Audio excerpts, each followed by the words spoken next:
Welcome everybody to the very first LTA South stream, brought to you in English by all of the beautiful over here. I'm Roodood. I am joined today by SuperBren on the cast. And starting out the split with we Pain Gaming versus Allowed to start us off. We've got a new format, new teams, new players, new entrances to the whole system as one. Brand be playing in as well. There's so much to get diving on into, and I want.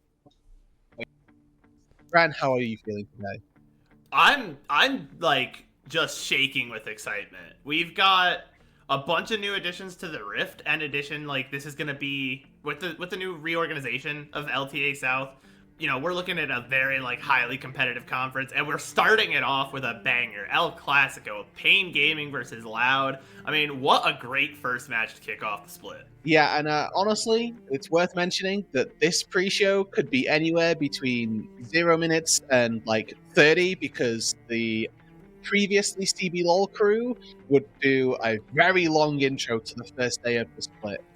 So we're just going to sit here, we're going to sort of have a little conversation, see what's going on, how we're feeling about these things coming in, and we may very well get a lot more chaos as the game goes a little bit later on, as the day goes a little bit later on as well, especially. So mainly this is just a massive welcome to you all. In case you thought that we were going anywhere or that this project might have died, we are here to right those wrongs and say to you right here, right now, that we are still just as committed as we were last split and for the past 3-4 years that we've been doing this. We're still going to be right here commentating the same classic League of Legends, couple different name changes, but it's still those same players and those same people doing it as well, as we all know and love. Yeah, and speaking of those players, we've got all the teams. We've got 8 teams for LTA South. Most of them returning from CBLOL, but a couple new additions. And I'm really interested to see how that shakes up, because as far as I'm concerned, I'm not the most familiar with like the LTA team or the LLA teams, the former LLA teams, but they play a fairly different style from what we are used to with Brazilian esports, and I think that's gonna. I wonder if we're gonna see that clash to see which one's gonna kind of come out on top as the dominant force of this new region, because it could really be any of us. Thank you, production. There you go, the little producer notes. So we've got Rose back behind the desk, so they're making sure that everything runs nice and smooth, which honestly for the first weekend of the LTA, we really couldn't have asked for anything more. They have been stunning for like the last 3 years of making this work. So honestly, the fact that they're running production, you will be able to tell when Rose is on production and when like I'm pushing the buttons, for example, for the LTA South. Now it's also worth saying, start of the split, we are a completely fan-run broadcast. We have no funding, no incentive other than a passion for the league to do this. So if we do have technical difficulties, things that you would expect from an amateur-style broadcast, that's because sometimes it will be, and we are doing this purely off of our own back. So, you know, any support following our Twitter, following the Twitch is greatly appreciated as well. However, this is also, you know, worth remembering, as we are seeing a co-stream, so we'll be able to play the games, and we have to thank Riot for giving us the opportunity to be one of their dedicated English co-streamers also. So thank you very much for that opportunity. I wonder, though, first of all, if we could just get a glimpse of the 8 teams, dear Rose, if we could get all 8 teams that are going to be in the South Conference, so that we can get a full glimpse, a full picture, a full rundown of what we're looking at. Bren here, anything that stands out to you? Well, for me, you know, came up watching the CBLOL English, watched quite a bit of it, and 2 of these teams are not like the others. I'll let the dear chatters take a guess at where each of those are from, but lots of returning. The 6 returning teams, I think, did a good job representing CBLOL. Just across the board, I don't think it could be like modern CBLOL without Pain Gaming, Loud, and VKS. They just feel like the big 3 pillars of the last like year and a half or so of what CBLOL has been. But Leviathan, I mostly know them from the Valorant space, but they're just a pretty like historic organization. They've got a lot of success in various different esports. And then lastly, we've got the merger between, I believe, Asurus and Estral from the LA. They are our guest team on the split. And so it's going to be a lot of different styles, like I said. And I think the good thing about this is our teams that we expect to maybe in splits past to have maybe lagged behind a little bit, they've got a chance to like reassert themselves into the fold and really compete. I think this first split is truly anyone's game. I absolutely agree, and that opportunity to go off and play in the new international event that's happening as well is definitely something that is going to keep a lot of people interested as well. This is also, a great time as well to thank not only all of our returning CB LOL viewers, but also a great chance to welcome in some LLA viewers as well. If you've been felt a little bit removed from the space, this is an absolutely safe space for you guys to feel welcome. We are going to be covering every single one of the LTA South games, but in English. So if you're looking for somewhere to be able to enjoy that experience, we are going to be running a mixture of fully casted League of Legends, like I think me and Bren are going to attempt to do for the start of today, and then there will be more co-stream-esque elements later on, but still a space for you to be able to enjoy all of the games and all of the players that you have come to want to enjoy, and in the space as well that you can do so in English. So without all of the pre-built spiel that I've had to say, we have obviously got a great set of games up for today as well. So we can take a look, I believe, at what we've got for today's show. Worst case, there's some schedule or playoff or the bracket for today. Yeah. Beautiful. So if you look, here we are. We got the bracket. That was it. So we're doing going essentially a tournament for the whole split. Yeah, so we've got Game A and Game B today, which is obviously going to be absolutely incredible to start off with. We've got three of the most recent top teams from the CB LOL on just today's stream after Vivo Cade had a bit of a wonder split at the back end of 2024. Yeah, like I said, those three teams I feel like have just represented a lot of what the CB LOL was at the tail end of its life. And if you guys are familiar with CB LOL, there's no best of ones. This is all best of threes right out the gate. Mm-hmm. And so I think that's going to change the dynamic, especially all of LTA, current patch, and Fearless Draft. Yeah. So you're going to see a lot of adaptations from these teams. I'm wondering, Pain Gaming, I believe, brought back the entire roster. They ran everyone back, and they're going to have a tough path. I mean, they're going to have to, if Pain Gaming, I know RMC in the chat wants them to finally take it all, but they've got quite the path ahead of them if they want to do it. Have to beat Loud today. Mm-hmm. Have to beat VKS. And then, you're the Titans from the LLA as well, right? Whoever comes up from the other bracket is going to have been forged in fire. So So it's gonna be a tough road for whoever wants to take it. Yeah, my hope, and I've been very rude to our producer, and I have to sort of apologize to them because I did ask if we could get like some completely unprepared graphic. Basically, I asked for like a browser feed where we could just show the rosters. So I don't know how possible that is. We're not going to expect it, but if at some point we could get a chance at looking at the rosters, I'm just completely lying. They do just show me up time and time again.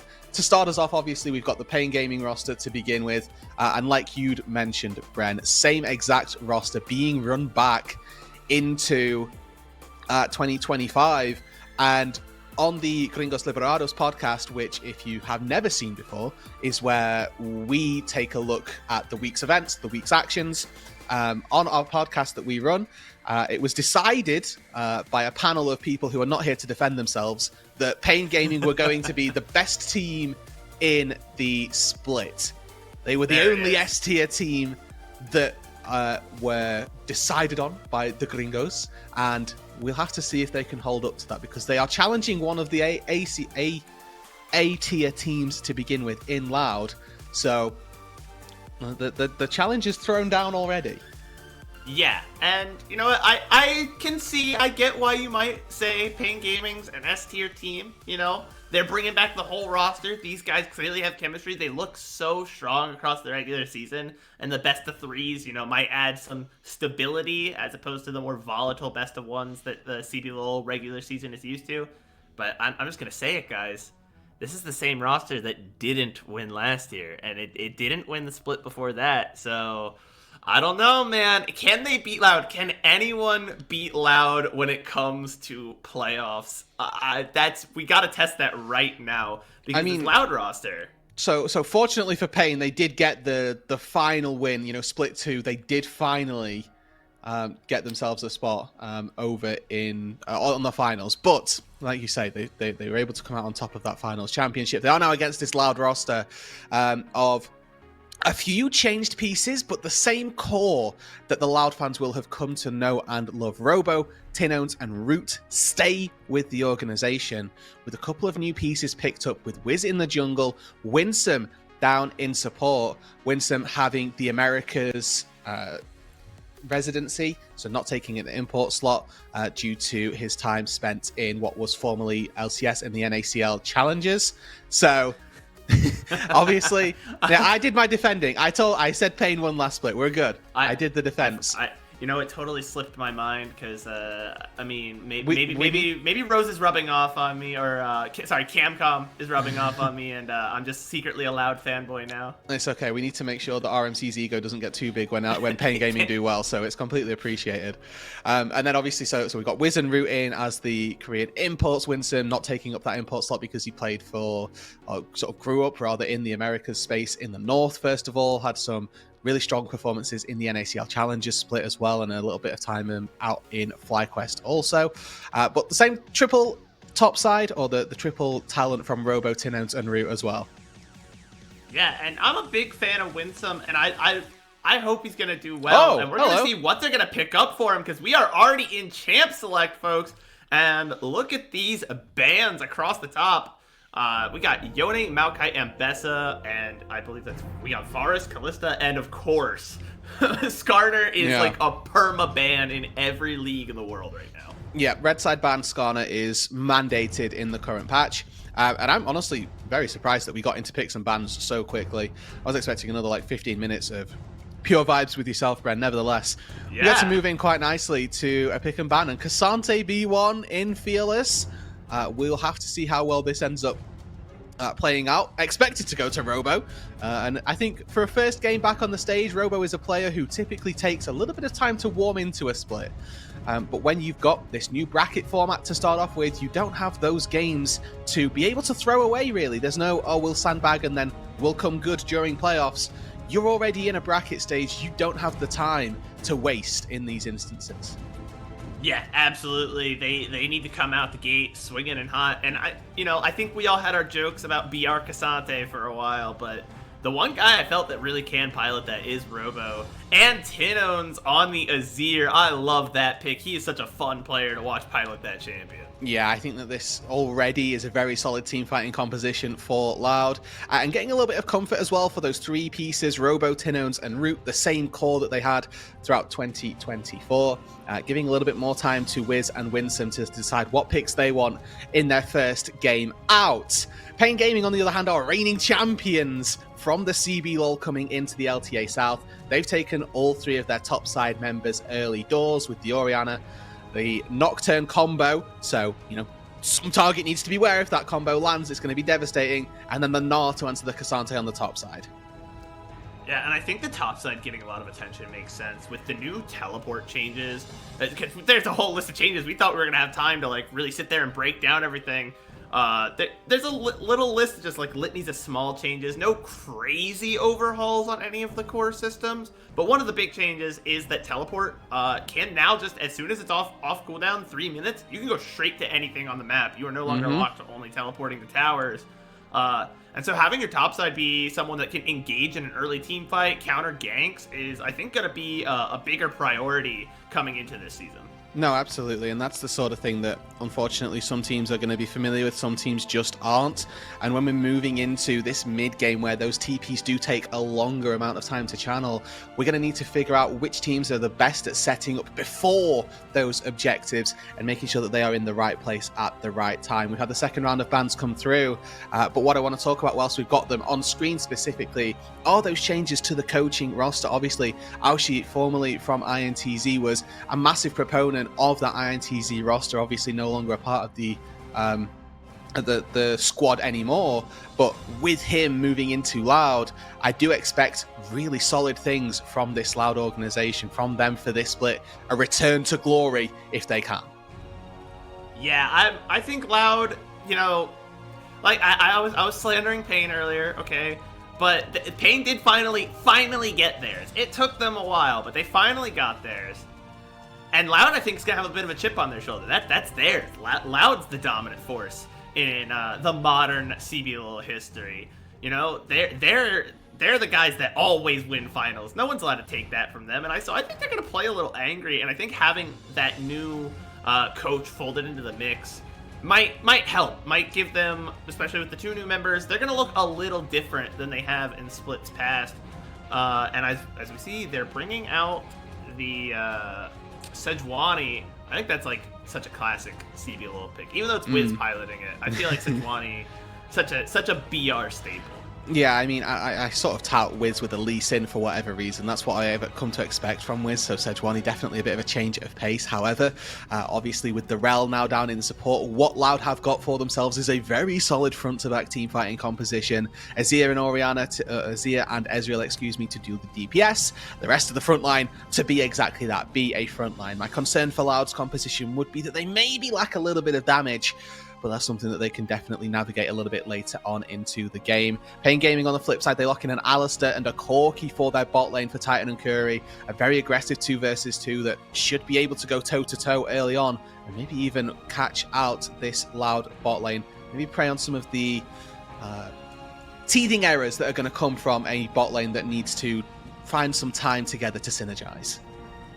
Yeah, and with the new, the feats of strength changes, those early kills matter a little bit more even, because they've got rid of First Blood, and you no longer have the feat of First Blood, I believe, because we are on 15-2. It's Feat of Warfare. Now you have to get 3 kills for Feat of Warfare. And so if you can get that bot lane going a little bit, get them some of those early kills, not only are you snowballing your carry, but ideally you're getting that whole team a boost by securing one of those much needed feats, the upgraded boots. I think add a lot to your mid-game strategy. And I think that's what Season 15, what our Noxus Rift, I think that's what the objective is. Make people think a lot more about the mid-game, because it feels like, especially at higher levels, there's a lot of, hey, we're going to fight early, and we're going to sit there. If it doesn't work out, we're going to sit there and scale for 30 minutes, and then we'll play the game. Yeah, the fighting has been happening so frequently. Like, I've been able to, catch up on a lot of the LPL, and what I think that the power has really come from the ability to know when those fights are going to happen, because through the early game there is so much action, because there are grubs, there's then dragon, there's then second grubs, there's then another dragon, there's then herald, there's then Atacon, and that's 6 objectives within the first 20 minutes, so there's always something that teams can be looking for, and that's the really important thing for teams to recognize and for them to be able to adapt to. How quickly can they get into that next stage of the tournament, really, and into the next stage of the game? Yeah, and as we see the blood red skies overtop our Noxian Rift, I'm just so excited. Finally getting into some League of Legends action in 2025. Been waiting for this for quite a while. As we see the teams all grouped up here for Loud, maybe looking to pick out an early kill. Karaoke not going to give it to him. Why not when Curry, though? He's been on make it safely into the jungle. Spotted out on both sides. Just allowed it down, but that's about it. Yep, everyone's I know what you are. We know what you are. You know what I am. We're just kind of looking at each other. Nothing to be found early on. I think that's the correct play from Loud. Loud's composition, like you said, front to back, but really they want to scale. I think Tinones and Root will both be so good at like 2 or 3 items when they can lock in one of those river fights around, Otacon, or around a later game, Dragon or Baron, where they can really just sit there and crush into the squishier backline, like trying to pin down Dinkato or Teton will kind of be their objective. And so I don't think they want to trade early, as much as they might want to posture that they do. A little bit See, I think no longer just a lane back from Australia, and try and see how easily your can handle it.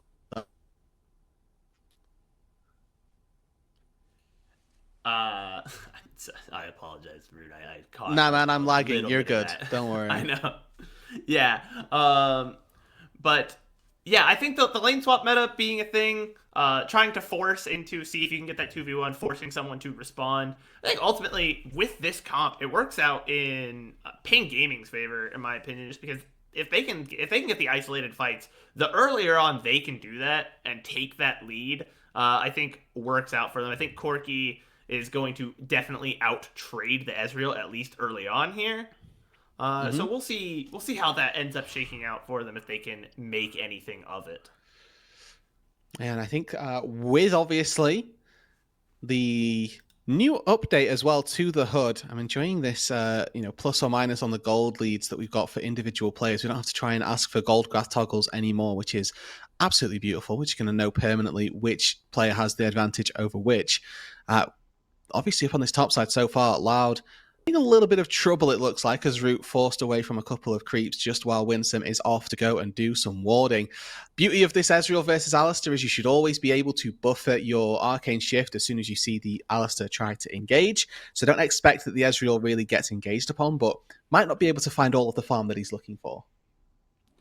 Yeah, even if Pain Gaming can't find the absolute perfect engage that they want in this early game, they really can just push Ezreal away. Because if you're forced to use that Arcane Shift defensively, you kind of just have to sit and wait until it's back up before you can ever feel safe in your lane again. Especially once Pain is online to get the Nocturne at 6.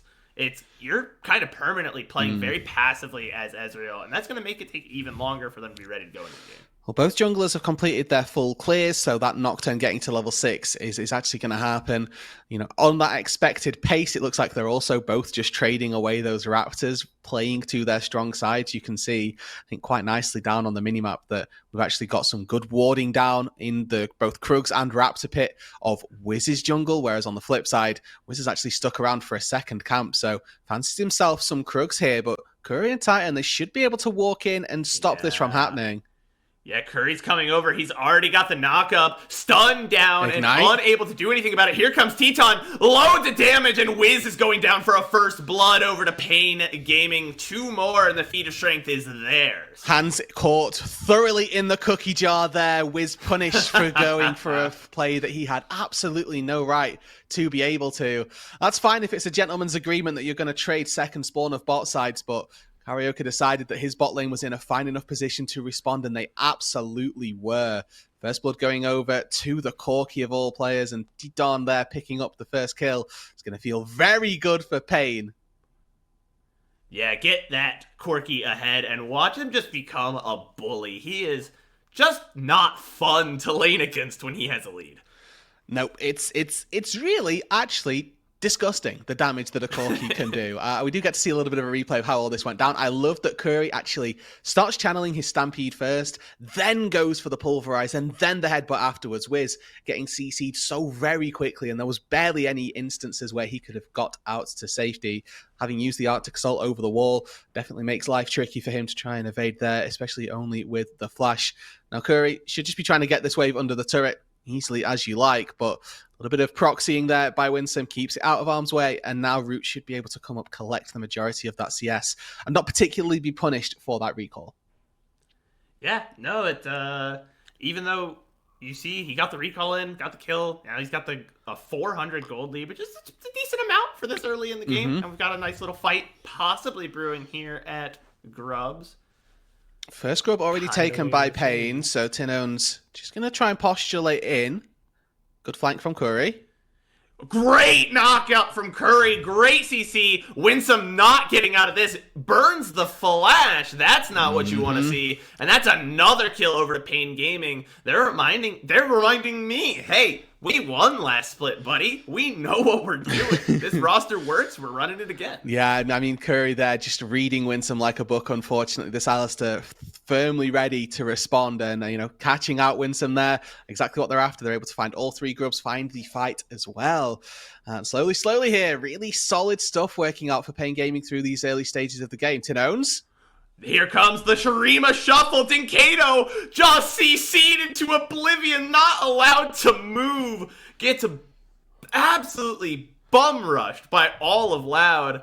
They did have to burn the ultimate for the Great Divide, or I apologize, I forget the name of that ultimate. All good, but I mean, the flash being burned from Dinkado earlier on means that he's unfortunately a sitting duck in the mid lane. Tinones, not one to let those sit for free, and more than happy to able to move in, pick up a nice quick kill. As that is BM, however, that is worth.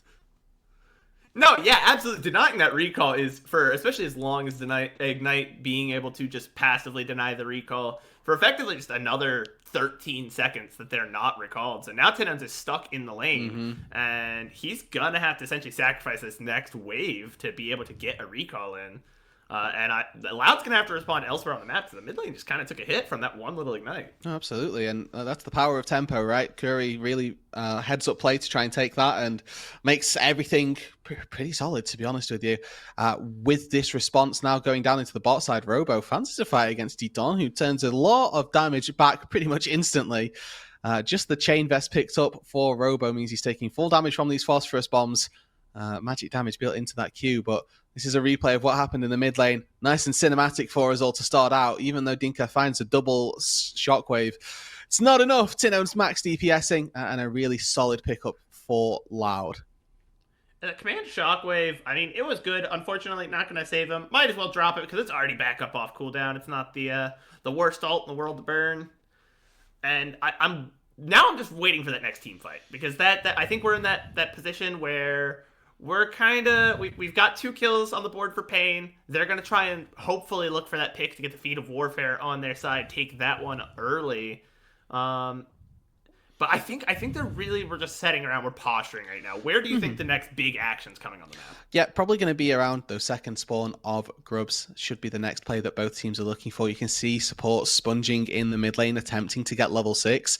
Curry quite close to level 6. Winsome a little further away. So probably needs a wave and a half for Winsome to ding level 6, whereas Curry just wants to sponge a little bit of this mid lane experience, and then will feel confident to be jumping into those fights.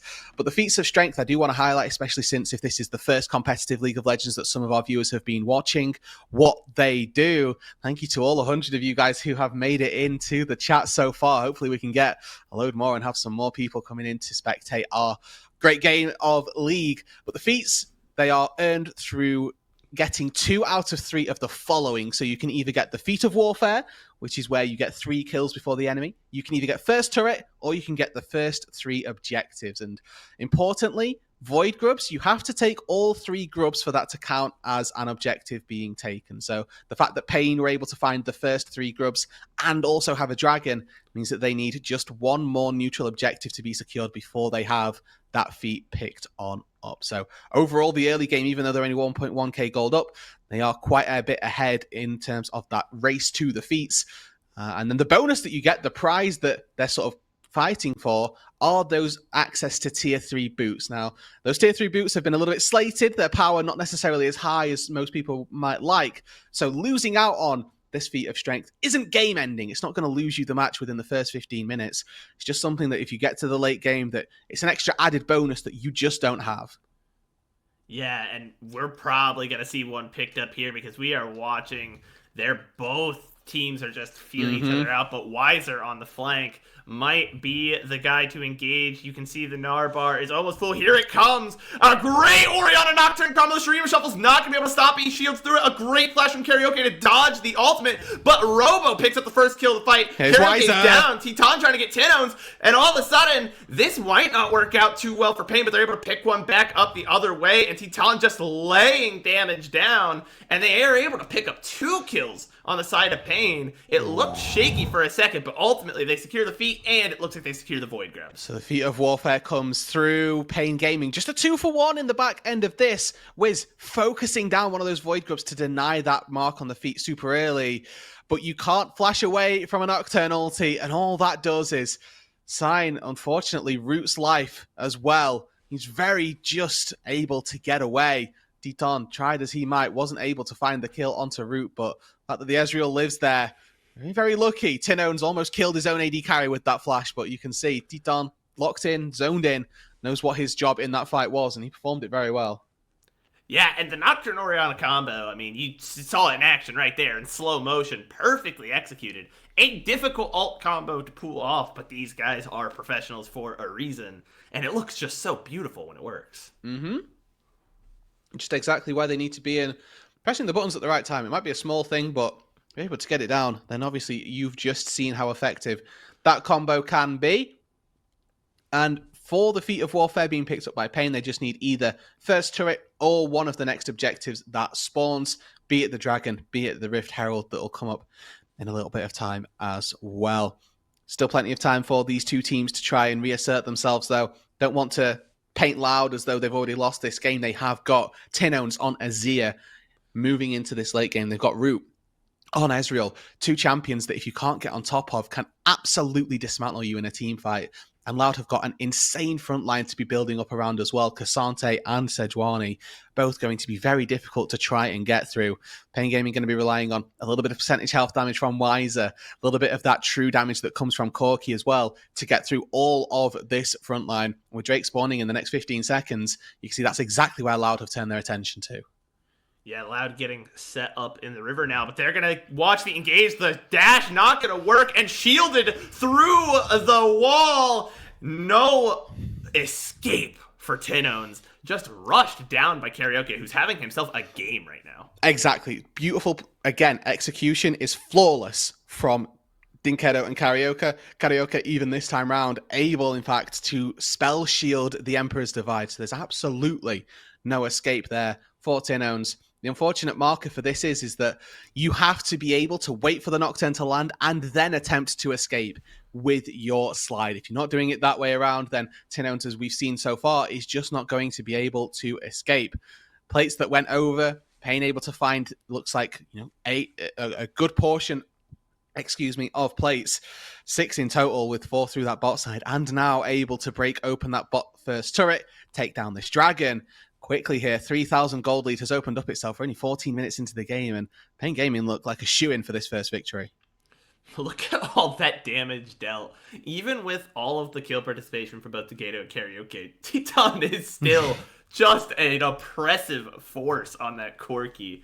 And with all that happening in the bot side, that secures the feats of strength that unlocks the upgraded tier 2 boots as well as the tier 3 boots for the side of Pain Gaming. It's going to be a nice little bonus to help them kind of secure this mid game, especially coming up. I believe we see some walls spawning in the top side. That is ruinous out to con. Correct me if I'm wrong. Well, I would dare say it's voracious because that's the only one we see in competitive League of Legends, which is unfortunate. But it does incentivize fighting. Only 7 kills at this point.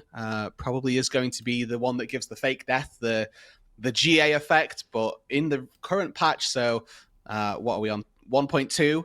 Because we've changed the nomenclature for patches. We're on the second patch of this split. So 25.1.2, the withdraw effect actually gives 200 gold. So giving your life away for this, whilst it is still possible and you are able to cheat tempo with it, there is now a bigger cost that it gives over to the enemy. Yeah, and it's going to be interesting because not only do you have the incentivizing on the fighting, I believe you all with the fake Guardian Angel, the little teleport to home, but you also, I believe, get like an additional bonus to champion takedowns, it's going to Yeah. spike the econ a little further. Yeah, exactly. You get incentivized to fight more because fighting gives you more gold than it gives your enemies, right? If you trade 5 for 5, but you've taken Voracious Atacon, you get more gold overall. Here we go. Here we go. Sutton, a great engage again from Karaoke. He will not be denied, and Root unable to arcane shift out of it. They are just playing these engages perfectly. I mean, it's just fantastic. In fairness, I don't think that shockwave landed. Root was able to arcane flash. He was able to flash and use barrier. He still just died. There's enough damage in the tank by Pain Gaming. The flash as well looks like that was committed by Teton, so all the damage that was needed, and now Robo left in a 1v4 on the top side. He's in danger. Curry with the engage, unstoppable through it. A great escape from Robo. They're not even going to try and pursue that. They're we'll just take the tower then. That's fine. I mean, the job there, the goal, I suppose, was to try and take that turret. Now Wiz is poking his head in, fancying himself a little bit of a fight with Karaoke, but not really anything for him to be doing there. And Tinones and Winsome down on this bot side are going to be breaking open the second tier turret. Curry, the only one who's only just now recalled, and he's not going to be able to stop that. Yeah, and or he is at the teleport over there from Weiser. And that means, man, unfortunately for Loud, they just get nothing across the map here. They might be able to get this mid lane tier 1 if Teton and Curry don't push them off, and they do, so nothing doing for Loud across the map. No jungle objectives and no towers. Unfortunate so far. Yeah, mid lane. Teton, can he get away? A great Emperor's Divide, and he cannot. That's a shutdown over to Tinones. Just a little too curious there, Corky, and he gets sent back to Bandle City. Okay, some nice little plays still coming through from Loud here. Not all dead and buried in game number 1 as they find a quick pick onto Teton in their mid lane turret there. Great little scoop comes in. Wiz and Tinones able to link up, as well as Winsome committing the ultimate to find their kill back. Still down 4,000 gold though, Loud. And I think I like the idea that they committed a lot of gold to Tinones on that bot side to get him some way back into this game. As Teton, good cleanse, don't get me wrong, but still just barely gets caught by the scoop. Curry forces himself to flash away, but unfortunately Teton didn't have flash from that play in the mid lane where they took down Root. That was a worthy play that they're more than happy to make here, Loud.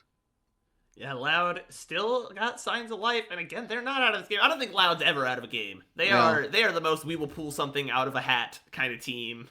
And you know what? I'm here for it because it makes for an entertaining game of League of Legends. I do think they need to secure probably either this next dragon or they really gonna have to take Otacon. One of these next upcoming jungle objectives because they're kind of on the back foot and they need something to stabilize. Well, they're looking right now to not get engaged on in this mid lane. You can see Karaoke and Dinka just sort of holding fire, sort of sat with the ball on top of the Nocturne for the most part. See if anybody steps up on this mid wave, they're just going to look for an engagement. Atacon spawning in 45 seconds. It also is up in that top lane. So the shift of the vision down to this bot side suggests that both of these two teams focused more on this Infernal Drake. Pain Gaming so far, 2 dragons to 0 of Loud. So if they can put themselves on Soul Point, that's going to give them some really good leverage for the remainder of the match.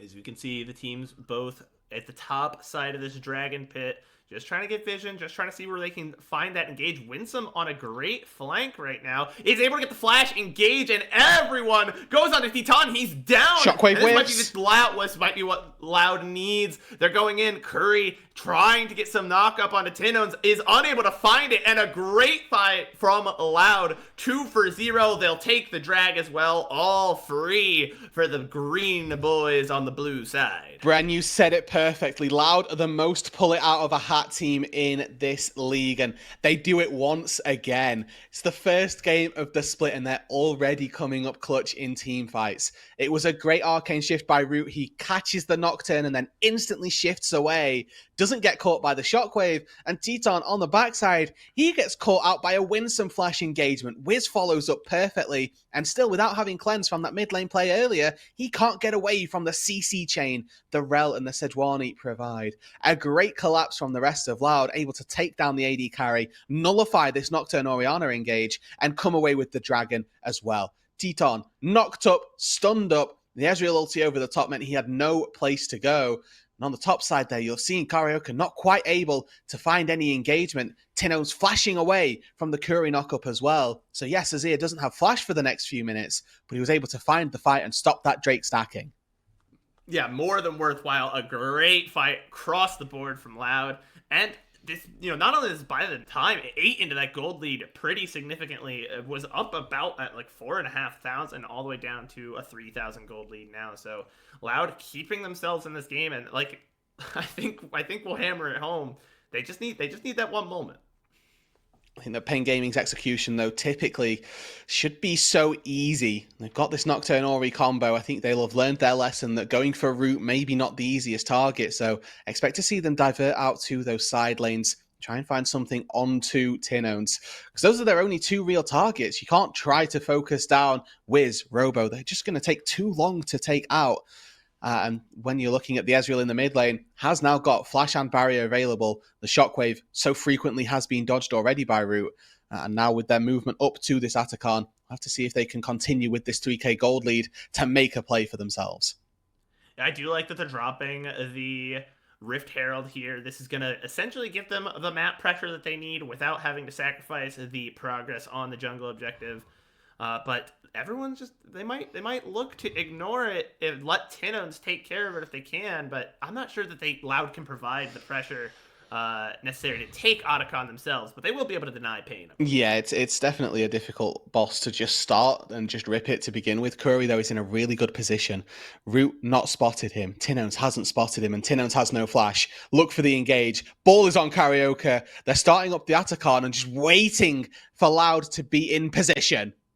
A huge flank coming across the board and engage in the backline. A double knockup from Curry. Lots of damage down, but the stun comes over onto Dinkato. Both teams trading health bars, but Wheeze is so low. They have not damaged either of the carries, though. Root picks up a kill. Tinone's still nearly full health. They cannot get onto his backline. Could they finally take out Robo? Get something, anything. Pain cannot get them. And Titan is so low. If Root just finds one good skill shot, it's all Jover.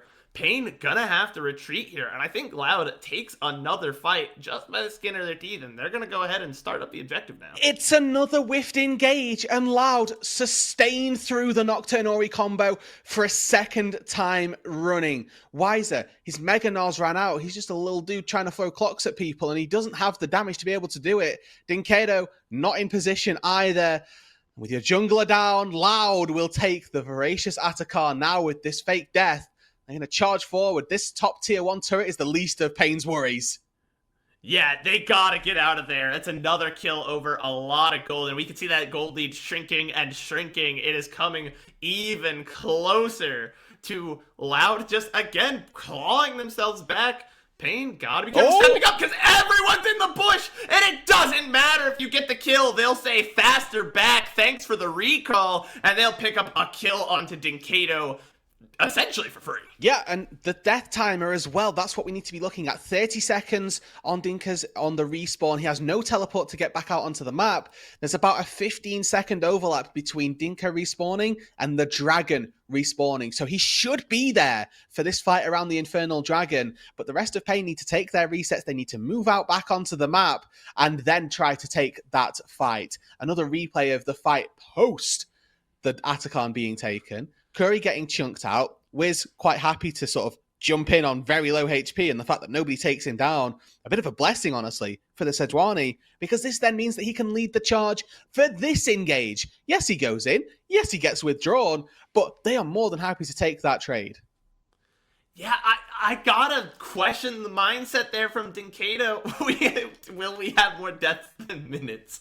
I don't think it wouldn't so, be South America if we didn't. I'm going to be honest. It's quite possible. Mm-hmm. Pain Gaming ultimately going to pick up the Infernal Drag, but is it worth it? They've lost 2 towers in the mid lane now. Loud going to look for the third. They still have these GAs on a few members. Yeah. And I think they are going to be able to do good knockup from Curry, but another huge engage onto Dinkato, stunned, knocked up, sent to the Shadow Realm, and it's going to be another double kill for Root. And man, when a team fight comp gets team fight, they look pretty good. And Tinones doesn't even get withdrawn. He still wants to try and fight. He still wants to get this fake death burned so that he can just get a quick reset. Quick auto attack from Wiseman. That's going to be the case, but Karaoke now in trouble. Karaoke, what are you doing, man?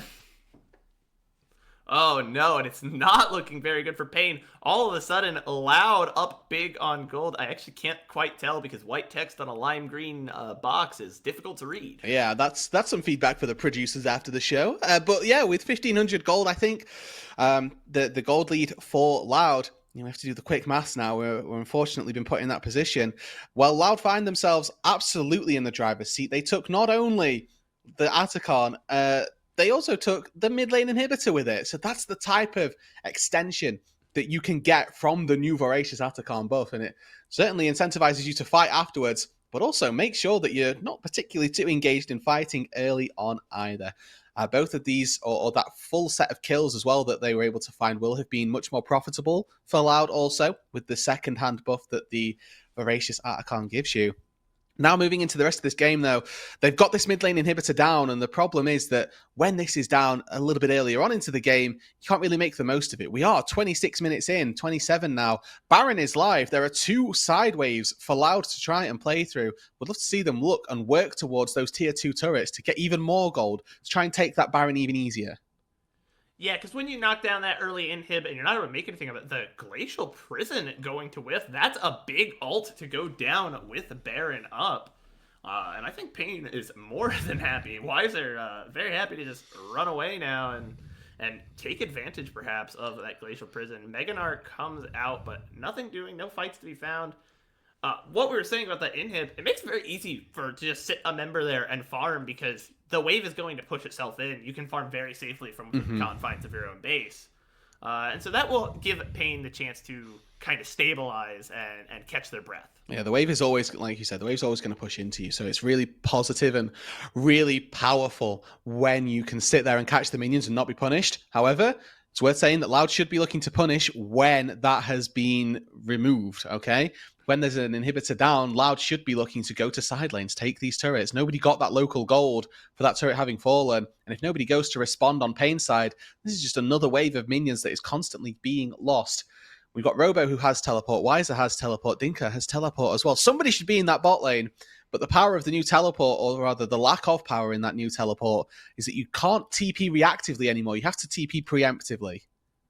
Yeah, the scaling up of the time, depending on distance and game time, makes it a little more of a just commitment to even think about teleporting. You have to really, really set up that play. It means a lot of waves going to get chunked out into the towers. But now we see, speaking of getting chunked out, Baron below half health, Pain looking to maybe see if they can find a way to push Loud off of it. Good They're flash. unable to. Here comes the Nocturne ult, but nothing doing. Finally finds his mark, gets all the way back to the backline. A lot of damage onto, I believe, Tinones. And Karaoke might survive. No, oh my goodness, gets out with no health. And now it's Pain on the front foot trying to get on to Wiser! A great ultimate from Wiser. The double stun. Winsome, can you escape? Root, flash over the wall. And Robo! I'm sorry, Robo? He's making this fight work for Loud, able to pick up one, able to take down Teton. That's a huge loss. Now Curry's going to go too. And all of a sudden, what looked like perhaps a great fight for Pain. They were able to push Loud off the Baron. They were able to pick up a kill.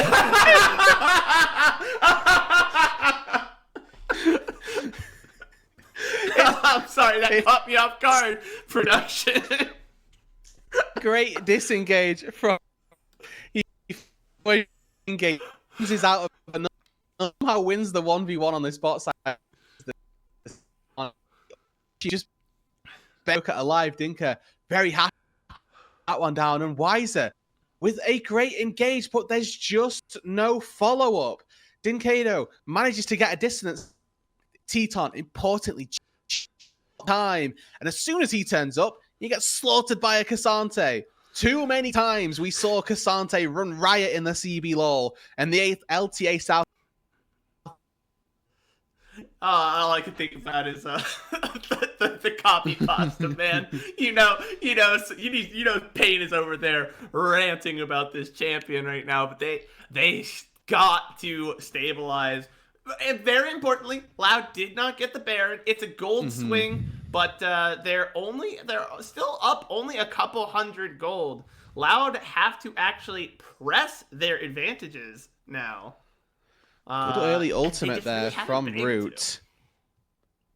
And I think that Root is going to be the linchpin, really, for this Loud composition. 5-1 and 6 currently, 3.5 items on the Ezreal. Teton at this stage is outranged by the Ezreal because on Ezreal at this point, you don't really ever have to auto-attack if you're looking to isolate just Teton out. Yes, you can be autoing frontline, but if you're trying to go toe-for-toe with the Corki in auto-attacks, you will just lose. So space him out, use your Qs, use those spells. The power of Ezreal lies in his mobility and his ability to play at range. But we're going in again. Here comes the engage, and again, Arcane Shift out of the Shockwave, but it isn't going to matter. A great knockup, but that's the shutdown onto Root. He is out of the fight. Karaoke running for his life, unable to do anything with it. Can Teton take down Wiz? So tanky. The Sejuani just taking forever to burn. Teton just going to decommit. They're able to pick up the shutdown on Winsome as well. That's the first time he's died in quite a while. And so 2-1. Winsome fall. But importantly, Karaoke has fallen for Loud, or for Pain, excuse me. So they can't actually turn to the Baron. They know that it's not even a 50-50. If Wiz can get in, he does just steal away that objective. And overall, it's just back to this same stalemate that we see. Just a constant attempt to fight, an attempt to get an engagement that is successful. But so far, no dice. Yeah, and I think that's part of the issue just inherently with the Nocturne composition. When it works so well. We saw that in the early game. Just how oppressive that engages. But it's committal. Once you're in, you're in. And if things don't work out perfectly for you, Nocturne is not a tanky champion, even with fighter items. He dies pretty quick when you've got Tinones and Root just laying waste to your health bar. And so that means you risk a lot by going in. Even if you win the fight, you can't do much with it sometimes. No. Unfortunately, I particularly, quote, won a fight in times in the last sort of 3 skirmishes that they've had. It's actually been relatively close on either side. So the opportunity to try and take this objective all back on didn't 1,000. We're below half HP. There's a pink in Pain, know what's going on. Yeah, everyone's got vision. Here comes the Nocturne ulti. And here it comes. They pull the trigger. They get the Shockwave, but unstoppable. And again, Arcane Shift. No one CC'd. And Karaoke gonna pay the price. His health bar ticking down, and he's gone. Winsome now taking the engage onto Dinkado, who gets stunned. Ultimate over top. Ezreal just producing damage like it's automatic. And that looks like another one fight for Loud to me. 2-4-0. There is no response from Pain Gaming this time out. And that is going to be the Baron secured for the team in green, returning to being the Pain Gaming Slayers. They took a little hiatus in the end of Split 2020 or Split 2024. But back in Split 1 2025, they are right back to where they left off. An engagement of how all of this started. Karaoke focusing on this Ezreal, just really not having the purchase that he would like. Constantly going in, and then Arcane Shift from Root, getting buffered over the wall. He's just constantly threat whatsoever. And then against arrow to the carries from Pain Gaming. Not enough damage. Absolute pain in that one. Now with the Baron at their backs, what can Loud accomplish? Maybe into this.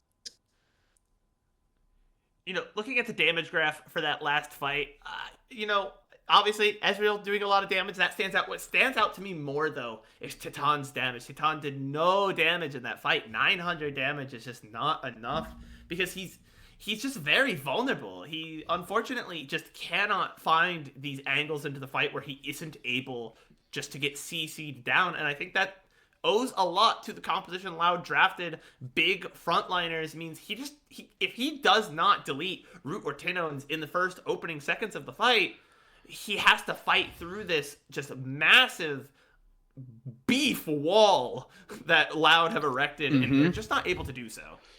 So this is Soul for Pain Gaming. If they can take it, maybe the one reprieve in this game that they can go for. Double TPs from both laners top side. A flip to give the Soul to Pain.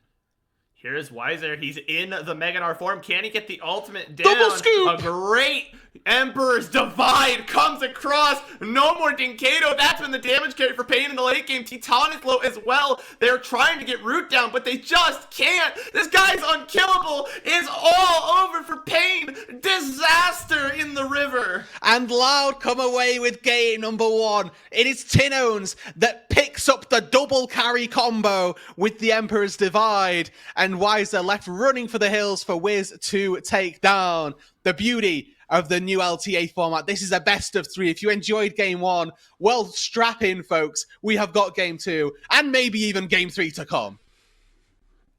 Well, no, don't worry. Those Nexus turrets will respawn in 3 minutes. Surely, right? Surely. Surely. They'll come back, guys. Copium? I mean, it's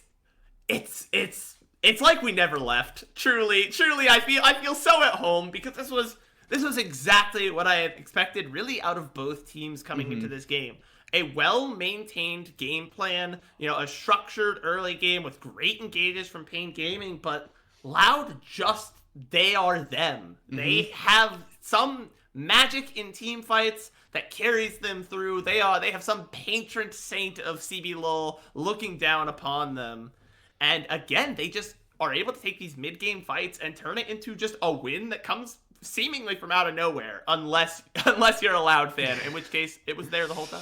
Yeah, the Nocturne Orianna combo, it lived up to the hype through the early stages of the game, but unfortunately, as Loud became more aware and more familiar with the routines that Pain Gaming were trying to implement, there was unfortunately not a lot that Pain could do. Some great arcane shifting from Root, some great shuffling from Tinones, and really great overall setup from the rest of the team as well. Winsome, I think, handily putting the team on his back for some of those mid-game team fights. It was truly one of the inspired performances of LTA in this series. Yeah, I've said I was a big fan of Winsome coming into this game, and I'm glad that he performed that way because I think I look really smart right now, guys. I'm just gonna say it. Winsome was fantastic on the Rel. It's I'm not gonna call Rel a difficult champion in terms of hands, but it's a very committal champion, and it's hard not to die. Once you go Rel, unlike, a Leona, who I think is a very similar comp sometimes, Leona's ultimate is very non-committal. You can drop it from far away, and if it doesn't land, it doesn't land. With Rel, if you want to engage, you are in the enemy team. And so to play the game and die as few times as Winsome did, I think the team fights were just really beautifully executed from Loud, and they understood their composition, I think, a little better than Pain Gaming understood theirs. And I think that what started this off and what led them down this road actually comes from a couple of missteps from Pain Gaming through the mid-game, right? The couple of early picks that Loud got for themselves were just Sejuani over a wall into finding whoever's isolated in mid lane. And so infrequently are those picks actually important, but in this game, they were the difference. They were what gave Loud just barely enough gold to keep them in this game. They were what gave Loud that little bit of breathing room to slow the pace of the game down, for them to realize how to play the rest of this match out, to reset themselves, reestablish what they were looking to do, and then be able to move forward in the game as well. Now, I mean, again, like you said, we could be looking at a game 2, a game 3, depending.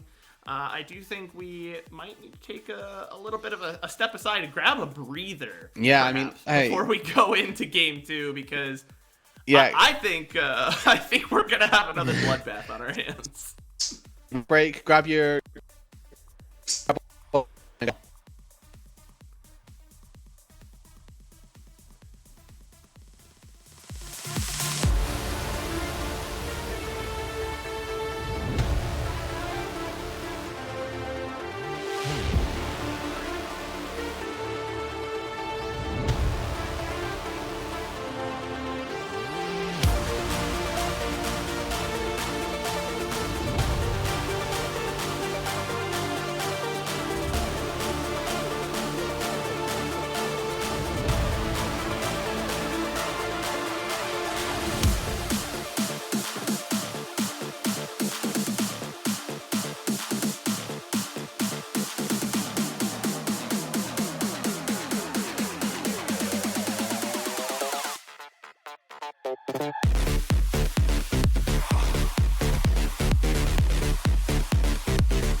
welcome back, everybody. We are here with LTA South, game number 2 of the first series of the first split ever of LTA South. We're bringing you this coverage live and in English. We have got Loud versus Pain Gaming, a battle of 2 former CB LOL titans now looking to establish their very own legacy in the LTA South. Loud came in strong. They took game number 1, but Pain Gaming are the forever CB LOL champions. They are the final team to have won CB LOL, and they are not going to give up this series without a fight. My name is Roodood. I am joined by SuperBren, and we have just seen a great game to begin with, and we're hoping for far more to come. Yeah, I expect this series to go to game 3. I think Pain is what I think of when I think of like adapting and like steadying yourself out, adapting, and coming in with a new game plan. I think of Pain Gaming. I feel like they're very good at doing that. They usually, respond well to changes both within a series and just in the meta in general. I don't expect them to take this one lying down, but man, what a first game from Loud. I was like I said, it was like we never left off. Loud came right back. They're like, yep, this is what we do. Yeah, and for a organization that had a honestly disappointing end to their 2024 Split 2 run, this is exactly the start that they needed to reassure their fans that they are still that same organization and that the end of 2024 was a blip on the radar. Loud previously had won 3 consecutive back-to-back splits in 2023 into 2024 as well, and losing out on that spot at Worlds was a big shock. They didn't even get a chance to fight for that spot at Worlds. They were knocked out of the playoffs long before the finals even came through. So finding a win to open up the season is the exact type of righting of the ship that Loud fans, players, and staff members will be looking for to see that this organization is back on track. Now, they've only done half the job. They found 1 of 2 wins that they need, and they're going to have to do it run back on 5 entirely different champions. We are in full Fearless, so all 10 champions that you saw in the previous game are now banned and cannot be played at all. Yeah, and I think this is where things gonna start to get a little weird, because like if you're Loud, normally in previous iterances of the game, you would have been like, all right, we're gonna run back the Azir. That worked really well. We're gonna bring back, similar comp, really front to back team fight. They like part of the consequence of, hey, we like front to back team fighting. You load it up with Cassante, Sejuani, Rel, great front lines just for tanking up. You gotta find 3 new ones. Now, there's no shortage of them, but they gotta learn to adapt real quick. No, absolutely. Mel is not enabled. Mel is global banned for the next 2 weeks, most likely. So I would imagine Mel is not enabled. We should be absolutely fine without seeing the Counselor Madada find their way on to the Rift. Now, Ashe is still a ban that we may yet see. We saw double AD carry bans from Varus and Ashe and Kalista last time out. And if I'm looking at blue side picks, that Ashe pick is looking like something that we could look for. Yeah, I think it's a good prio. There's no... sometimes you risk not picking your AD carry and support together, but I don't think it's any particular support that you hate to see with Ashe. But a prio on the Maokai, who I think was banned last game, because 5 of the 6 same bans. I believe Maokai was left up, so that looks like a Pain Gaming plan. They dropped the Italy out of rotation to pick up the Maokai here. Let's see how Loud responds. Okay, interestingly enough, I think that the Maokai comes in, still is actually a little bit of a flex. You can play it in the support role if you want, and we are going to get to see Jason Zhao. So early game aggression from the jungle for Loud, and if you've not been catching up with competitive League of Legends globally, you may be a little bit surprised by the Jace build that we see, but I'm going to wait until we get into the game to get into the weeds of all of that, because we've still got plenty of draft analysis to try and get through. Pain Gaming now, they have that opportunity. Okay, Maokai Ashe is such a potent duo because you can use Hawkshot, you can use Saplings, and those 2 things in general are great individually at trying to establish vision in the jungle, but when you pair them up together, tracking this Xin Zhao should be bread and butter for Pain Gaming. And Braum, I love the Braum pickup. I think it's a great champion for Curry specifically, but just in general, great team fighter, safe laner. There's very few weaknesses that Braum has. And I mean, just look at him. Who doesn't like Braum? He does very well versus dive, right? So a Xin Zhao that's going in, a Jace that jumps in, they are probably going to get tagged by a Braum Auto, very likely after the fact to get stunned up as well. So really solid pickup for Pain. Not just that, but they have an excellent bot lane duo as well in the Ashe Braum. This is a 2 versus 2, which is very tricky to try deal with. And for those that maybe haven't seen Arcane, I'm repping my Arcane sweater today. If you haven't seen Arcane, that's Victor. Mm-hmm. If you maybe haven't been paying attention to League of Legends in a little bit, that is Victor. And that's I hesitate to call it a rework. The champion does largely the same things, he just does them slightly differently, and honestly, a little bit better than he used to. The ulti gets a lot bigger now when you get to the full evolution of Victor, and the way that the slow is augmented is a little bit different also. But again, we can get into the weeds of that a little bit later on when we get a little bit of downtime. The long and short of it for everybody at home, Victor, a very strong mid laner, so definitely worth the idea of taking in this series. Now, he is banned on nerfed, excuse me, on 25.1.2, so it's a little bit weaker than we would have seen had it be played last weekend, and we'd have started the split out last weekend, but we're here this weekend with a slightly nerfed Victor as well.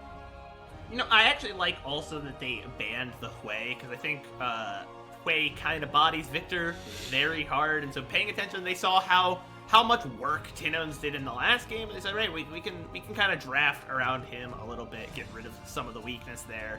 So now I'm wondering who the pickup for Dinkato is, how they're going to respond. Is that oh, okay. So we've banned Varus for the utility, we've picked Ashe on one side, and then Jhin, the third and final utility marksman that you can take, ends up getting locked in for Root. So this is a composition which, for Loud already, should be very geared towards snowballing their top side and generating avenues of success for Robo, Wiz, Tinones. That trio is going to have to come up trumps. Root should be looking to set them up, not to be the reason that his team ends up coming out with a massive win and a massive team fight this time out. Yeah, and actually, I think part of the reason, I don't think Weiser is necessarily, it could ever be considered bad at a top lane champion. I don't normally consider Jax his, go-to guy, but it's Fearless, so this does double duty of not only now does Weiser get to pick up the Jax, but we don't have to worry about Robo ever getting it, because we've seen what that guy can do with the Purple Cloaked Grandmaster. Yeah, absolutely. I think that's a really solid point, that they just take away a pick that Robo might want to take a little bit later on in this series if that opportunity arises. But the Bard locked in for Winsome. Now, this is a pick that, again, we got to see a little bit of when we saw Winsome back in the NACL Challengers circuit. But also, it's a very good pairing with the Jhin as well. Really solid AD carry that you can just kind of leave to his own devices. You let the Bard roam around a little bit, and it incentivizes this bot lane duo for Loud to separate a little bit and enables Winsome to move out onto the map to affect Dinkato, affect Weiser, and make sure that their laning phases aren't going as well as they'd like. Yeah, and for the two compositions, Pain and Loud, Pain, a different style for sure, but not like a complete departure. Loud, a very different game plan, I think, from the first game. Yeah. Wiz on the Xin Zhao is much more of a pick I'd expect from him. And I think that the Xin Zhao Bard specifically is actually going to be a really powerful duo because they can link up together. This Jhin not going to need his Bard at all. If Winsome can roam with Wiz, start to invade, start to gank, start to really put Pain's game plan out of whack, that's the way that we're going to see Loud come out on top. Their early game power lies in this Jhin, Xin Zhao, and the Bard combo. The late game lies in Tinones, in Robo, and the power that they can distribute in a team fight. Yeah, I am interested to see. This is our first example of BR Jace. Welcome back, buddy. You have not been missed. This is yeah. I mean, I wince at the idea of BR Jace, but it's on our screens nonetheless. Maybe with the new build, he can really just depart from the horrors of previous splits of Brazilian Jace. I think that Loud has. We can only hope. I think that Loud has the comp I like more. But I think Pain Gaming does play to their strengths a little bit. I think we're going to get another banger game to start the season, is ultimately what I think. Yeah, and that's the ideal, right? Like, what we'd love to see is both of the games and both of the series today go to those 3 games. Let's make the most of the opening to the LTA South. Let's make sure that everybody is really working as hard as they can to get into that position and find themselves in the upper bracket, because remember, this isn't a league style tournament anymore. This is, you play in a bracket from the very first game. These 2 teams have been drawn against one another, which is honestly kind of incredible, and we get to see them face off in a playoff bracket very early on. Yeah, and it's just so exciting that like we get to start the league. Just, it's a good precedent, I think. I think we should come out of the gates just on fire. And I'm hoping these teams, iron sharpens iron, steel sharpens steel. If we're getting a matchup like this at the start of the season, man, are these teams going to be ready for international play come end of split? And that's exactly the type of thing that we're looking for, right? How much can the LTA South compete? Because it's not just LTA South anymore that have to compete with each other to go into that domestic tournament. There's our battle with the Northern Conference, and there's going to be some tough competition coming out of that Northern Conference as well, all to play for really as they move into the postseason. And I think that getting that first scalp off of our LTA North comrades is certainly something to keep our eyes on. Yeah, no, we here at LTA South, believe it or not, we're rooting for this conference, even though I think a lot of us are from the locales of the other one. Our heart lives in the South, and I just think this team, this conference rather, has such an opportunity to really make a statement, because Brazil has been like sneaky scary for the lower seeded teams at international events. I think in 2024, I remember talking to some of my close friends and being like, "No, guys, you guys should be like picking Pain Gaming this in Worlds. Like, no, trust me, they're gonna take a few scalps." And then they got out of the play-ins, and no one else that I knew had picked Pain Gaming, but I believed, and that earned me some of them spicy Worlds points. All right, because these teams are like, they can be scary. You do not want to get matched up against these guys, especially in those early rounds, because they got a chip on their shoulder and they'll take your scalp. Yeah, and I'm tending towards thinking that we've currently hit a pause, so uncertain if that's the case, but we have taken a long time to go from the draft into the game, so we might be just vamping here a little bit longer, obviously getting to see the players just adjusting themselves, making themselves feel nice and ready, and in Wise's case, looks like he's about to take a quick little nap, but that's not a problem. Moving into what should be a very hotly contested game between these 2 teams. Loud obviously coming off the back of a split which was filled with disappointment. Pain Gaming coming off of a split which overjoyed fans and really set them up for a great send-off to the CB LOL. Now in the LTA South, they've got different assets, different parts of the league that they've got to focus on, different avenues of how they're looking to play out these tournaments. And I think that the goals for the organizations ultimately remain the same, and that is to win. Yeah, these teams are competitive. Ultimately, these organizations have history. They go back a long time in esports, and you're right. They're here for one purpose. And man, is it gonna be a long road? Yes. I think all 8 teams are prepared to walk it, though, because just it'll be such a good story, especially this first split, because no one can ever take that away from you. If you're the first people to win LTA South, no one can ever take that away from you. You are the original LTA South winners, and what a story that'll be for these guys. And that's the same breadth as how Pain Gaming feel being the final team to have won the CB LOL, right? Like, nobody will ever win CB LOL again. It will forever be in Pain Gaming's hands, and we may well rename the competition that these 2 teams play in, however we looking to go about it. But these 2 are storied at this point organizations that have got a lot of inbuilt rivalries at this stage between one another, that every time they go against one another, it always delivers. And, hopefully today can continue to be no different. Game number 1, Pain Gaming were out in front, 4,000 gold lead, executing Oriana Nocturne combos seemingly flawlessly. And we move into 20-minute marker. Root all of a sudden decides he's learnt how to arcane shift it, and there's never really an opportunity for Pain Gaming since that moment. So Root kind of single-handedly stymieing the entire engage potential of Pain Gaming, put the team on his back in that sense, and found themselves a really good position to be in. Yeah, I'm wondering how that adaptation goes this game, because Root, now on the utility marksman, that guy can't move. Unless he gets a crit for the move speed, Jin, kind of immobile. A little bit. And with Ashe and Maokai, that's a lot of... Ashe, Maokai, Braum. Just what a CC chain that is. Yeah, we're thinking moving may be difficult, is the prevailing opinion. That is the prevailing theory. I've asked some experts. They told me these guys are not going to be able to move. They said, yes, don't move, and that was it. And so I'm wondering, like, where's the adaptation coming from Loud? Because you can deal with these ultimates, even if they're really well layered on, but it's damn near impossible. What does Loud have to do if they want to play their game plan? They got to get ahead early, but how do they not walk into the spider's web? I mean, honestly, I've sort of forgotten what the drafts were by now. We've been here for a fair while. I'm aware of Jin, and there's also Ashe. Those are my takeaways currently. Let's test my memory here. Let's see if I can do it from left to right.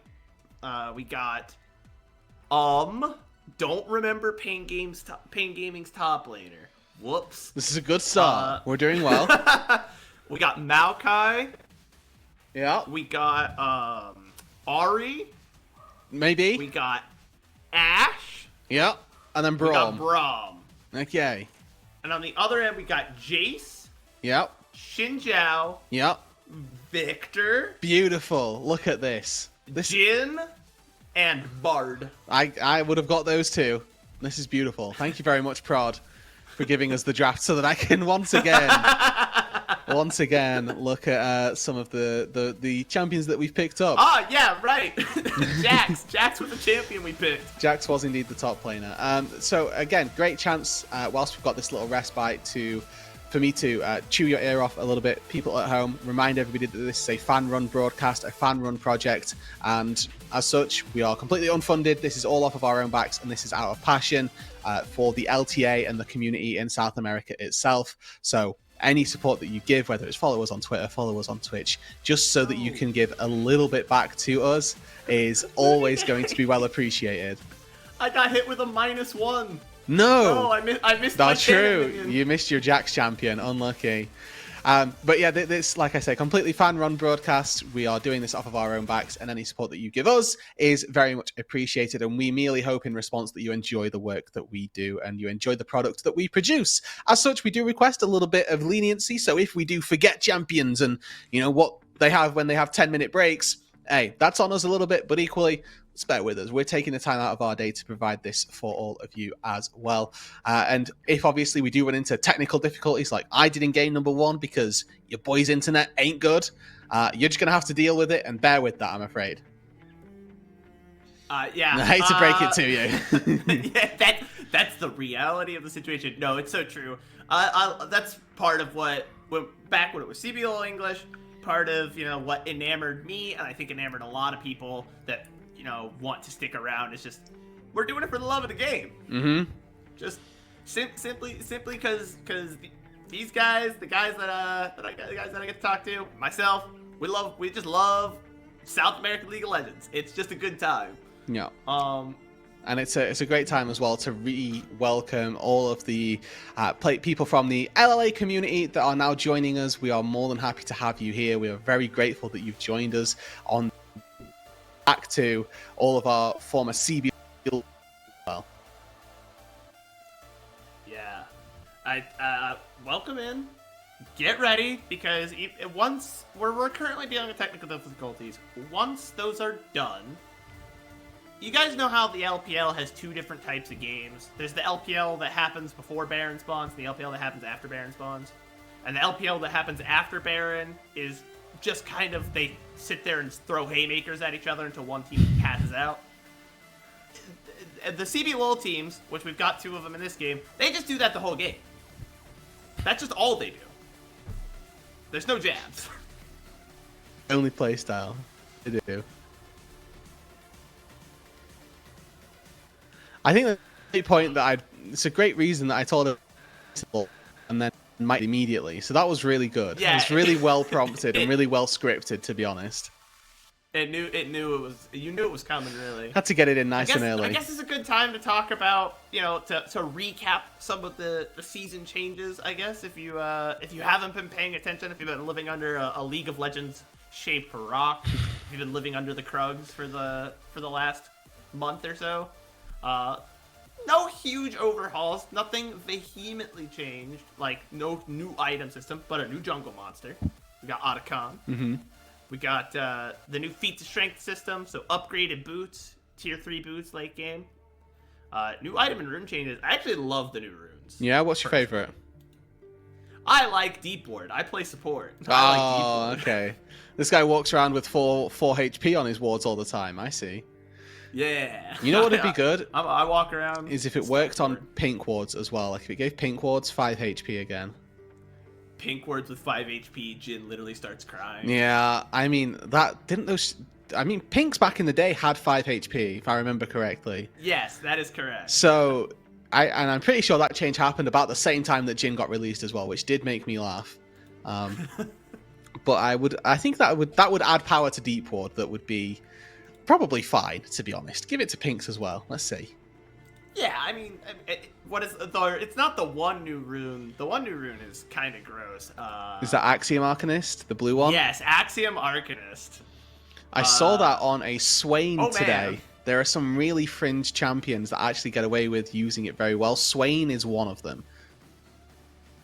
Because 14% increase to damage, healing, and shielding. Yeah. On an ultimate, that's a lot. Swain, baby. His ulti does damage and heals.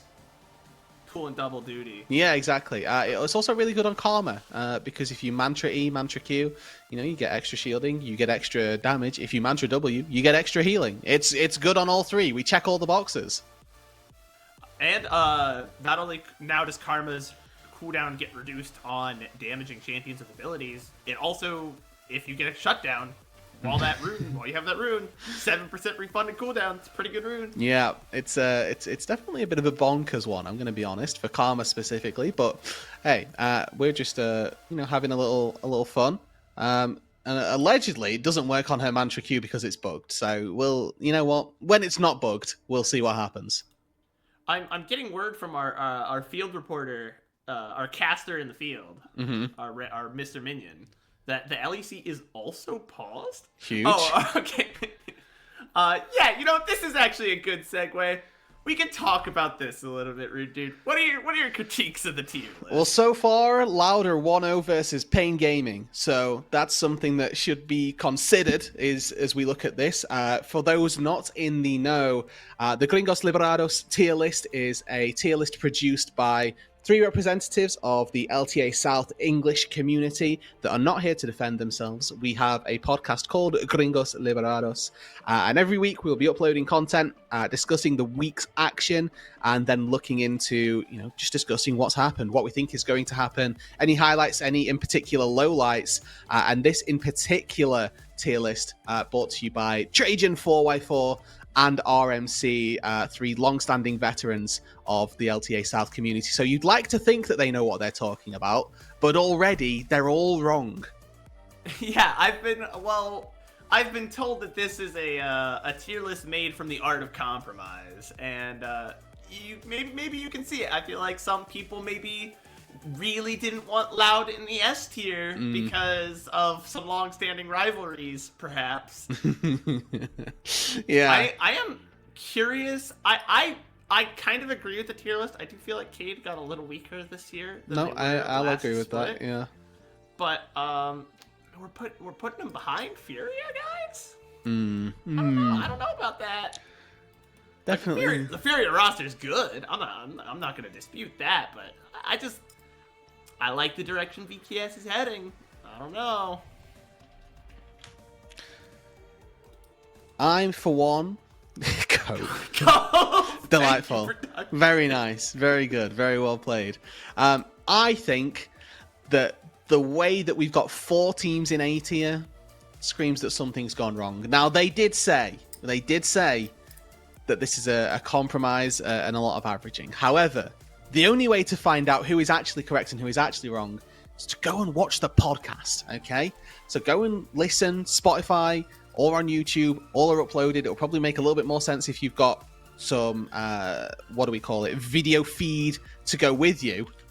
And I'm going to do everybody a favor and just find the VOD for everybody now, and I'm just going to post it in the Twitch chat. This is the beauty of having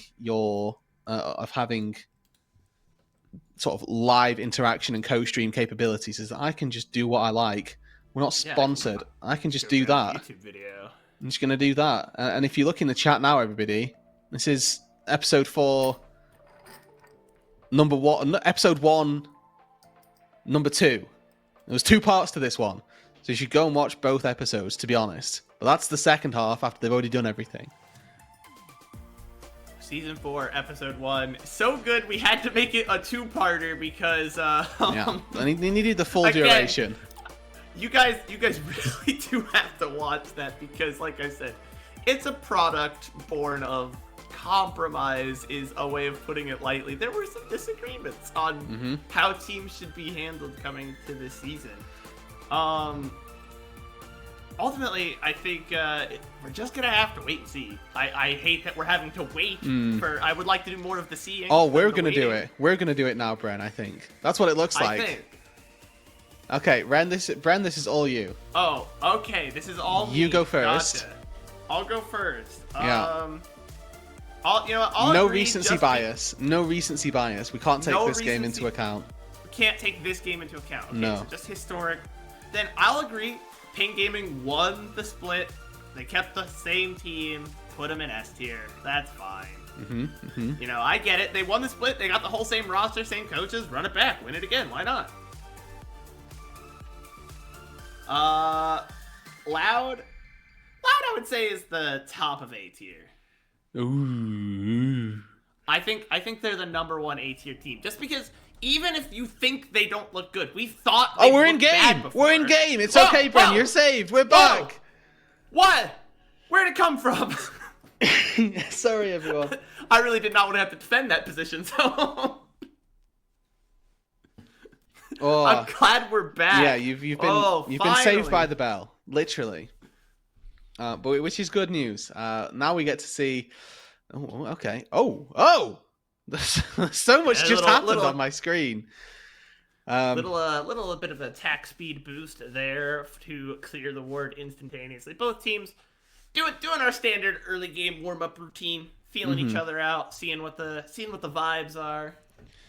Okay. Well, overall, I think it's going to be a little bit of it that exchange of information. It's where do our solo laners end up and where do our bot lanes end up in particular. So looks like the Ash Braum are heading up to the top side, where presumably that means that Jin Bard are going to be down in that bot lane. And as soon as somebody shows from Pain Gaming, somebody's going to look to show from Loud. Can they zone the Jax off of experience? Can they zone the Jace off of experience? That's your goal as both of these two teams. Looks like Jace was able to actually find one quick creep, which is definitely not supposed to have happened, but that ward probably counting for the most of it. Yeah, in your opinion, you see these two teams, they both got the lane swap. They're both getting good zoning, keeping these top laners, these solo laners off of the gold. Who does this benefit more here? Which of these compositions wants this lane swap more? I would say that Loud do, because they don't want to play against Ash Braum, which is strange because Pain are the ones who've initiated this. They're the ones that have transitioned their top side or transitioned their bot lane into top side. Now, maybe that's a preemptive play. That's them predicting that would happen. But I think I'm quite favored if I'm Loud with this lane swap occurring. The Jace, it's worth saying, isn't going to be farming those grasp stacks, which is typically what Jaces will do versus melee matchups. And if you are obviously new to the game, or new to this season, I should say, have had your head under a League of Legends rock, as Bren has mentioned.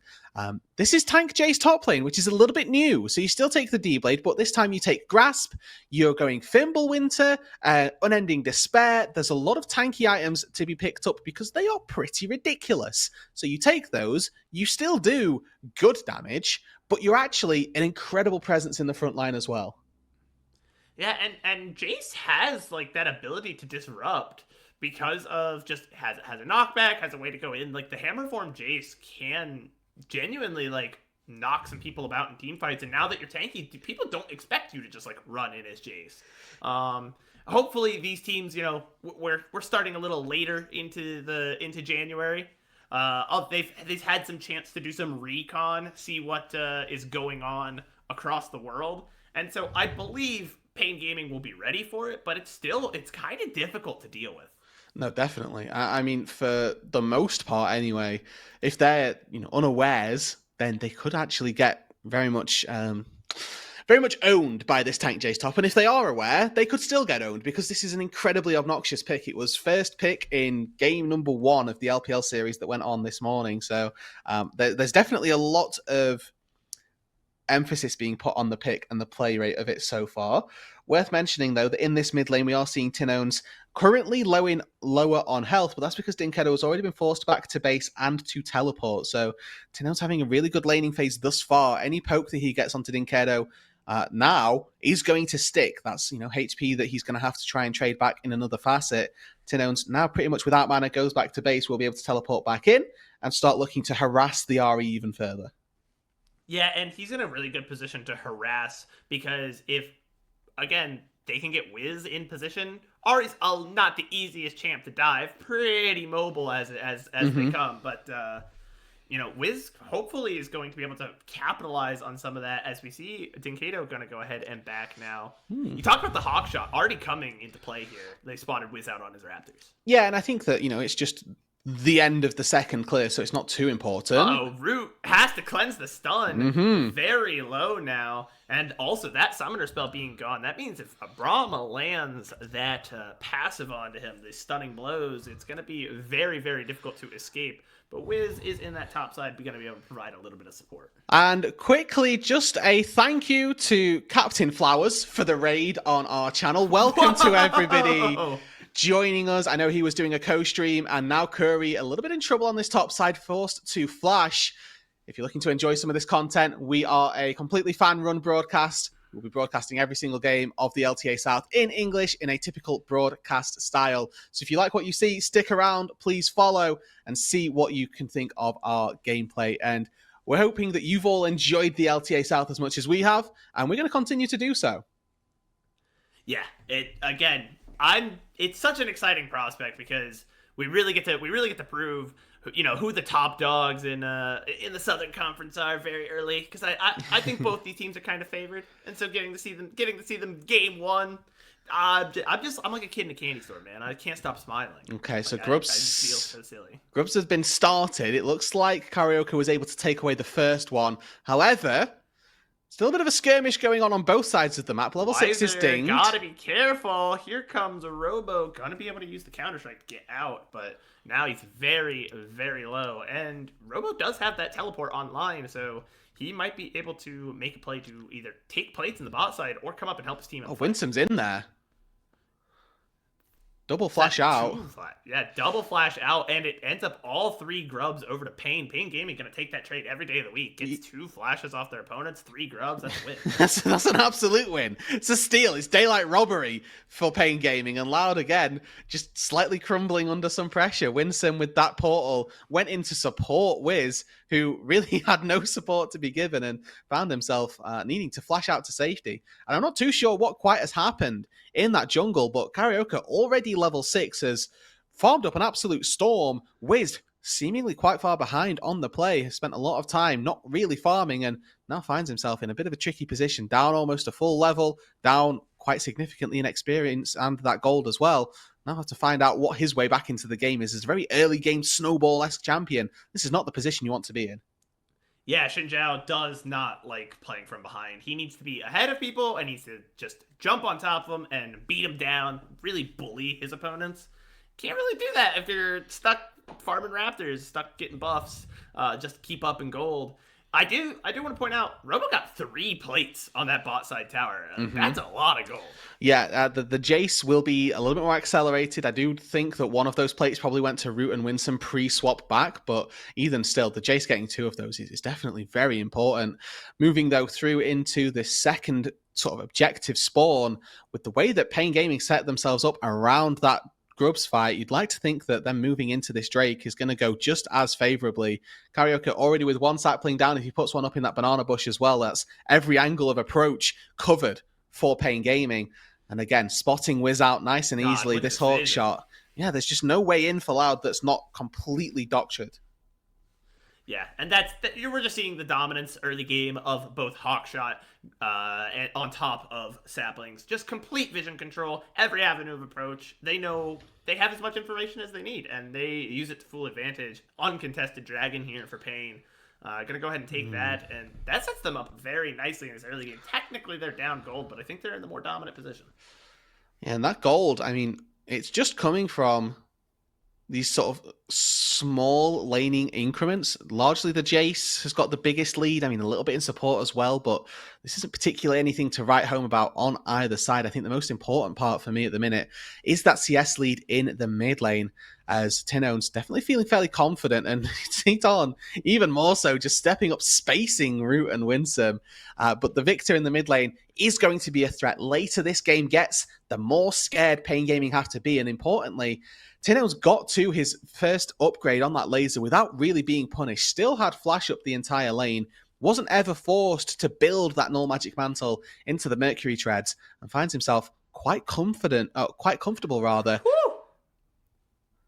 Look at that. Sorry, I did not mean to. Winsome lost half of his health in like less than 3 seconds, and we've got to fight in the bot side possibly, because it looks like I saw Grandmaster's Smite teleport, but I must have been wrong. Yeah, I mean, I don't think it was TP, but the Grandmaster's Might did get issued.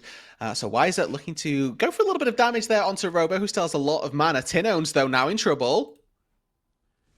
Tino's now caught out, gonna get hit by the charm. Dinkato uses the dash to get away, but he's just getting burst down. It's gonna be all up to Karaoke now. Karaoke should have the damage, and there it goes. First blood over to Karaoke, but remember, gotta get 3. There we go. So the Bramble Smash plus Smite combo able to take down Tinones, who holds the flash there. Knowing that Dinkato had still got flash and 1 extra charge of the Spirit Rush, knows that he's actually not going to get away anyway there. And now I'll get to be... I'm interested now as to see if that's the... Yeah, there we go. Merc Treads picked up immediately after that death, knows that, okay, they've done it once, they can just continue to do it when they have ultimates up, and those Merc Treads are going to give him so much stopping power, like so much ability to survive those future engagements, because it gives MR and it gives him that movement speed to get out to safety as well. Yeah, movement speed, a little bit of that CC reduction will help as well. And now Dinkato forced to burn the flash in the top side. Stepping up a little too far, misses the charm, and that puts Robo in a good position to just punish him. And yeah, Dinkato's forced to burn the flash. No sums for Dinkato. Okay, so the next point of contention you'd like to think are going to be the rest of those grubs, because Wiz did snipe one of them away, so denied the feet marker going into the back pocket of Pain, but there's still a couple up for grabs, and Pain Gaming moved their way in here without the power of Wiser, who does have teleport, but Loud, they've started this one off. Root still with that curtain call ready should a fight break out. They're just so close to starting it. Where is it going to come from? Wiz dashes in, isn't able to get on top of Titan. Now he's stunned out.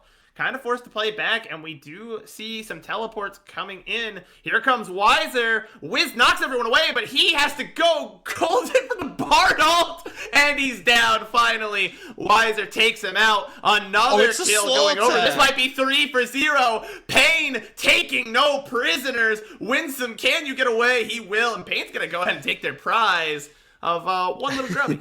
A solitary Void Grub is their victory, but Pain Gaming will be more than happy to have bullied Loud away and to have continued their snowball through the early game. We mentioned that we were happy with the way that this game was progressing for Pain, even though they were down in gold. Now they're progressing up in gold. They're able to find some fights as well. And I want you to keep your eyes on Curry here, just protecting that Cosmic Binding doesn't connect onto Teton due to the Unbreakable going up. Teton also sidestepping the Deadly Flourish, and Tinones, as soon as he lands, he has to teleport out or flash out near immediately. Weiser again creating all of this space on the backside, and another great pick from Titan, dodging another Deadly Flourish. Arrow onto Tinones to make sure that the victor falls as well. And there we go. This is what it means to the Pain Gaming supporters. Just one team fight, and they are on their feet. That's the most passionate fan base in Brazilian esports. I'll say it, man. Pain Gaming fans are absolutely crazy in all the best ways. They are something different, and that is absolutely true.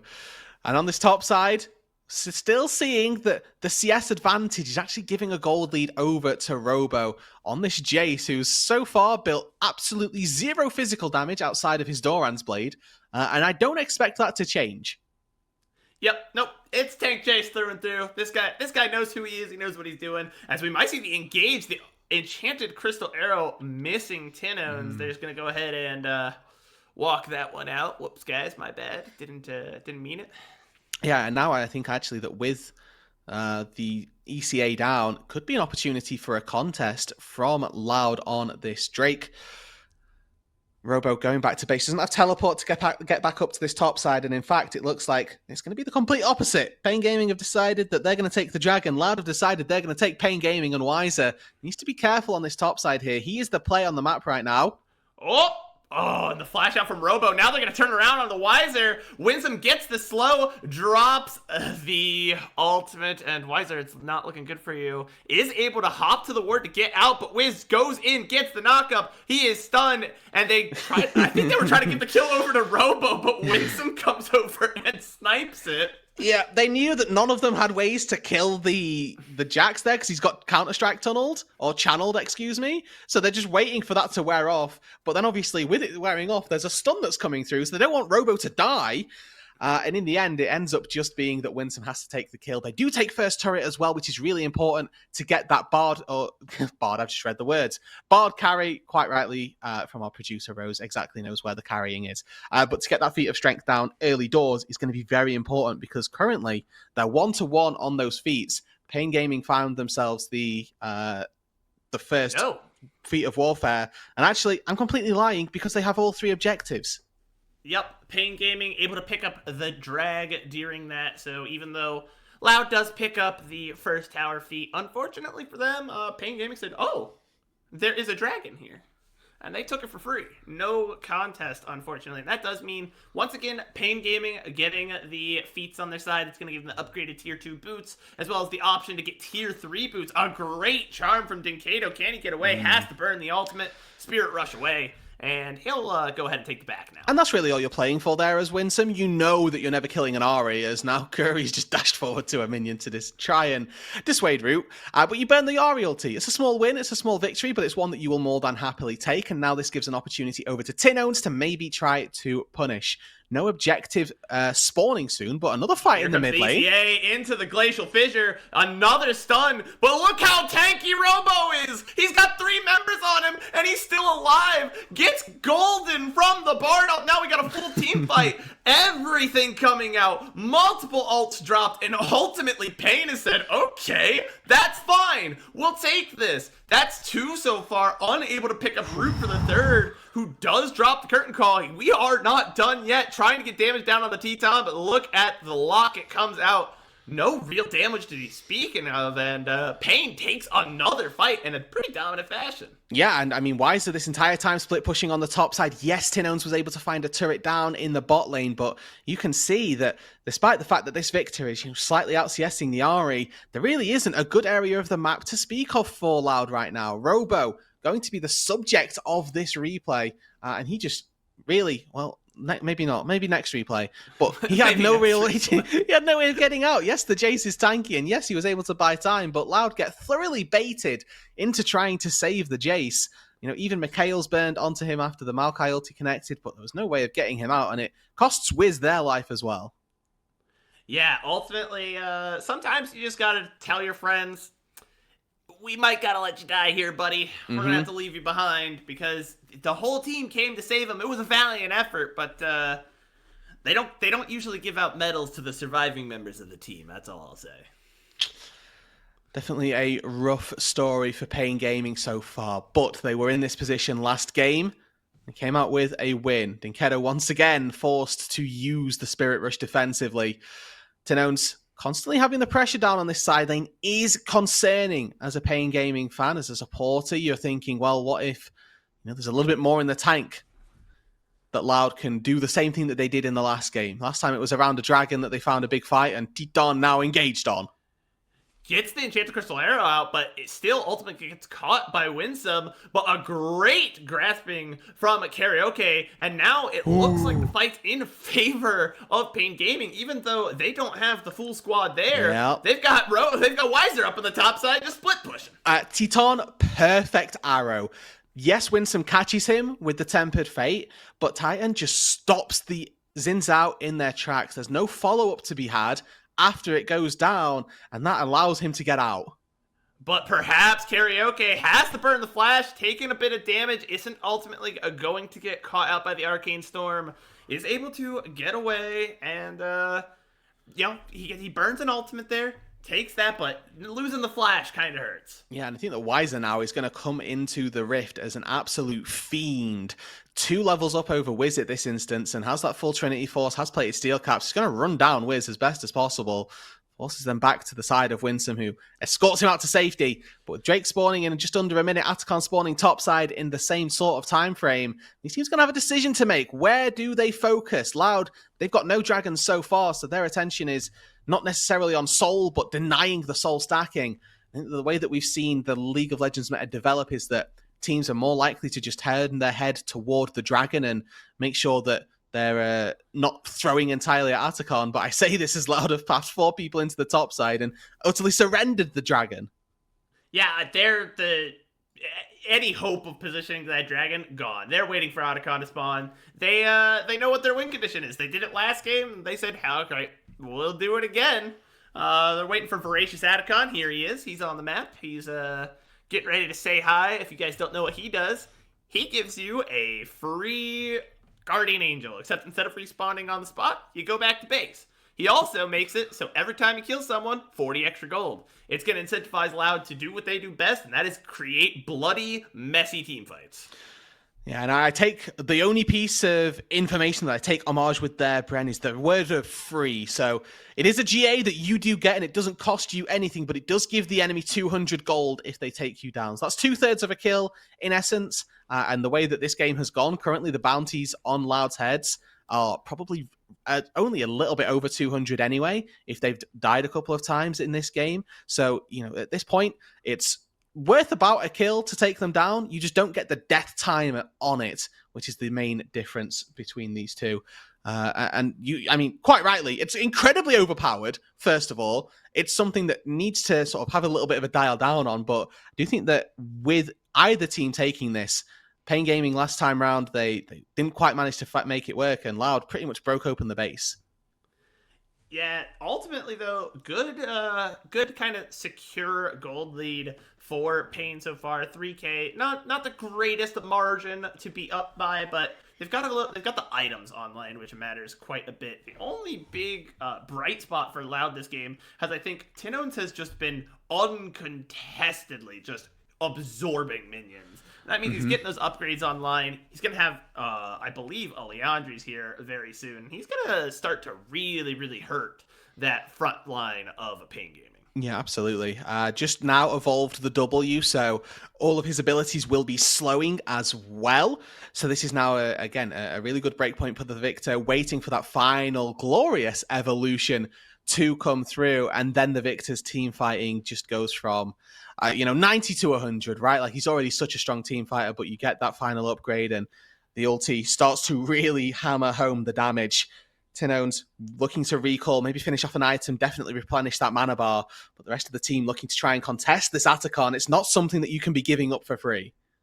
Yeah, Pain Gaming already got it down to about half health. Loud trying to find their angle in, but they have to be very careful. They know Wise is in that top bush. Or do they not? They're not paying him. They have no idea. I thought they saw him coming in, and a great ultimate. The flank from Wiser coming through. Winsome gonna lose his life. Tries to heal out of it, but just can't. Wiz probably going down next. A double kill for Wiser, who's going on to Root now in the backline. Tinone's about to fall, and they do trade one back.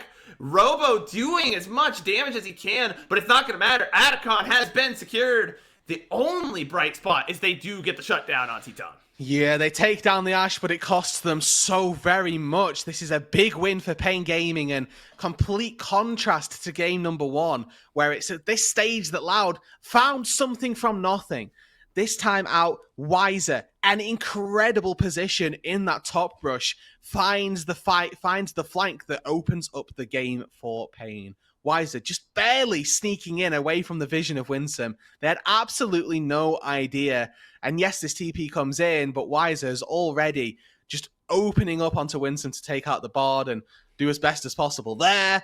Free hitting, stuns onto the Jace, zoning out Root this entire time, who's, max DPSing in fairness, just doesn't have the damage to kill a Jax yet. Yeah, not until very late in the game can the Jhin just press the 4th shot button. Not yet, and unfortunately he might not get there. He's only got 1.5 items so far, down pretty significantly here now, especially the neutral objectives. I think that's the biggest difference between this game and last. Loud was able to, last game, pick up, the Rift Herald and then turn that into an Otacon. They got neither this time. Rift Herald coming out on the side of Pain Gaming, gonna use it to get this bottom side turret. Ooh, it's a very good Tempered Fate to deny the Chard. Well played from Winsome. They're still gonna lose the turret, however. So I think all that does is save the Rift Herald some health. They say, okay, we're gonna charge the next turret then. Yeah, and you don't have an ult for this one. Exactly, you don't have Tempered Fate anymore, which is probably their primary source of engage. For Loud, and Pain Gaming actually just in the face of Loud going to take this turret down. Minions be damned, they'll have their way with the bot tier 3. Mid tier 2 going to fall down as well, and Loud crumbling a little bit here at the seams as Pain Gaming open up to a 6,500 gold lead with Drake spawning in 15 seconds. That's a Chemtex or Hextech Soul if Pain Gaming can get in there. And Loud, I think this is their final effort. Going to have to just throw their bodies at this dragon to try and attempt to steal it away, but it does look like Loud, they're just going to get this over and maybe start to focus some vision around the Baron, but vision is about all they can get. That's just a rough trade, it feels like. You're giving over this soul, which is very impactful. I feel like Hextech is one of those souls that you just recognize at a glance really starts to change the way you can play the game, being able to get that damage, and I believe the slow is the big one from well across the screen. And now you really got nothing out of it. You were able to push some waves out. You got some vision around Baron, but what's the vision do you when Karaoke and Titana are going to come over and just get their vision regardless? There's really nothing stopping them right now, and Loud in a very tough position. They're going to have to find some magic. Yeah, I mean, it's certainly tricky for this position for Loud, and Pain Gaming currently in an absolutely very desirable position as far as Pain Gaming positions are going to end up going. They've had Atacon, they've got 4 Drakes, they've got the Soul picked up there, pretty much everything going their way. And if we look at I think that's either damage or gold, and I'm pretty sure it's gold, maybe? It can't be gold if Ash has that much, surely. Surely it can't be gold, guys. Quick, Dano be total. What's Dano? Surely that's damage. Google Translate. Hold up. Either way, you can see that whatever it was, Titan had a lot more of it than Root, and that's never a good thing. Yeah, whatever it is, if you're Root, you don't like that Titan has more of it than you do. That's not nice. You're supposed to be the guy. Dano equals damage. Thank you, production. There we go. We need Axeman in here. He's been working on his Brazilian Portuguese. That's true. He would know. I miss that guy. I miss him too, man. As we're looking for some more Dano to come through for Loud, they are certainly struggling their way through this game. Worth mentioning that Tinones does have that fully evolved ultimate now, just as Pain Gaming walk their way over to the Dragon, and I think Tinone's going to have to use it to escape here. Weiser gets a lot of damage down, ultimately going to back out, doesn't want to eat too much damage. His team, however, on the opposite side of the map, just scorching through this Baron. They're trying to find something. Wiz does not hit the W, and that means his whole team gets caught up in this. The Tempered Fate going to come out, buy them some time to set up. They need to find something here, but it doesn't matter. Oh, Dinka! Root's the one who nearly gets just 0 to death. Gonna drop the curtain call. They're gonna flip it. Get some damage onto something. They're gonna flip for this Baron. It's the only chance they've got. They don't pick it up, and they lose their jungler. Who? But hey, whoa! Why is the died bot lane? Tinones picked up the 1v1. Now, but also, Weiser got the inhibitor, so it seems like Weiser was probably just disrespecting the Victor damage a little bit, thinking he could maybe get out to safety. Is now Robo the one disrespecting as well? Yeah, Robo gonna go after Dinkato, but he does not know he's in a dangerous position. Here comes Karaoke. Gonna try and pick him up. A good charm from Dinkato, trying to buy himself time. Gonna work towards his jungler as everyone's coming to collapse on Robo. Robo knows it's over.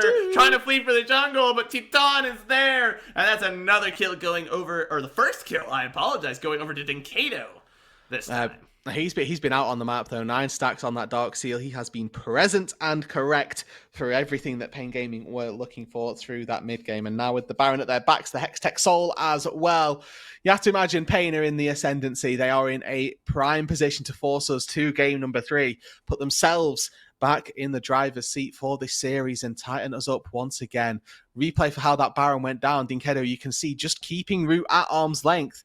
Looks to go in once and not quite able to find the engage that you're looking for, but Root seemingly object permanence walks straight back toward the Ahri and is forced to flash and cleanse out to safety. I think notably Wiz was unable to tag anyone with the sweeping blade there, and that means he doesn't get any of the tags for the increased dash range. So even if he wanted to jump in and flip, he really couldn't. Oh, they're going. Everyone back away, and we come out of the replay directly into a fight, and Titan is no more. Pain is just going to go ahead and reconsolidate here in the mid lane. This could be an angle for Loud, unless they get a good engage on the Robo. But that is Tank Jace, my friends. That's not the guy you want to go after. Weiser goes golden, the curtain call coming down. Curry going to block most of that damage out. Weiser taking a lot of damage right now, able to hop away. Every summoner's coming bird. Weiser caught by the deadly flourish, and that proves to be his end. A kill going over to Wiz. Wow. Man, that was a lot. Brent, you said it in game number 1, and once again, Loud, they find something from nothing. A quick charge up from Wiz there as he preps the 3rd Talon Strike, dashes in with Flash onto Titan, and Loud collapse immediately onto the AD carry. They take Titan out once again. The Tempered Fate goes wide, but Wiz, Flash knock-up. There's just no time to respond for Titan. He has to be so fast on that, and he unfortunately just wasn't. And then you think, oh, they've caught Robo. Perfect. But again, this is a Tank Jace. He just doesn't fall. Weiser is able to buy a little bit of time, but it's not enough before the rest of his team sort of yell at him, trying to get him to disengage, and then Root, living up to his namesake there, finding the deadly flourish, catches the Jax out, and just a couple more skill shots there, happy to go. Elder spawning in 20 seconds time. If Loud can find their way back into this, I mean, who knows? They've proven that they can get a pick. If they can find that in, they're really getting bullied out of the jungle. One of the best parts about having that Maokai jungler is he just takes space so effectively, especially when he's picked up that Leandries. Those saplings hurt quite a bit as we got a bit of a skirmish going on between Weiser and Robo. All it's going to cost is some HP as Weiser gets tagged up a little bit. Nothing doing, and look at the lack of vision for Loud. They are completely blind here. They have to walk in together. And they have to walk into Weiser, who goes in on the engage. The Root coming over the top, that's a shutdown. Immediately onto Root. He's gone. Winsome gone. Wiz gone. And it's all over for Loud as they just get bodied. They had to walk in blind, and it just meant it was shooting fish in a barrel for Pain. Yeah, Tinone still didn't have the ulti and didn't want to put it down in time, and now he's got to try and find his way out of this. Can he get some damage down? Perhaps he's getting a bunch of damage on Nikaido, who's just going to leave, and now Karaoke is just going to sit there and buy time for the rest of his team to just start taking objectives here. They're able to pick up the kill on Nikaido. No one is up, and they won't be for at least 10 more seconds. Pain should have this in the bag, and that means we're going to game 3. Absolutely. Pain Gaming back in charge, back to their former glory, the end of your split for CBLOL champions. Not going out 0-2 in this one. They give us a fight for this first opening series. Their chances in the upper bracket continue. So we go to a 1-1 scoreline now. Again, this is a matchup that throughout the past 2-3 years has always delivered. The Pain Gaming fans silencing the Loud Massive. And that is exactly the type of thing we're after to start out series number 1. Yeah, series 1 showing some serious signs of life. Exactly what we were hoping for to really set the tone for the game and get us off to the right start for this season. And man, I think Pain, maybe they just needed a warm-up game because they looked dominant start to finish. And they didn't give up the ghost that time around. I think that Pain Gaming were so frequently touted as a really solid early game team and then sometimes had a little bit of a struggle. This time out, though, they absolutely corrected themselves. They found that early game and then they saw it through. I think they ended like a 12,000 gold lead, something crazy like that in the end. It was absolutely massive performance from them, start to finish, very clean, very concise, and those neutral objectives were absolutely all Pain favored. You know, it's interesting because it feels like this game was almost topsy-turvy. It was like a Freaky Friday situation. We were like, oh, the lane swap comes out. Surely that favors Loud. Why are Pain initiating the lane swap? Loud's got this snowball comp. They want to get ahead early and kind of take control and never let their foot off the gas. That's what Pain did. It felt like we were kind of living in a little opposite land for a second there because Pain, I thought, were going to have to like play a more different style of comp. They just, once they got their foot down on the throat, they just never let up. Absolutely. I think that's the perfect send-off. So if you're looking forward to game number 3, now's your time. Go, grab a drink, grab a quick snack. Make sure that you're back and ready. We have got game 3 of this upper bracket game to decide who goes into the next stage in the upper, who goes into the next stage in the lower bracket between 2 titans of the LTA South. Let's see who comes out on top right after this break.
Welcome back, everybody, to the LTA South English official coverage of the LTA South. My name is Roodood. I'm still joined by SuperBren. We have got to wrap up this final game in the best of 3 series between Loud and Pain Gaming.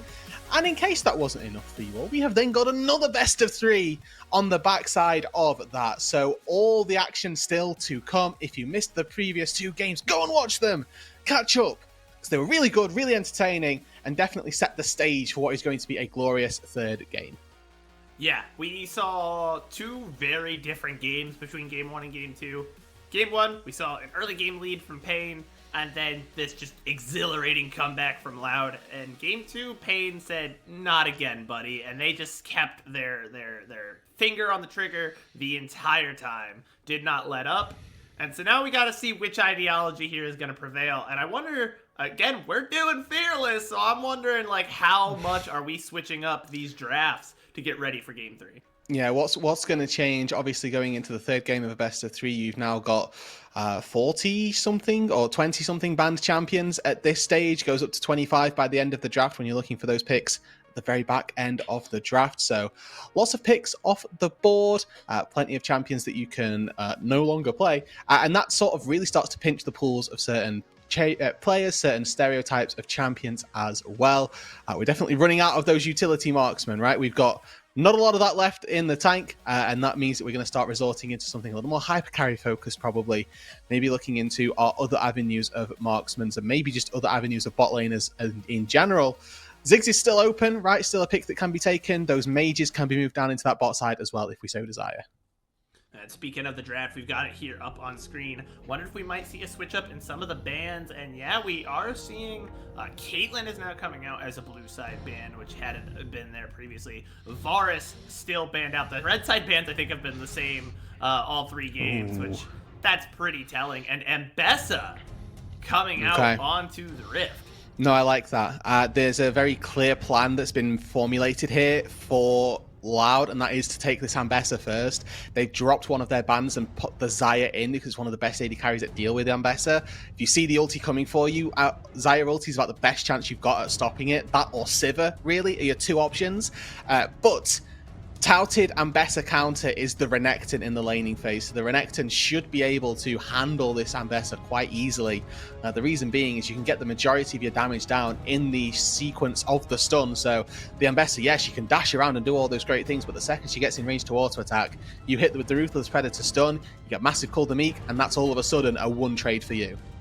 Yeah, and the follow-up for that trade is going to be insane because we have 2 junglers that are both very single target lockdown, like just beat 'em up junglers. The Vi is like the ultimate combo jungler. I wonder if we're going to see I would like to see maybe, oh, interesting. No, I think this is a solid pickup right now for Root, especially since, I mean, Root's Kaiser has been honestly very good his entire journey through South America, but this is also a really good takeaway pick because so far the best thing that you can take bot lanes for Titan in particular is something that builds the Zhonya's. It's the only way that you're stopping Kaiser if Xayah's off the board. Ezreal's previously banned from the series, and unless you're going to take one of the worst AD carries in the meta, Sivir, you really are going to struggle. Yeah, reminder for everyone at home, this is a fearless draft, so things that have previously been played can't be taken again, hence the Ezreal off the board, and that probably is the go-to that you'd look for. Kai'Sa, a great pick because it would have probably been something that was defaulted to by Teton, and this Tristana is maybe the next best thing. Buffering the rocket jump and the cease and desist is possible, still very tricky though. Yeah, and now we're going to see the bans coming out, focusing on the support there first. I'm going to get rid of the Leona because the last thing you need with a Vi is to then also have Leona just dropped on top of you. I think that's one of those supports that if you aren't going to guarantee you get Leona, it can't be on the board. You just cannot let an opponent get that pick. Yeah, it's we're getting rid of the dive supports, and unfortunately there's still a good few up and available, but the power of Fearless is that there's not as many as we might have previously anticipated. So Rel's off the table. You're looking at the Nautilus and Leona the Leona do have now just still allowed what mid they're looking to play with as well. maybe something that can help out quite significantly with that dive. Like Alessandra, for example, looks really good here. I think that Talia is something that's maybe a little bit more respectable and a bit more reliable, as it's also very good at stopping all 4 dashing champions so far.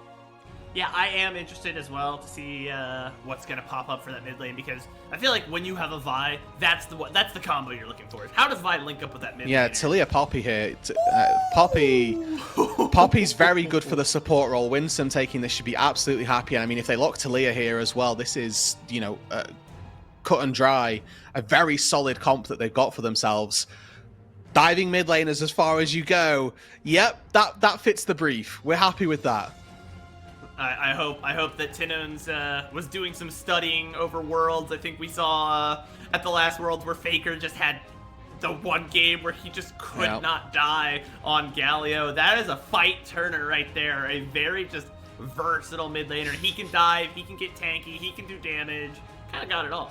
Yeah, and I mean, okay, I'm looking at this thinking, how does Dinkedo ever look to play this game? And the answer is, you know, absorb that dive. I think that Swain is an immense pick here. We have got 4 melee champions and a Kai'Sa who is very short range as well. This Swain pick has completely turned the draft. Pain Gaming now have a talisman in the mid lane that they can look to rally behind. If people are diving into a Swain, Swain is loving it. A reminder, with Axiom Arcanist, you get that increased damage and healing coming through when you have your ultimate active. Swain's ulti, there's no cooldown for when he's like got it active. If it's churning out the whole time, he's just constantly getting application from the Axiom Arcanist. It's truly very powerful. Yeah, it is toned down a little bit.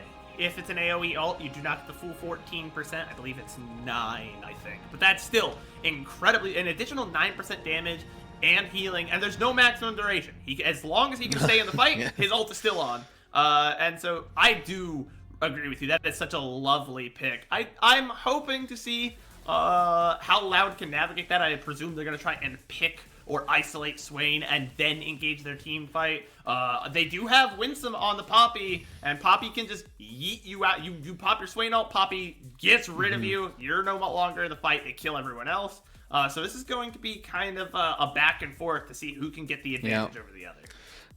The onus is very much on Winsome this game. He has got a lot of responsibilities through the entirety of this game, I'm going to say. He's got to not only disrupt as much of the engage as possible that Pain Gaming have, but also he needs to save Keeper's Verdict for when Dinkedo pops his ult. The second that happens is the second you channel ulti and kick him away.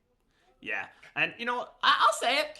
I got some Poppy bias. I'm a Poppy support enjoyer. I think the support lane is where that champion should be, and you can really bully people because, you know, a lot of people, if you're out of position, if you get caught out, you're reliant on that movement. Poppy just shuts almost all of it down, and there is quite a lot of dashes here on the team. I mean, literally everyone except Dinkedo. Thank you, production. Thank you, Rose. Rose gets it.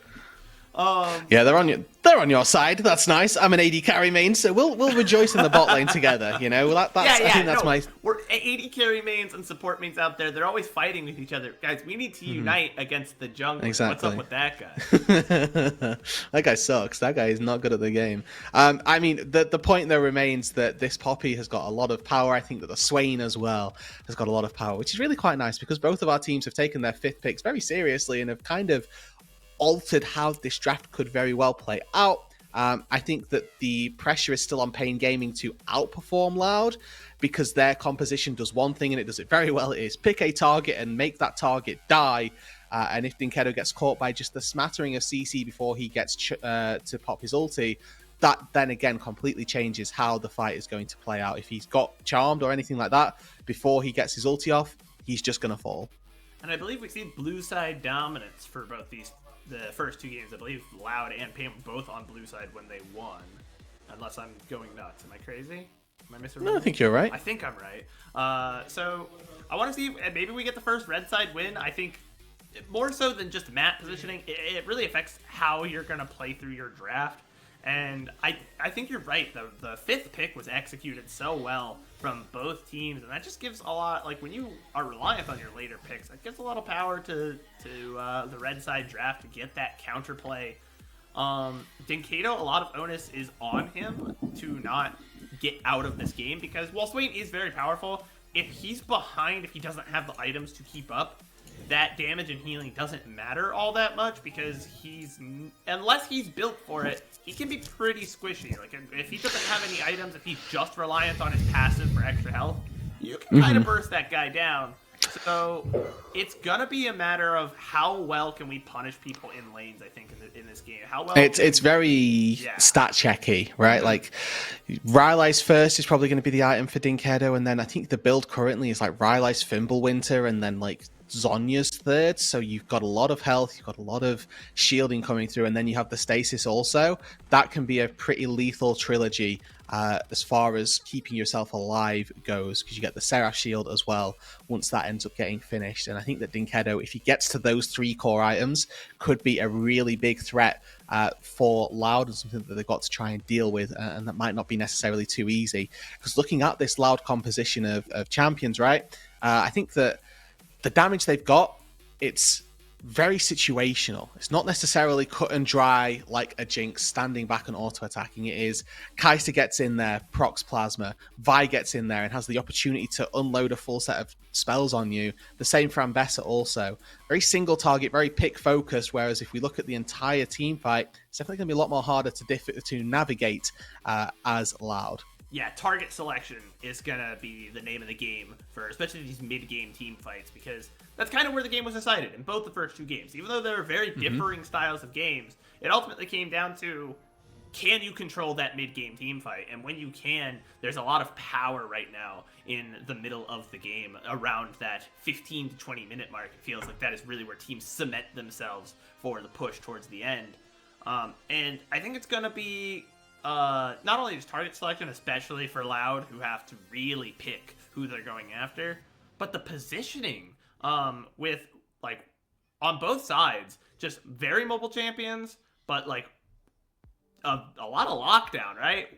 On the side of Loud, you've got Tinones, Wiz, Winsome, all of them are just going to try and, like, hold you in place. Weiser, Karaoke, Curry, lots of CC from both teams. And so these mid-game fights where people don't die instantly, they're not made of paper mache, but you're still doing good damage, your CC matters a lot here. Absolutely does. And I'm kind of hoping that I'm not lagging, and if I am, Bren, I'm going to ask you to switch me off. And cast the start of the game. Yeah, my bad. We're on it. I'm on it. Let me reach down here. I got the start the game button. Oh yeah. Did it work? Nope. All right. No game. Sorry, guys. The game still hasn't started. Yeah, I mean, apologies to the beauty, I guess, of bootleg streams. We're not the game is still. Yeah. We just, instead of being like, oh, there's a technical issue and we're waiting on the technical, we're just like, we don't know, and we know as much as you do. And so if you guys want to chat, I'm looking at the chat right now. What you guys got for me? I think that time. Remind everybody of the led nature of this broadcast. Oof. I think what I was gonna get from Roodood there. It's a fan-led project. At the end of the day, we're all doing it here just for the passion, the sweat, and the tears, because we love it. We love League of Legends. We love South American League of Legends. We always have, and it means sometimes there's some issues like this, especially when there's a delay on Riot's side, and we don't know why. We can't share that with you, unfortunately. But what it does mean is we're bringing this here simply because we got no other incentive other than we want to present this league as best as possible for an English-speaking audience. Everyone here is very passionate about it. Producer Rose, myself, Roodood, all the other casters. You know, we're just here because it makes us real happy. And if we could as well, Rose. No, definitely not. Because I need more from you. I need more from you. Is if we could once again bring up the potential flame of the Gringos Liberados tier list. We've done it at the start of every game.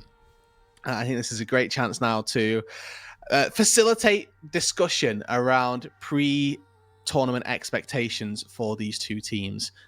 Because, you know, coming in, we had a panel of Trajan, 4x4, and RMC veterans of the South American League of Legends community. And They ranked Pain Gaming as the single best team. Now, again, little caveat is that this is a product of three people's opinions and compromise that was made. If you want to figure out the the caveats of how all of that came, I've posted a link to the video in the chat. Have a look at it. Have a little listen, see where their opinions came from, because it is very much worth the watch. They're always great fun to listen to, and there are a lot of good discussions to be had. And if you enjoy the podcast itself, subscribe to the YouTube channel. It's got a great little following already. We love all of our people over there that are watching weekly. And I remember watching back the first episode, and just the comments back on it were so very well received. And I think that just if you can be a part of that community as well, that's exactly what we're after. All right. So back to the. This is you again. Yeah. No. Keep loud where they were. Keep them there. Keep them there. In the no. No. The top of A tier. I think they're the top of A tier. They've got something that they've kind of got to come out and prove. The next team, I think I want to rank. I want to rank VKS. And I think they're my barrier to entry for A tier. I think they sit.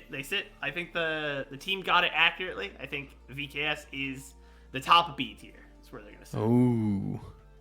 I don't like some of the changes that they made. I'm a little biased. Big Pro Delta fan. I think Leleco went and did a lot of great work for them, and I'm not sure until I've seen them operate in this league if Trimby and Kissy are an upgrade. I think next, let us go. I have some things to say about Furia. Furia, okay. Furia. If you guys don't know the roster, they're rocking Gigo, Tatu, Toots, Ayu, and JoJo. They're pretty good, but I think I have some doubts. Oh wow. Yeah. So I have some doubts about the addition of Gigo and Tatu, just because even though they're both very good players, stylistically they seem a little disparate from the rest of the team for me.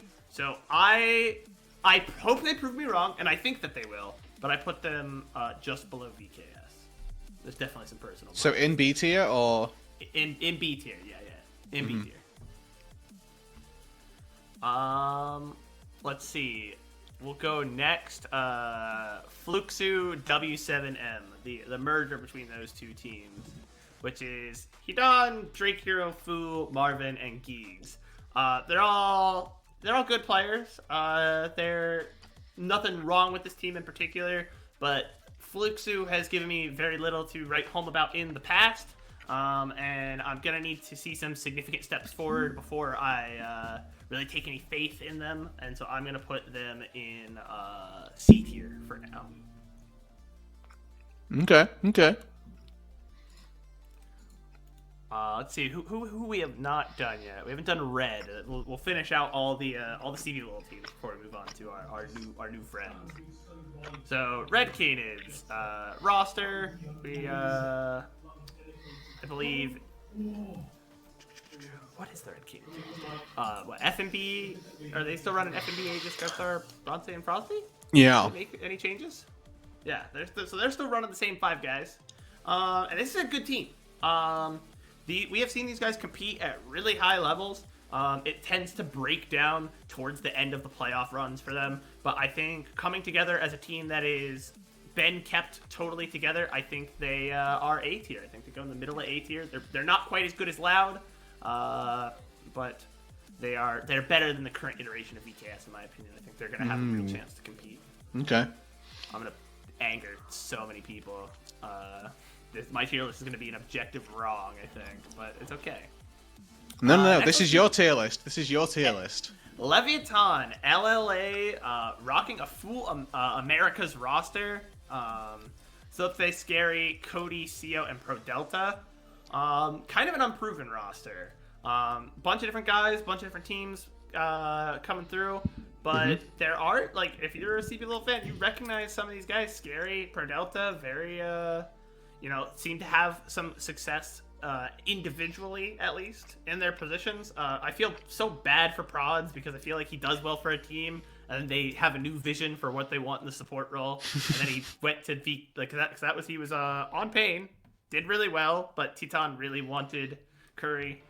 Ultimately, I don't think they're D tier, quite like where the CB Little Boys had them. Not quite S tier.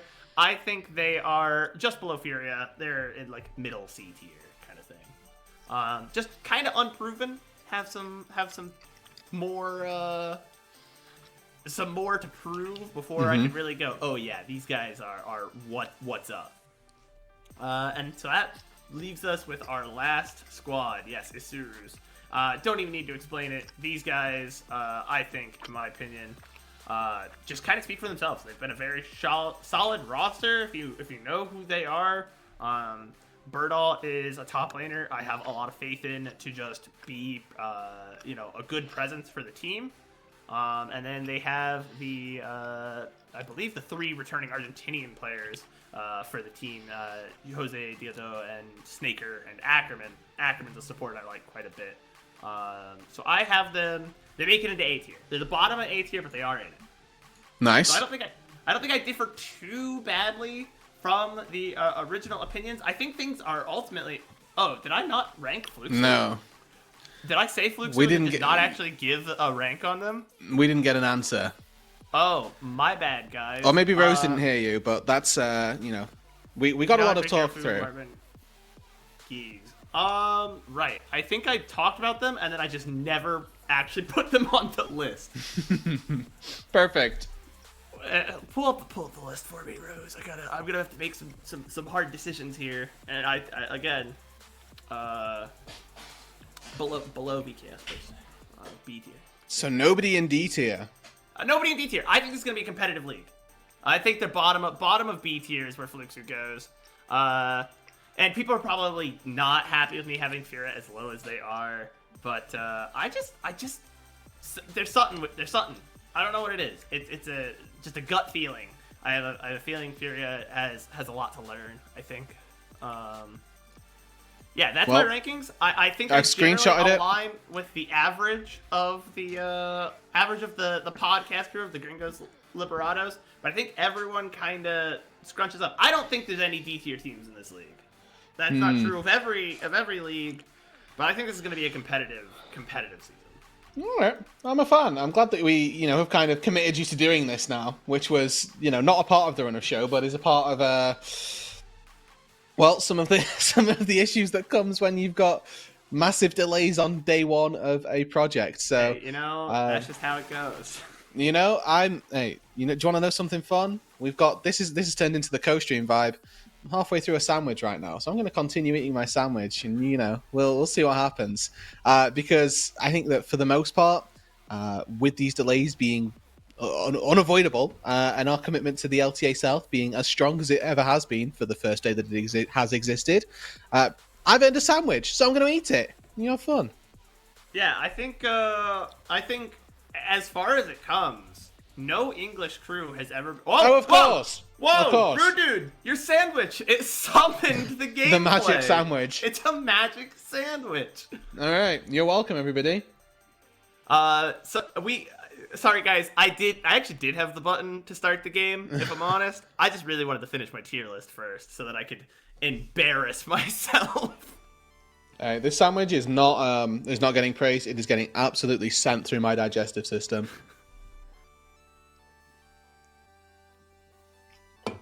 And now we finally get to see these two teams take to the Rift for the final time today.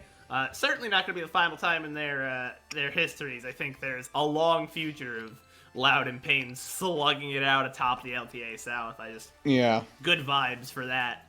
And it looks like we might be doing a little bit of a bit of a vertical jungling, a bit of a double invade. Interesting. Yeah. So. Gonna go ahead. Oh yeah. No, sorry. Question is whether or not Robo actually commits to trying to stop Karaoke at all, or if he's just going to try and walk his way down to bot side and sponge as much experience as he can. And the fact that Weiser is actually in here, relatively unguarded. I say relatively unguarded as Winsome walks in. That's a stun right there. Oh, doesn't have it, drops the Q first. I think it is the right spell to take first, but... I mean, he caught a lot of experience there. That's a big win for Wiser, right? The goal of lane swaps is to get just experience. You're not looking for gold at this point, but you are looking to make sure that you get some sort of XP. Notice how Curry is already recalling. He wants to be on that top side to prevent the dive from happening and stop Wiser from getting sunk even further down that he would have been from this lane swap. Now, this isn't getting matched on the bot side. Robo already taking a little bit of HP, so maybe they can form a two-man dive with just Karaoke, but Curry's up there already trying to stop this dive from coming through onto Wiser.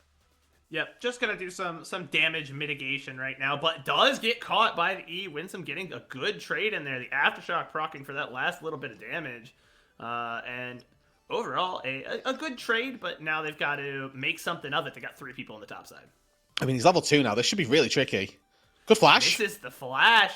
And Wiser able to come out of that A-OK. Just a trade of flashes there in the top.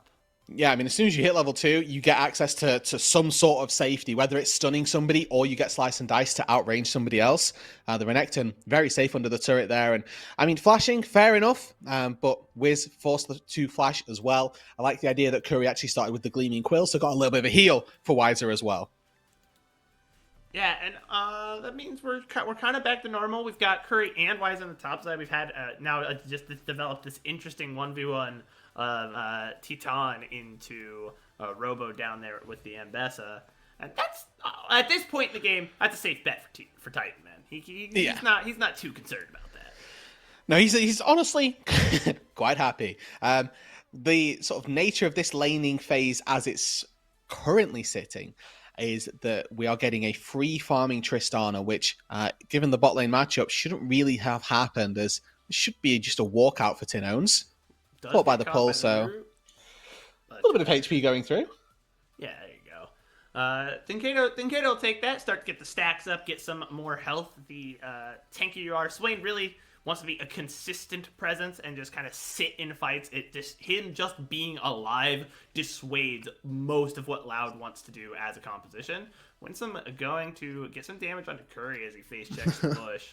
But the 2 supports, believe it or not, they're supports. They don't really do any damage. Yeah, they're just wailing away on each other. And look at the map right now, actually. So Root walked out to mid lane, didn't know where the Renekton was going to go, but they wanted to match the Renekton with the Kai'Sa. So he walked through mid lane to give himself the shortest distance to go either side. As soon as Wiser showed his face, it meant that he was able to formulate his path, move down to the bot side. Robo walks back out up to that top side, and they are trying their hardest to dodge this Ambessa versus Renekton lane. And we're looking at the matchups individually, not really too much to speak of. Root has a small disadvantage versus the Tristana. The Renekton, dead even with the Ambessa, in fact. So not really too much to write home about on either side. And this is just a lane swap, which has caused neutrality more than anything. You know what? We had 3 different games, 3 different styles so far. Because I'm pretty sure we already had like 2 or 3 kills in both previous games by 5 or 6 minutes. Now that could change. There's 45 seconds before there was like 4 kills in the last game. But looks like we've got a much more even pace, a little bit of a slower burn for this game. Yeah, and I mean Titan is whoa! Just as I said, a slow burn. Titan going to force the issue. Flashes in, W's in, flashes out, gets the kill with the bomb, and barely escapes with his own life. Picks up first blood. You know what? That's what I get. Slow in LTA South. No way.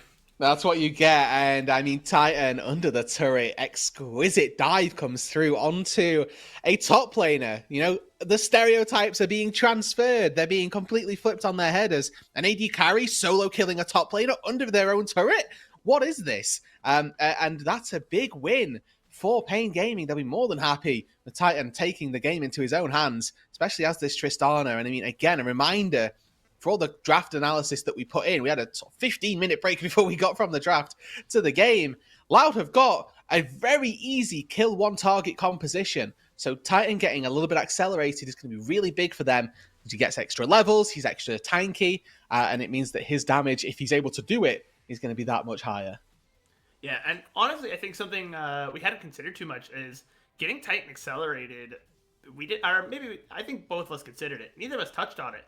he just shreds towers later on. And they don't really have a way to match that same level of damage against turrets on Loud's side. That objective damage really adds up. Fortunately enough, Grubs look to be taken by Loud, and this is a replay of that dive. Looking at how... so close. Yeah, and Robo here, he can look for an extra auto, but the shield wears off, which means that the damage actually comes through just that little bit later. And yeah, I mean, those are the types of reactions that you're going to get when your top laner gets solo killed by enemy AD. Yeah, not a great time. A good knock up there from Tinones. They get some damage down, but Robo, again, just can't really do anything against Titan, who just outranges him by a significant margin. Getting some good damage in return. I do want to note, Loud already has 2 neutral objectives. They have all 3 grubs and a dragon. So this is a little bit similar to what we saw from game number 1, where there was not so much of the action, but the objectives were getting quietly picked up. And in game number 2, it was not necessarily as quiet and more so assertive that Pain Gaming found themselves those objectives. But with the way that First Blood, went to Pain Gaming, have to see whether or not the focus on the feat of warfare gets restored by either of these 2 teams. I think they're trying to take down Dinkedo. It's a tough task. Here comes the ultimate, and back 4 out people. Dinkedo. He's alive for so long, but just cannot keep out 4 people. That's a lot of damage. A great use of a Winsome's steadfast presence to deny Curry any chance to CC and maybe save his friend. Though maybe ultimately that saved Curry. He got a chance to rethink diving into 4 people. Yeah, absolutely. There's the 50-50, really. Yes, I can go in here and maybe I save my teammate, but that guy was dead. And maybe I'm the one that falls after the fact as well. Either way, though, we get a little bit of a preview as to what this Swain can do. It took 4 people a lot of time to take that Swain down. Imagine if that's any other mage that's caught in that position. They die in the snap of a finger. This time round, though, Swain takes a little bit of time. And with that in mind, the later this game goes, the more difficult that's going to be. So there's just a teaser for Loud as to how difficult things might become. But equally, we get to see what this Loud composition can do. If they see a target, they can kill it. Yeah, it is see enemy, kill enemy, move on to the next guy. GG's and repeat until you win, right?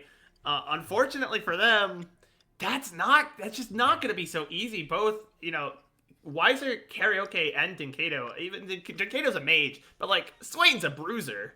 Really? That's 3 bruisers. Just because of the way Swain can just sit there and absorb pressure and absorb damage in a team fight. And so there's a lot of healing on this side. I wonder if they're going to bust out some of the anti-heal items earlier on in the matchup that you might expect. I think they have to be honest with you. Just count conquerors for me quickly, Bren, on Pain's side, right? We've got quite the conqueror stacking. Yeah, a few. So that plus the fact that most AD carries take lifeline, so you get a little bit of lifesteal built into their kit as well.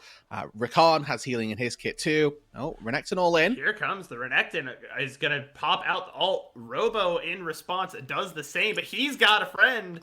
And Tinone's just going to use this opportunity to save Robo's life. Maybe we don't want to fight the Renekton, who's currently, with ulti pops.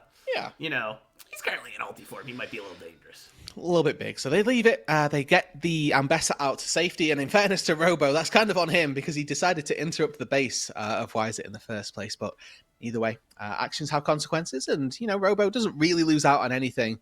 Other than just a little bit of his time, whereas Weiser loses out on the ulti. Either way, though, Loud still dead even in this game, and I think that this feels very much like a game 3 where it is game point. Both teams a little bit more subdued through the early stages of this game. 10 minutes in, neither side has made any big aggressive plays. With the Void Grubs spawning on that top side, though, it's important for Pain Gaming to try and contest it. They don't want to give 6 grubs. Yeah, no one wants to make that fatal mistake, especially on in this game. So you are right with both teams being very subdued. You do not want to just give over the game. It's game point. You have to be very careful what you consider. And if they give over 6 grubs, I talked about not being able to match the Tristana damage onto turrets. Grubs would answer that problem quite certainly, but Karaoke gonna do his job to deny everyone moving up to the top side. I don't think Loud is going to really be able to even think about contesting, and so that's gonna be 3 grubs for both teams. Okay, well, A little pick up here. They've got Robo down on this bot side to attempt to lane against Wiser, but there's not really a response from Loud, which is a little bit strange. Normally you'd like to see some semblance of a cross map, especially with a dragon up, or at least a contest for the fight. But I mean, maybe a flash burn from Dinkedo, but that seems like a worthwhile trade to me. Yeah, Dinkedo burns the flash, and they get 3 grubs entirely uninterrupted. It catches to me like a little bit like Loud just didn't know what was going on in the map for a second. Just because as soon as the grubs were taken, now all of a sudden Loud's like, oh, maybe we should go kill those guys. It would have been a nice thought 30 seconds ago, but a little too late for that.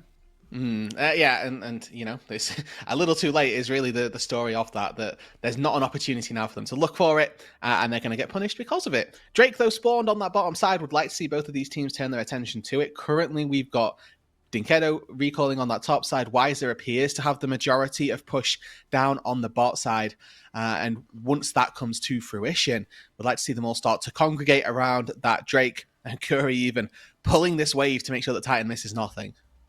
Yeah, gotta make sure that Titan stays ahead in gold while he can, because he's down a few CS, but he does have that first blood kill off of that magnificent dive earlier in the game. And I'm wondering if they're gonna try and use maybe a dive was gonna happen, but not happening. Vi was not positioned for any follow up there, and now all Winsome did was trade a significant amount of his health. I'm not sure about that one. Yeah, I mean, this is Kraken Slayer already finished for the Tristana. I think trying to get through those squishy targets, certainly something that the Kraken is going to be able to help you out with. So if you're just looking to pick off one target, certainly something that is within the purview of this Trist at the moment. And Pain Gaming currently, once again, just working their way through the neutral objectives. A little bit like what Loud were doing earlier on, but this time it's Pain who seem to have established control of this mid-game. Couple of plates already gone into Titan's back pocket, and he's weaving in these autos onto Winsome. Oh, the flash knockup, and here comes Root! Well executed. Have to pay a pretty heavy price for that, and ultimately give up the dragon, but, if you weren't going to be able to get the dragon anyways, at least they get something out of the map. Yeah, there's something that they've been able to take down, and Titan, I think, a little bit classic almost from himself, playing a little bit too close to the sun there, and Robo probably going to be the play on the cross side of this map. Yeah, dangerous position. Wiser's going to be able to push this wave in real quick. This is going to be a pretty free dive, as long as they can execute it properly. Here it comes. TP. They're going to be... They're going to back out. The TP does dissuade them well enough. Tinone's coming across the map to save his Ambessa. Interesting. I would have been curious to see what that dive looks like if they tried to go for it. I think that they probably played the safe way there. They didn't want to commit in case they didn't have enough damage. They're waiting to see Tinone's. Here it comes. They wait to re-gank. Everyone thinks they leave, but Tinone steps forward with no vision, and that's going to be the end of him. Maybe he can get away. He burned the flash. He's just buying as much time as possible for his team to make something happen on the top side. You can see on the map, they're trying to go after Dinkedo. They finally get the kill, but in the same amount of time, they're able to crash onto Dinkedo and get that trade. Really well done from Tinone's ultimately to just buy his team as much time as possible to make that play. Yeah, and I mean, you're then able to take the turret on this top side, and it continues to be this progressive fight for each individual turret. Yeah, I mean, this is now first brick just barely secured by Pain, first of all. So we have the feats of strength, so far 1-1. The next objective, the Rift Herald spawning in under a minute's time now, 26 seconds on that. It's going to be that objective which decides who gets feats. So again, if you've been under... the spell of not being watching League of Legends until the LTA came back, feats of strength give you access to tier 3 boots. They're not game defining by any means, but they are just an extra little boost. Cost 750 gold once you've got a couple of legendary items that can be the difference maker in certain fights. Yeah, and this is what we expected, right? This replay shows us exactly how Loud's comp is supposed to operate. Find the guy we want to kill, lock him down, get him. And good damage there coming out from Root. Able, with the help of his Vi, to just take that kill. And that means Loud's going to get first move here onto the Rift Herald. I imagine Pain is going to be moving in force. Yes, Wiser has teleport, Tinone's does not. He has to take the long walk early, meaning a bot wave most likely to go down. Pain, they're already around. Karaoke goes in. You see the teleport. Is able to steal the Rift Herald, my apologies. Here comes Tinone's with the ult. The fight is kind of spread out, but ultimately Pain Gaming really got what they wanted. Weiser tanking up a lot of damage there, barely able to get out. Titan on the back foot. Now they go in. Here comes the knockup. Damage all around, but no one is dying. Finally, Karaoke pays the price, and Payne's just going to go ahead and back out. Maybe, never mind. Kato says, I'll go in, but that is a Vi. Very difficult to kill. Is able to get the shutdown. That might open up his team a little bit to come in. This fight's just not ending. Titan getting all the damage down. Able to kill Winsome. He double hops away. And that means he's going to be safe. Kato still has the ultimate up. We're seeing the power of this Swain will not go down. So much damage, but finally, with Root coming over, they're able to clean up a messy fight, but they still lost out on the objective at the end of the day. Absolute carnage in the top side here between these two teams. This is the LTA South rebreeding here. Some of the essence of CBLOL these two teams do have. A great buffer from Titan is he's able to get away from that cease and desist. That's the reason this Tristana was picked. And Wiz, so close to taking down the Tristana with a great flash combo on the Vault Breaker. Not quite enough in the tank to take it down. But then double knockups come through. Curry and Karaoke going in, almost sacrificing their life, but not quite with enough teammates around, and then Dinkedo. Ulti starts here. Let's see how long this goes on for, because you just get so much value out of the Swain, and how much slows that are coming from the Rylai's, all of the damage that he's able to pump out as well, constantly landing these Qs. However, the DPS from a Kai'Sa, the percentage HP damage just proves to be enough to take down the Swain in this instance. Again, as we get a little bit later on into the game, that will become more difficult. Man, 5,000 damage in that fight. That is a lot. And now we get that tower cracked open in the mid lane. That's a good tower to take, especially when neutral objectives are pretty close. It's going to allow you to get access into these dragon pits earlier. And speaking of, here it comes. Payne going to start it up. So the feat of strengths secured a little bit earlier on, obviously by Payne securing the Herald. Nice smite from Karaoke, picks that one up, and they are also able to find this second dragon. So for the time being, slight advantage in those neutral objectives. Those intangibles, let's say, the things that aren't reflected in the gold graph, go in favor then of Payne Gaming. That's an extra 5% on bonus armor and MR. Any bonus armor and MR that they do pick up, so things like your plated steel caps are going to give you that little bit of extra boost. But when you are playing for champions really that aren't looking to build too many resistances, the Mountain Drakes don't mean all that much until you start stacking quite a large amount of them, and they're gonna. Some team probably gets at least 3. Yeah, I think we're looking at that here, and that's going to make either team, I think that's going to make their supports really a problem. That's the two people I'm looking at with stacking Mountain Drakes. Because Poppy already gets a percentage increase to bonus armor magic resist. That's just a passive on Steadfast Presence. And now you're adding on an additional. Poppy will be nigh unkillable late game if they're able to stack up these mountains.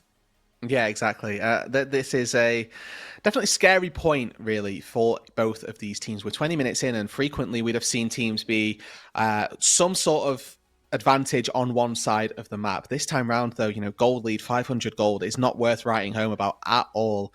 We've got the Drake in a couple of minutes' time, but more importantly, the Atakan has spawned in the top side of the Rift. Again, voracious, as we've come to expect with competitive League of Legends. A lot of onus on Payne Gaming to try and get in here, to try and stop this, because Loud are the ones that have started it. And you can see Wiz looking for this flank angle. He needs to make sure that he's around to secure the objective as well, though. Yeah, gotta be careful here, because Atakan on the day, 100% win rate for this guy. He's a little goofy strong. Titan gonna eat the Void, it's the Void Seeker there. But gonna back out, does expire. No one looking to start the issue just yet. Just waiting. Someone's gotta pull the trigger. Tense, it's on a razor's edge. Yeah, look at bot lane, right? We're waiting currently. Weiser has got TP. He's just wailing away on that bot tier 2 turret, but the commit comes through from Loud.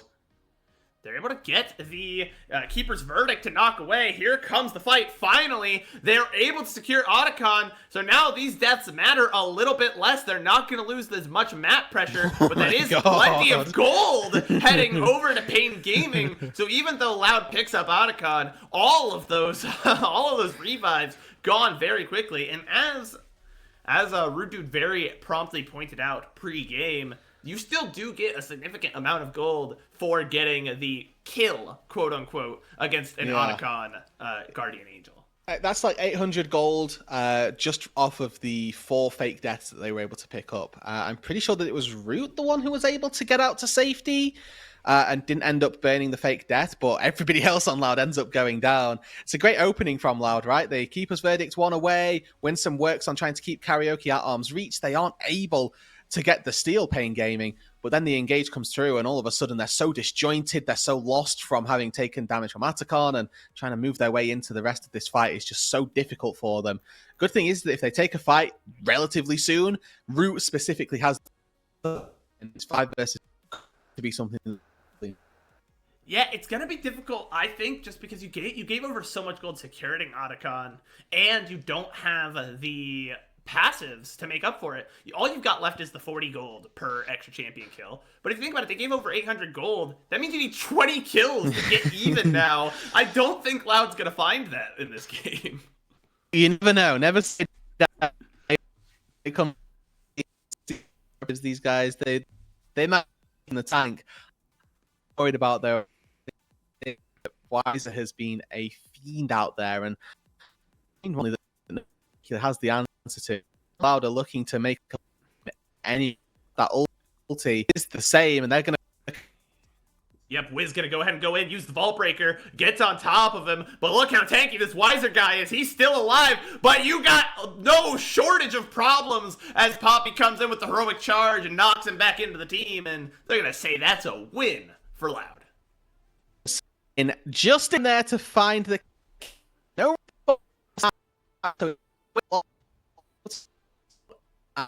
else comes from it. There's no cost them to difficulties don't get punished. Yeah. Unfortunately, Roodood experiencing some technical difficulties at the moment, but it gets sorted. We'll figure it out. And luckily, there's not too much going on right now. Both teams may be looking to press the issue as the engage comes out. Speak of me just cursing Loud, saying there's not too much going on, and the ultimate comes out. The swiftness immediately putting 2 people into charm, and that's going to be 2 kills over to Pain. That's a big win over there. 2 for nothing trade, just an ultimate given over, and the dragon is up to go after. Does this mean that they can walk towards it, take down a quick objective, put themselves at soul point? I think it might do, Bren. A great little fight there in the topside jungle. Winsome and Wiz looking for a fight that they shouldn't really have been looking for. And now the rest of Pain Gaming more than happy to get themselves this soul point. Drake, a little breakdown of how it all went down.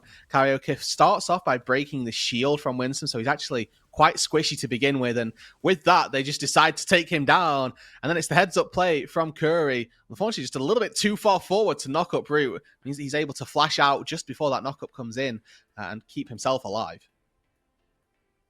Very excited response from the Pain fans. This game is going to mean a lot. This is setting the tone for the rest of the tournament, right? You want to win here, stay in that upper bracket. Otherwise, you've got a long, long path ahead of you. Absolutely. And you don't, like you say, right? Falling into the lower bracket in the first round just feels so rough. Pain Gaming, though, they want to send Loud there. Loud, they want to do the exact same thing. But Baron started by your 3-time CB LOL champions, and this could be a bit of a flip, I'm going to call it. Yeah, it looks like a fight's going to break out here. Everyone going in on poor Curry, who just has nothing doing. They ult out Karaoke as well, so he's not even providing any support, but Dinkato is still able to sit in there. Titan! Just load damage onto the rest of the team, and that means Titan is going in, getting resets, getting kills. And both teams end up breaking away. I think it is a 2-for-2 trade at the end of the 2-for-3 trade. 2-for-3, and Wiz is dead. Importantly, yes, exactly. Wiz is dead, so is Root. The jungler and the DPS, 2 most important pieces for Loud, are off the rift. Wise is still very healthy. He can walk up, tank this Baron, and Titan can DPS it down.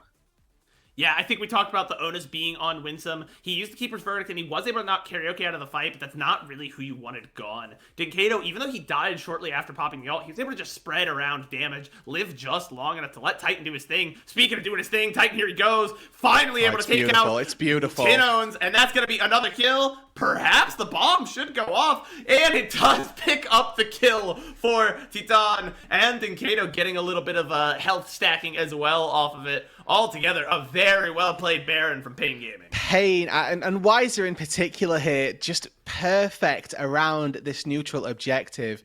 Whilst Titan and Karaoke turn to find the fight, Weiser is just start leashing the Baron, making sure that it's just not resetting, giving as much as possible. And in the player cams at the bottom, I'm not sure if you would have seen it, but Teton out of his chair. I know that the observers will give us a little preview of that in a couple seconds' time. The Navori Flicker Blades for Teton in the inventory working overtime. He was constantly resetting his W and his Q without ever actually proccing an explosive charge. A replay of how all of this broke down.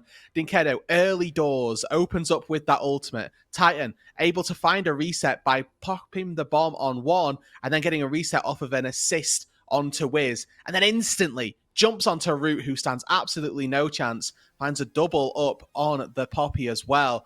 And then again, this re-engage, Titan just spacing appropriately, making sure that there was no way in for Tinones for him to get CC'd, and then he can feel confident to jump forward, to pop the couple of autos onto the ambassador that are needed, and just one little W finds the quick kill and the little assist as well. Oh, I love Titan popping off, man. It's such a class. We're going again. To the fight again. Here we go! Everyone is here at Smash Ultimate. At Smash, they will Pain Gaming going through and just laying down the damage and laying it on thick. Another one fight. Winsome, you're not getting away, buddy. The vision of the Empire sees you everywhere you go. Your dash means nothing. Curry is gonna get you. He's coming for him. Very slowly, but he's coming for him. A one fight, Bren, and I raise you. Maybe even a one series here. They've got Baron at their backs, and maybe the Nexus is out of their hands. But this may have just been the straw that breaks the camel's back. This was the best fight that Loud were going to get. We didn't get to see how it all started, but there's something very important which we'll point out when we get the replay. Loud not quite able to come clutch in that fight. Pain Gaming able to do what was necessary. They take 2 tier 2 turrets. They're going to reset, move back out onto the map. They've got Dragon spawning when everybody has respawned, and that's a soul for them as well. Yeah, Soul gonna be very big. That Mount Soul gives a big shield. Look at this. Let's see how this starts. So it's important because look who Loud are focusing. They've recognized how we win this game. It's by focusing Titan. In they go. The Tristana is dead on entry. But guess what? There are more carries in the tank. Dinkado stands strong. Weiser, full HP, level 16, Dominus Renekton finds a double kill in this fight. And it's untenable for Loud. They have no way of fighting from there. And the Pain fan saying, it doesn't seem very Loud to me right now. And you are right. We've seen in both these last two fights, Loud's comp does what it needs to do. They're getting out there and getting that pick very fast. In the fight around Baron, they killed Curry instantly. In this fight, they killed Titan instantly. But it just doesn't matter. Oh. All of Pain is very far ahead. And if you don't take out Dinkado, I think that's what we talked about. If you do not delete button Dinkado, he just gets to sit there and do damage to your whole team. Just by pressing R. He just kind of passively exists. And he actually went with the Leandries as the third item, not Zanya's. So that guy does damage. No, he does. And more importantly as well, if they do this to Teton again, he's got a Guardian Angel. So he's just going to come right back up to life. And they're going to have to try and do that one time extra. I think that Pain Gaming are on the very good road to being able to cement themselves this series victory, to reasserting themselves as one of the best teams out of South America. They went to Worlds and represented the CB LOL as a final send-off for a reason, and I think that this roster of 5 players has everything that it takes to find their way to the next stage of this bracket at a minimum. You know what? I'm gonna say it. I think maybe the S tier is a little vindicated. We talked about not using recency bias, but I don't know. It's crazy what you can do when you bring back the whole roster, the coaching staff. Everyone's had a chance not only to be successful, but now gel together. Instead, yeah, that was my rankings. Yeah, that was me. I had Pain at the top. So, it shows that not only did we have a successful roster, but we didn't go chasing big stars that we didn't already have, right? Titan is about as big a star as CBLOL has produced in the modern times.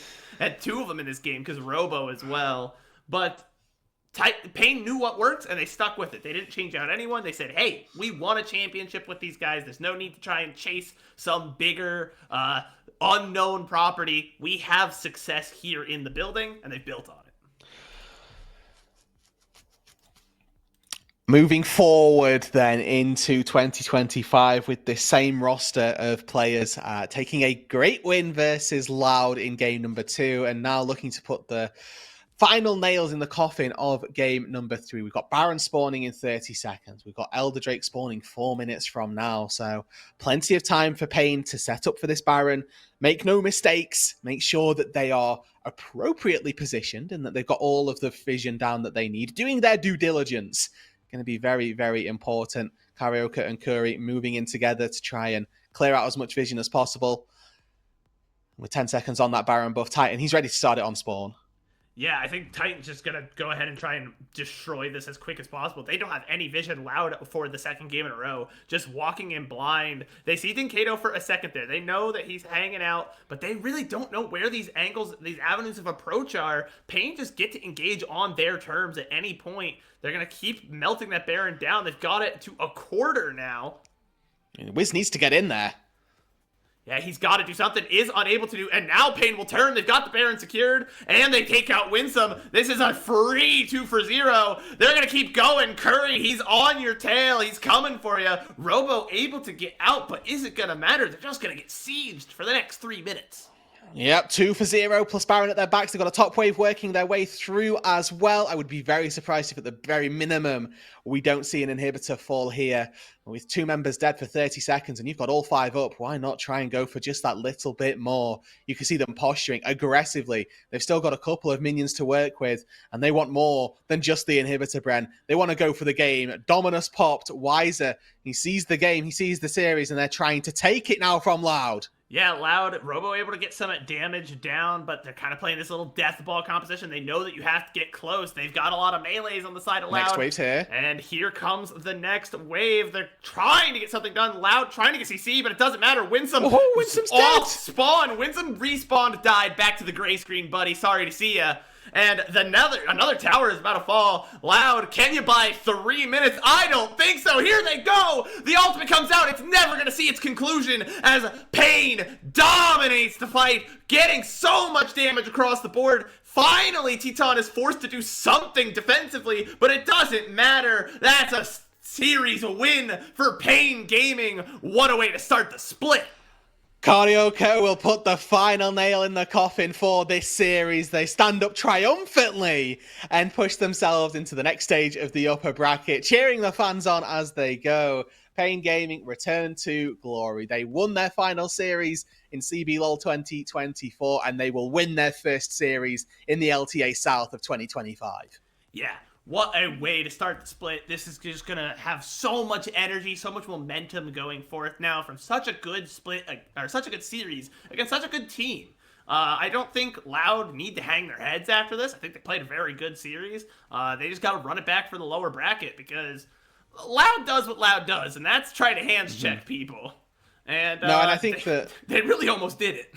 Yeah, I mean, game 1 really showed it as well, right? Like they somehow were losing game 1 and then came away with a victory. They've still got that fight in them. And I think even in that final game there, we got to see that they recognize what they need to do to put themselves in beneficial positions, but sometimes they've just not quite got the ability to be able to do so.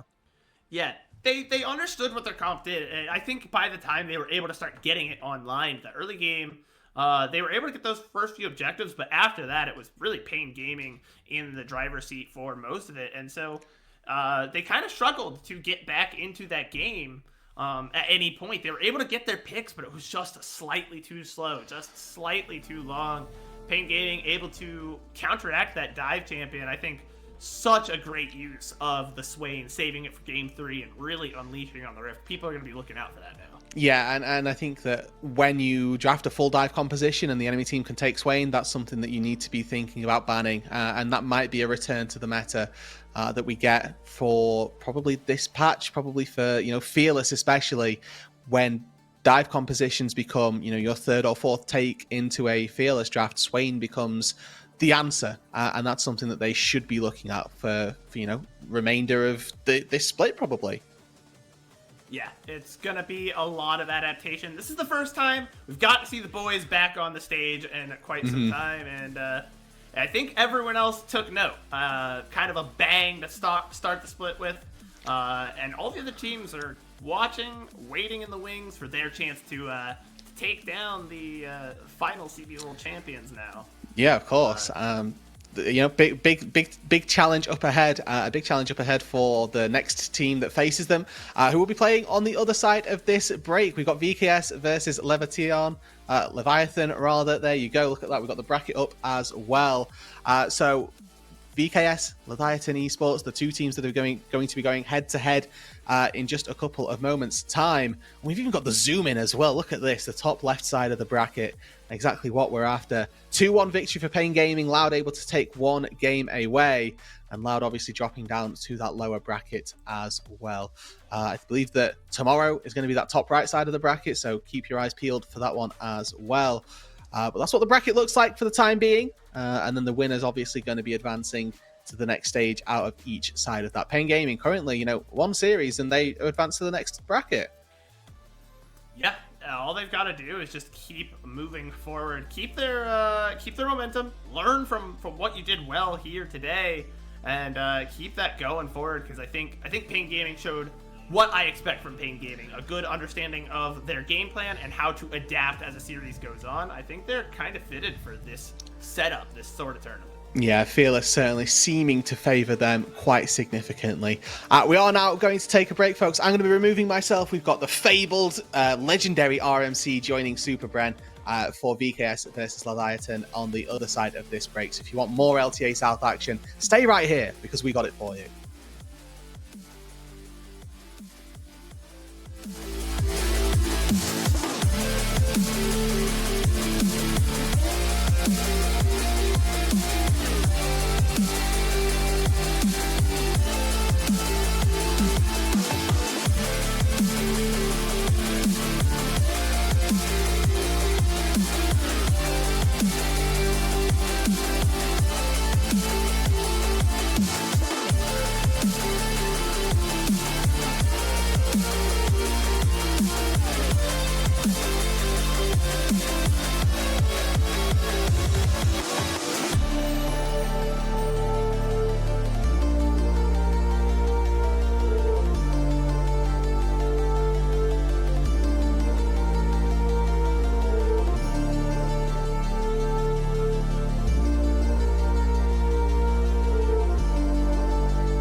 Welcome back, everybody, to LTA South English. I am SuperBren, and I'm joined here by the venerable RandomMinionCaster RMC. How are you doing today, man? Well, Bren, I'm doing great now that Payne managed to actually win. That got a lot closer than I would have liked, and I was starting to get a bit of flame for that tier list. But Bren, the action didn't just stop with Payne versus Loud. It's a new season. Rose here, sure. Rose is back with us as well, our wonderful Rose. But yes, we started. It's a new league, right? It's not CBLOL, it's not LLA anymore. But you couldn't have told from our first match. It was, of course, the match of the multitudes. It was Loud. It was versus Payne, of course. But here in match 2, we will finally get to see our first cross-conference match. It would be VKS, our second seed from last split, up against Leviathan from the LLA, who, sure, they were 5th seed last split there, but they've completely changed their roster. Yeah, Leviathan, actually both these teams pretty much completely blew it up in the offseason. Yeah. Leviathan has of all 5 different members. VKS only kept, I believe, Morteus. Desamis in the jungle. Desamis, and they promoted Morteus from their from their lower team, which you are our resident expert. So tell us about the academy promotions here. Tell us about this VKS roster. For sure. So there's a lot of changes, a lot of excitement, and K-Stars is running a fairly young team for the most part, with the exception of Trimby, a veteran coming in from the LEC. But the promotions are Kissy and Morteus. And Kissy's an interesting one.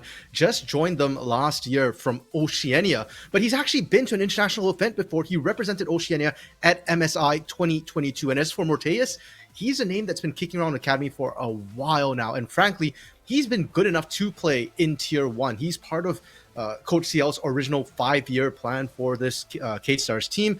It was always Morteus was going to be promoted at some point. I'm just a little bit surprised that it was this split after Smiley had that titanic, massive performance last split. And of course, Bo in the top lane, I think this was a bit of a curveball that came in. Gigo getting picked up from Furia wasn't part of the original plan, but Furia paid a bag for him, and Bo is known to be a very mechanical carry-style duelist in the top lane, and he should fit sort of the K-Star template here. Yeah, and on the flip side, the Leviathan roster, lots of new faces there as well. But one familiar maybe for VKS is down in the support lane. I talked about him already today when I was doing my my impromptu tier list. Pro Delta, here maybe to enact a little bit of revenge. And of course, here in the LTA South, the law of X's is well and truly alive. It feels like every offseason we get, some players getting dropped off a roster, getting swapped over, and they always seem to get their revenge. So K-Stars has to watch out. Pro Delta with a bit of a chip on his shoulder. Law of X is on his side. We've also got Scary from CBLOL from Kaboom. His profile picture, I believe, for LTA South, his official one, is a firefighter, and he was that for Kaboom. This guy is the vibes guy. He brings teams together, and he's going to have to do that for this Leviathan team. Zothvi and Cody coming in from Team Estro, now brought onto Leviathan, and Seo coming in from R7. He was at Worlds last year and actually did pretty decently for himself there. So Leviathan, a lot of individual firepower, but this is a team that has to come together as a team, and I think that will be the big challenge for them in this very shortened first split. Yeah, they have to find a way to gel, and they have to find it fast, because like we talked about in the previous matchup, in the previous series, this is straight into bracket play. There is no pool play. There is no regular season. We're in a tournament right now. If you're unlucky, if you lose 4 straight games, you're kind of just out on the tournament right from the get-go. 2 wins to qualify into, or pardon me, 2 series wins to qualify into the cross-conference, 2 series losses to get eliminated. So a lot on the line. And for both of these rosters, what really interested me, not only is this our first look at the merged conference, so one LLA team and a CBLOL team going at each other, but also both these teams have banked a lot in the past on fresh talent. Leviathan actually picked up 2 Brazilian players last split when they were playing in the LLA. Their bot lane was, I believe it was Beanie and Vavo, both from the sort of academy scene here within Brazil. So they're used to working with Brazilian players. They're used to trying new talent and trying interesting things. And then K-Stars, of course, under Coach CL, is the vaunted 5-year program. They're the ones developing players left and right. So it really does feel like a bit of a clash of development teams, and they do have players on their roster who can look to develop as well. Speaking of Coach CL and that coaching staff, we're going to have to see their first adaptations. This is the first time we are really seeing Fearless come into play for both these teams, and that draft system is very different. If you're used to CBLOL, if you're just tuning in for Series 2, welcome in. It's brand new ball game out here today. You're used to best of ones, that's gone. We're playing best of threes now. You're used to just standard, normal draft? No, we've got Fearless. And so that changes quite a bit how you have to approach these games. How much are you willing to invest in terms of champion capital into game one? Because you still got possibly 2 more to play. Yeah, and you've got to balance that against comfort. Right? We saw that in the first series of today, Pain versus Loud. I thought Coach Aoshi did a wonderful job for Loud in their drafting, but you could really see the comfort for Pain shine through on the champions they ultimately ended up picking throughout that series. And one thing to note as well, we are running full Fearless, not modified Fearless. So none of these players really have experience with this. Kissy and Morteus actually played with modified Fearless last year, where the champions you played got banned, but as you hit game 4 and 5, the amount of bans you had actually shrank. That's not the case this split. Now we're playing best of threes. That doesn't change things up. So maybe that benefits Kissy and Morteus a little bit. Kissy especially did fantastically in the Challengers Americas tournament. So he actually has had, along with Morteus in that same VKS Academy roster, has had experience playing cross-conference with this Fearless style from last year. And as we move forward into these games, we've also got to keep in mind just how much, not only are the champion pools going to be tested, how much are the available champions going to shrink, but as we saw in the last series, how much you can change your comp, because when individual champions is one thing, but we saw Loud had to pivot 3 different games, and they played 3 different styles of team. Yeah, and what actually I thought was really funny was when we hit game 3, Brent, it felt like the teams kind of just went both for big wombo combo team fight teams, just smashing at each other. We talk about how versatile they are, but do you eventually hit the point if we get another 3 games where teams just kind of default back a little bit to what's easier to execute? We start seeing less flair, and do we start seeing pocket picks come out? The Swain from Dinkido actually surprised me a little bit. It didn't feel like a champion that he had played prior. And if we're looking at both these rosters right now, I mean, Cody for Leviathan has played a lot of champions over his time, his career as a strong mid laner. And Kissy for VKS as well has a massive champion pool, something that he used to great effect at the academy level. Yeah, and once you see these champions or these players who have these wide champion pools, really test like how deep is that, right? Some people have wide champion pools, some people have deep champion pools, right? You can play a bunch of different champions, but how skilled are you really? Because this is a stage match. There's no, like we talked about, no preseason. We are in the real fights already. These guys have to be ready to go from the jump, and so I wonder if maybe just Leviathan showing DKS something new, being the new guys on the spot, maybe have something to prove, might be able to get out to the jump and take it early. For sure, and Leviathan, it's worth noting as well, they are the LLA partners here in the LTA South, so their spot is pretty much guaranteed. If they want to experiment a little bit, they theoretically can here in Split 1, but given the name quality they're bringing in as well, I would be surprised if they didn't look to try and overwhelm some of these teams with hands in the first split. And speaking of sort of big names, SuperBren, I do want to talk about Kate Stars as well. Trimby, the support coming in, last played in LEC last year on Team Heretics. This is a guy who, rumor has it, had offers from the LEC and LCS in the offseason, but he chose to come here to Brazil, to LTA South to play under Coach CL, and he's known as a very map-aware, very good macro support. I want to see what he's able to do, especially when we think about how Desamis was playing last year. Desamis was one of the best junglers in the region, and he's a big part of why Kate Stars ended up actually getting all the way to that grand finals. And I'd love to see Desamis and Trimby roam around the map, especially when objectives this meta are so important. Yeah, there's so much emphasis with the new feats of strength system. You have a lot of emphasis on just getting those early objectives, securing them. That's one of the 3 feats of strength you can acquire beyond Feat of Warfare and the Feat of First Tower. But additionally, we've seen Atacon has he's 2-1 right now. Atacon has a pretty good win rate so far, and that Ravenous Atacon can, especially if you take it from a position where you don't give up too much to get it, it can start to add a lot of value later in the game.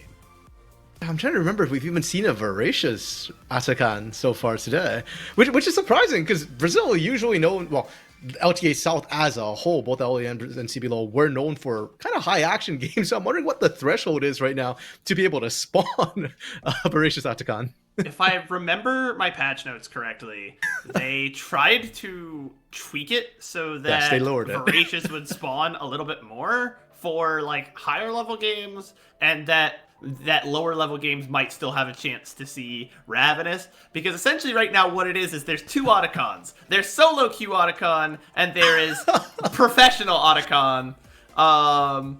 Because solo queue games are just bonkers off the wall, everyone's dying all the time, and then the pro players are like, I don't want to deal with whatever that guy is. We already play a safe game. Let's just play normal. And not have to deal with whatever. Don't even have to learn the other one. So what I'm hearing, finally Brad, are in a draft. you heard it here first. LTA South is a high-level region and not a solo queue region. But Correct. That's correct. That is my opinion. I'll double down on it. LTA South, I said it during my tier list. I put no teams in D tier. They are going to be a competitive league. Don't say cope. Don't say cope. Okay, we are into draft, as you said, though, Bren. It is going to be VKS on the blue side, and right away we're seeing, the Varus, the Kalista bans taken away. Zyra surprises me a little bit, considering how much we've seen, I feel like, more utility junglers being prioritized so far. Yeah, utility junglers, we see the matchup here is the Sejuani and the Maokai, and both of them got used to great value. I think both of those champions won the games they were in respectively, because they just provide so much to the team as not only frontliners, but in Sejuani's case, just a massive CC bot, and the vision that you can get from Maokai is just kind of oppressive. And so I think both teams kind of recognize that, having probably seen the first series, and want to capitalize on it. Yeah, and we are seeing, of course, Cassante, that Robo dominated on being the first pick. We're seeing the Ezreal and the Corki being traded, again, something we saw similarly in Game 1. So really safe sort of early picks coming through from both of these teams. And now that does leave support as well as mid lane for Cade Stars on their second phase. And for Leviathan, they are most likely actually looking for the same. Corki can be flexed into mid lane, but we've been seeing it more in that bot side. Yeah, definitely more of a bot side pick, especially when you're trading over the Ezreal to get it. Interesting bans coming out from CL Mitohara here.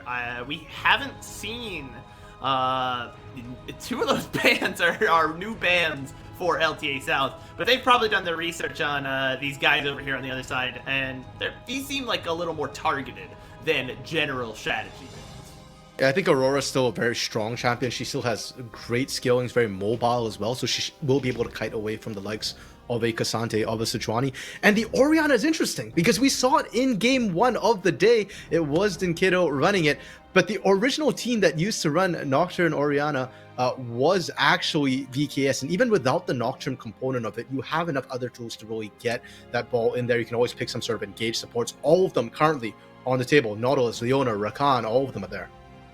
Yeah, and that's going to be an interesting dichotomy. Rel finally taken off the board, so one of those engaged supports has been countered.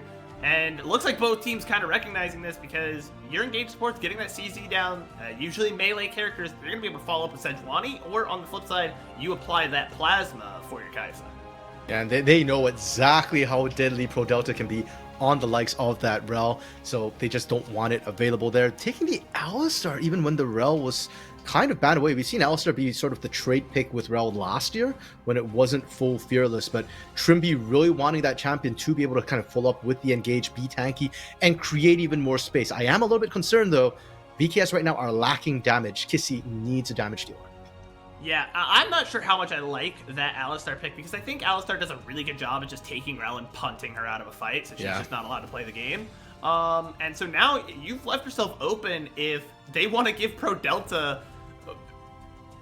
I'm not getting baited. I refuse to believe that is not a real Draven. That's a lie. Yeah, get out of here. Get out of here. I had hope, Brent. I had hope. This is after an LTA South. Any region's going to whip out a Draven mid. And The funny thing was they actually did pull Draven mid in the past in the academy last year, so that's why for a second I believe. But of course, it has to be the Glorious Revolution. Victor coming in. We wanted damage. We are getting damage, and I kind of liken it to the shorter range that Corki has to display in a lot of these team fights. We saw Titan struggle with range. Similar situation now where you're going to be playing inside Victor range, and he can potentially one combo these squishies. Yeah, and now we've got the Pro Delta over on the Rakan. That's a very potent support. How do you feel about the matchups? Because I don't know. I think I kind of like Leviathan's draft a little better. I mean, I think Leviathan has a very standard sort of front-to-back composition. What kind of caught me a little bit by surprise is it is going to be double marksman. It is going to be Corki in the mid lane. And that, I don't know how I feel about. Like, I do like the Kai'Sa-Ezreal matchup. It lets you hunt down the Ezreal. You can't really run away from that. But we already talked about how the Corki can struggle into Victor later on. Early on, though, you do have trade power. You can try and match the Victor. A lot of it does come through from the skilling. You know what? I think Leviathan has a more balanced, easy-to-execute composition in a way.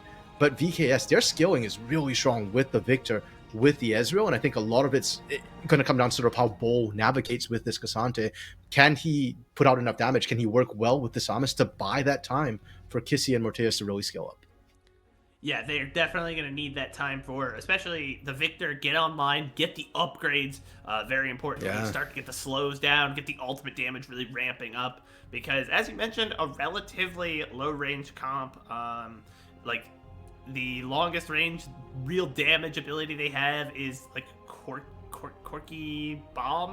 Like yeah, they're really hurting for ways to poke out the opponent. So they have to either sit at range and just get queued down by Morteus, or come in close and pray Kissy doesn't evaporate their whole squad. So that what they do have going for them is I think they just got a very simple engage. If they follow up with Scary and Pro Delta, they can just go in, get the CC down on the targets they need to, pick them off, and then you don't have to worry about damage because thing is about Ezreal and Victor, they're not particularly tanky champions. Yeah, fair enough. And they do have the tools to kind of go diving into that backline. We talked about Kai'Sa.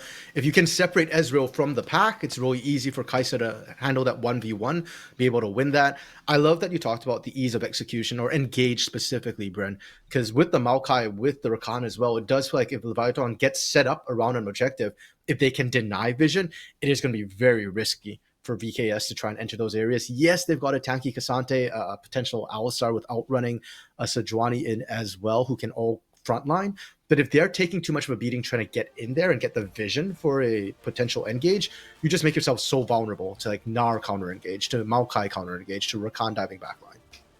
Yeah, and that vision control had played a big part in both of Pain Gaming's wins. We saw multiple times where Loud just had to walk blindly into a river or into a dragon pit and pray they weren't going to get punished for it. As we luckily do not get a 10-minute delay this time. We are able to get into the rift on time. That makes us 2 for 2 so far. So, you know what? I'll take it. Okay, and fair enough. And you can see from Rose there in the Twitch chat, you know, type in hashtag VKS or hashtag LEV to support your teams. Interesting to note, Brett, you pointed out last game, I think. Was it, or you or Root pointed out that they were running their 4-letter tricodes last game, Pain and Loud, whereas VKS and Leviathan have stuck with their normal tricodes. It's still VKS, it's still LEV.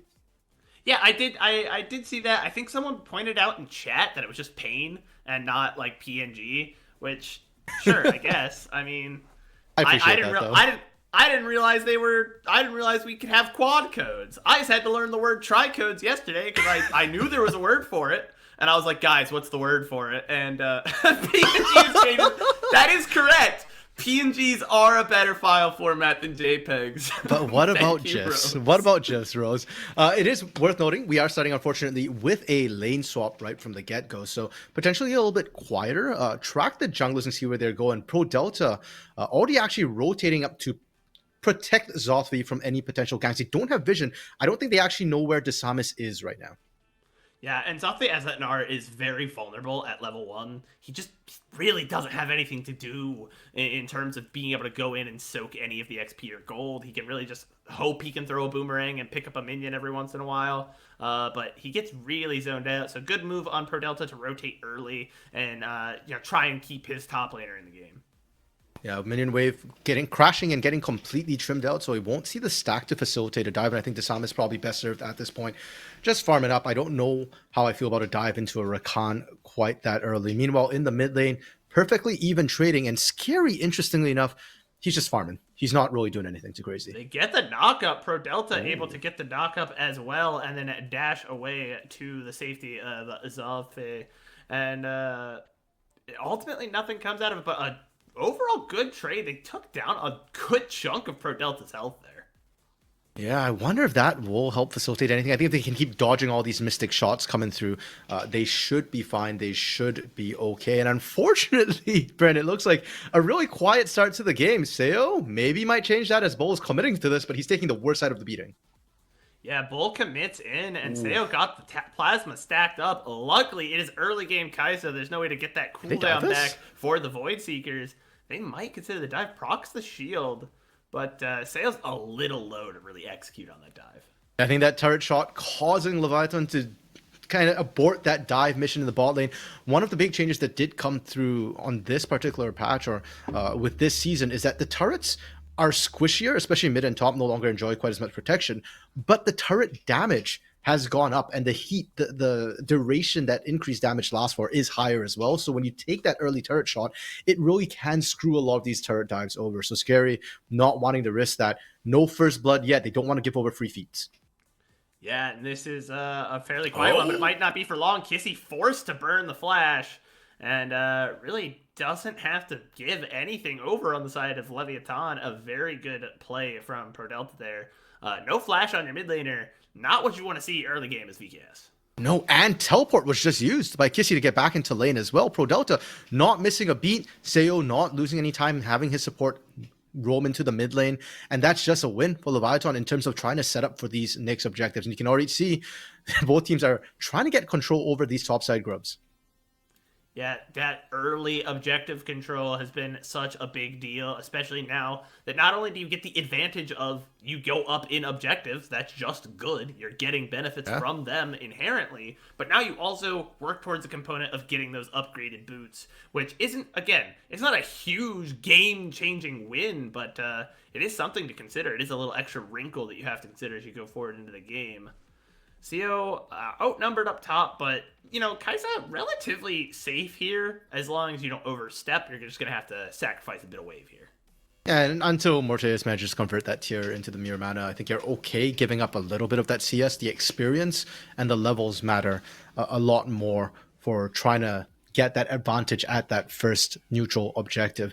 And the neutral objectives, one thing I really like, Brent, about this season and the changes is that we're supposed to see constant action, right? The way the dragon spawn, the grub spawn, the feats of strength and all that. And the teams have been prioritizing these grubs. Katers are right on it right from the get-go. Yeah, and constant action we have been seeing. Essentially, from 6 minutes until 20, there's just always something up. At any given time, you can't really rest on your laurels. You've taken grubs, cool, there's a dragon on the map. You've taken dragon, grubs are back up. Taking those, another dragon. Now you got a Void, Rift Herald. Now you've got Otacon. Everything, everywhere, all at once is kind of the name of the season. And I really like that Kai'Sa's actually were the first ones to set up on that objective. One interesting thing about the grubs is in order to get the feat of strength for taking out the grubs, you have to take all three. So Kai'Sa, as we talked about how they've got scaling with the Victor, with the Ezreal, they want to slow the game down. They don't have to get all three grubs. They don't care about the feat. They care about denying it away from Leviathan. So just grabbing the one grub is enough. The dragon is maybe where the teams might look at a little bit more to hard commit. And even then, I wouldn't be surprised if we see Kai'Sa's give away, the first, even maybe the second Drake. Yeah, we do have an Infernal Drake up on the board, so they know that's not going to be the soul. That could be one of the more problematic ones for a pretty tanky comp. You're relying on being able to soak up that damage. If you can't do so because of all the extra AD and AP scaling from the stacking Infernal, you struggle a little bit. So they're probably glad to see that one as the first dragon. Yeah, give that away. Hopefully for them, it's not just like a Hex Exile right from the get-go. That would put a bit of a crimp in their plan, though. They probably would be looking for those third, fourth objectives. We're looking once again at the bot lane, where the top laners have made their new home. And then the 1v1, Zoffy seems to be winning this out. Every time we go down to the bot lane, he's getting a bit more poke, a bit more chip onto Bull, and also just shoving that lane constantly. Yeah, just able to just constantly use that little bit of range advantage when he's in the mini-Gnar form and just poke Bull out, chip him a little bit. no one's really had the opportunity to set up a dive. It has been the quietest of our 4 games so far. These teams really taking the opportunity to just feel each other out. And I think it makes sense with both their comps. You generally would want to see Leviathan press the issue a little bit harder, but they're not completely out of the game in terms of scaling, and they're looking to play around probably a bigger team fight where they can use their engage to their advantage.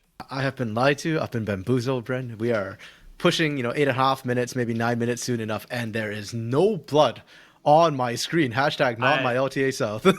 Yeah, I don't know, guys. I was told even though it was a new name, there would still be some hashtag CBLOLdiff in this game, and I'm not seeing it. That's the problem. This looks like an LCK game to me. LEC, I blame Trimby. He came in from Europe. No. Well, the thing too. Yes, thank you, Rose. That's the hashtag we need to run for games like this. Well, and that's the thing, right? We were talking about how the first series of the day, Pain versus Loud, that was stereotypical, prototypical CBLOL, right? You could not ask for more. And sure enough, we got the action we expected. Very similar play styles. We got the mental block, but Pain ended up winning that one out. Whereas this really is the new league, right? We've never seen Leviathan and VKS go at it before. It almost feels like an international game, the way both teams are playing so safe right now. Yeah, and I think that's, personally, I know it's not the answer people want to hear. I think it's good. I think it's good that these teams they're taking this seriously, all right? And I told it, iron sharpens iron, steel sharpens steel. And ultimately, I want to see LTA South, whoever represents us at the international competitions, I want to see them taking scalps. I want to beat LTA North, and then I want to beat all the other regions, and I want to start just taking scalps at international events. And then people will realize this is a major region, believe it or not. It's a major region. Yeah, LTA is definitely a major region. There are only 5 left. And, perhaps this comes from the sort of Cade Stars style of play. Last year, Cade Stars and Coach CL really showed us some of the best macro that we saw in Brazil. And, for Cade Stars, it's still Coach CL. And as for Leviathan, they've got Pro Delta, who was a major shot caller for last year's VKS squad. So perhaps that's why we're seeing such a careful early game. Both teams really want to try and get that macro advantage rather than go into the chaos of, laning kills against each other and trying to get leads there. Pro Delta, though, is 6. He's the last person on the map to hit that benchmark and unlock his ultimate. Now, with that Rakan, he's roaming around the map once again. I'd love to see him get in there and try and make action happen. Oftentimes, he was that trigger pull for the side of VKS last year. Yeah, he's been active all game. That's honestly why he's the last person to hit 6. He's just been kind of roaming around trying to make things happen. And now he's got the biggest tool. Rakan with the quickness is not really something you want to deal with if you are trying to play this front-to-back, 3 big tanks in the front, 2 squishy DPS behind. He kind of throws that whole thing into whack. He drags everyone out of position. He makes you unable to act, and now all of a sudden you're dealing with your shape of your team fight, which can be so important, has been very disrupted. And so I think they're going to have to play around that. And like you said, he is the trigger pool. Hoping he pulls it soon. Yeah, teleport's available for both of our top laners who are sitting in the bot lane right now, so they could join any action that kicks off on this top side. But again, Bren, the teams are so leery. Cade Stars walked away. Now they've finally pulled the grubs, but wards are down. Yeah, VKS finally going to start the grubs. They will get 1 at least out of it. So going to deny the objective once again. Ooh, and no more feat of strength coming out. Oh, and Glacial Prison down onto Cody. Finally, we're seeing some action. Someone has pulled the trigger, and Leviathan taking some damage, but the roots coming through. And also, here comes the quickness. We talked about breaking the shape. First blood coming across. Here comes Leviathan going to take a good chunk of damage onto Trimby. Might be able to knock him down, but he lives for so long. Finally, they're going on to Bull. Bull fighting back. Leviathan doing some damage. Loses a member, but still overall in the control of the fight. Might be able to take out Morteus as well. Gotta be careful. Zedfa is very low. Yeah, Sayo really wanted a piece of that. Wants that smoke on Kissy, on Morteus. Able to push them away. Teleport coming in. Does Kissy know? Kissy going to start the back. Doesn't know about Leviathan Cody until right now. That's a lot of damage. I think that Corky's picking up another one. That's 3 kills. A feat of strength over to Leviathan.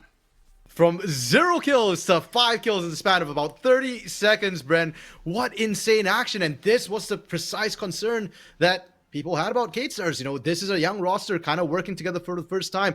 And Leviathan just kind of outhands them in this fight. This Samus as well didn't look like he was fully on the same page. You can see Trimby and Morteus trying to follow up, but they were so far away. And with that Maokai just putting those roots down, it created more than enough space for Leviathan to be able to come back around, re-engage, and Kate Stars was just strung out in a line, so they couldn't bring their full force to bear.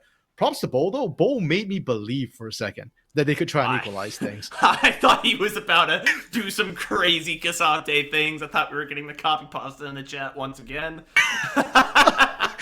Okay, yeah, we see that.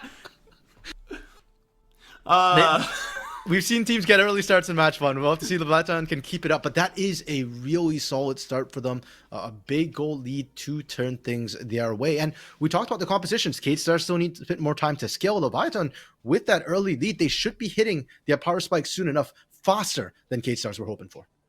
Yeah, and now Leviathan finally pick up the first actual objective, counting towards that feat of strength, getting the they have the first dragon. Now they're hopefully going to pick up the second one, looking for the Hex Tech. So we're gonna get I'm gonna say it, we're gonna get one of the boring ones. Sorry, chat. No one thinks Cloud Drake's exciting, right? It's good. Extra movement speed, dear God. But no one thinks it's fun. True. And honestly, with how these teams have been playing so far, I don't know how much a movement speed might play into it. I mean, with the macro potential, there is a lot of space for that. But you can't deny that the remaining Drakes would still be very effective in closing things out. So we'll have to see when and if Kate Stars start trying to contest those dragons. Even right now, Kate Stars are just completely sacrificing this dragon. You can see they've been pushed out. Leviathan has the bot side of the map lit up like a Christmas tree. Yeah, speaking of the bot side of the map, they're able to take a tower there. That's 2 feats of strength over to Leviathan. They're going to go ahead and get their upgraded tier 2 boots once they have those online. And the option to take tier 3, though. People have been a little iffy on whether or not it's even worth the gold. But, it gives you a late game option, something to invest in. And even like when you buy it a lot of times, like if you can't afford something else, that little boost can matter with how snowball the game can be. Leviathan, I believe, has started up the dragon. I only see Scary in the area, and if you're relying on a Maokai to solo this out, it's gonna take a while. Yeah, Scary chipping it down. The team's on their way soon. Luckily, not much contest on the side of VKS. Dishonest thought about it and then saw Pro Delta, I believe, and just promptly left. No chance to execute. That's a second dragon over to Leviathan, who now are well on their way to just some very good neutral objective control. We see that the next thing to pop up is going to be that Rift Herald in just a few seconds. We talked about things constantly being on the map. It's really proving to be true here. And looks like VKS might have the setup for it, but I think it's going to be a pretty neutral fight going into this Rift Herald. I'm a bit concerned. I'm still looking at Morteus. He's still sat on that tier right now. No Mirror Mana in sight. And to contrast that to Seo, who has that static shiv already, it has shown that it has value in these fights. Likely, maybe, to be able to pick up a second item before Morteus is able to do so. Kate Stars, though, they've been the first one to this topside objective every single time. They've only managed to get half of the Void Grubs, but again, I don't know if the goal for them so much is to secure Rift Herald. It's just to stall it out. And Leviathan, it looks like they are willing to give them that time because Zotvi is doing such a great job in the 1v1 bot side right now. Yeah, he's really getting that pressure. And you can see on the mini-map, that wave is hitting the tier 2 tower now. Bull, or sorry, not Bull, it's Kissy that is currently responding to the bot side. And he's gonna just have to sit there and control the wave. His teleport is up, but remember, the teleport changes mean that coming across the map like that is an investment. It takes time to get over here. And with the burst damage we've seen come through, if it's Morteus getting caught out, the fight's over by the time Kissy gets there. If it's anybody else, though, I could definitely see that teleport doing a lot of work, getting him in there. We're not seeing any flank wards come through from the side of Kate Stars so far, but we do see a couple of well-placed wards from Leviathan that could potentially let Zothvi get in there. Zothvi, fully charged, has gone mega at this point. Yeah. We're going to see perhaps finally some flanks coming in. Leviathan getting pinched here. They are able to secure the objective, but now the fight's breaking out. Finally, Bull coming into the top side.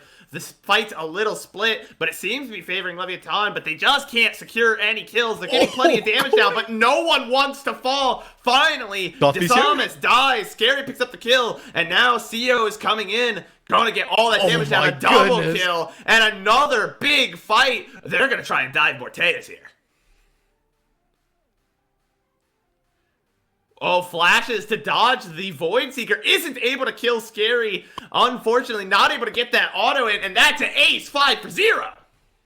A clean ace that came through from Leviathan. An extended ace to come through. They have Herald in their pocket. They're going to get pushed as well. And huge props, Brent, to Seo and to Cody, pardon me, in that fight. The way he was positioning that Cork, he got so much damage when Katesars was grouped up. And in the rest of the fight as well, he was just running people down. And I think this comes down, as we watch here, it comes down to a little bit of that ease of execution that we had talked about during the team fight. Yes, VKS had a great flank, but just they can't handle all of the CC tools. Once everyone's here, they just can't lock anyone down, and they're stuck eating damage from Cody, who's full health throughout the whole fight. Bot laners, or the people in the bot lane who are roaming up, right? Kissy teleports into that fight, but he doesn't really get into it proper. Trimpy was almost dead before he could get there, and we're just going to see the final execution of Morteus here. There's really nothing you can do. Seo gets to pick up that kill when Cody put in a lot of the initial work. And I want to highlight too that Zoffy walked his way up from the bot lane, didn't even use teleport.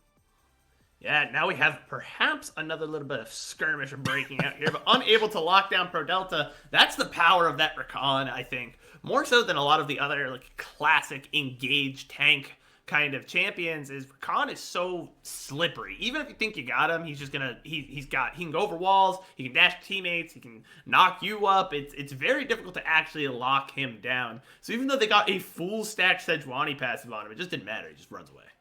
I'm just going to say it right now, Brett. I've seen Desamis go 1v1 against Pro Delta. It does not end well for Desamis.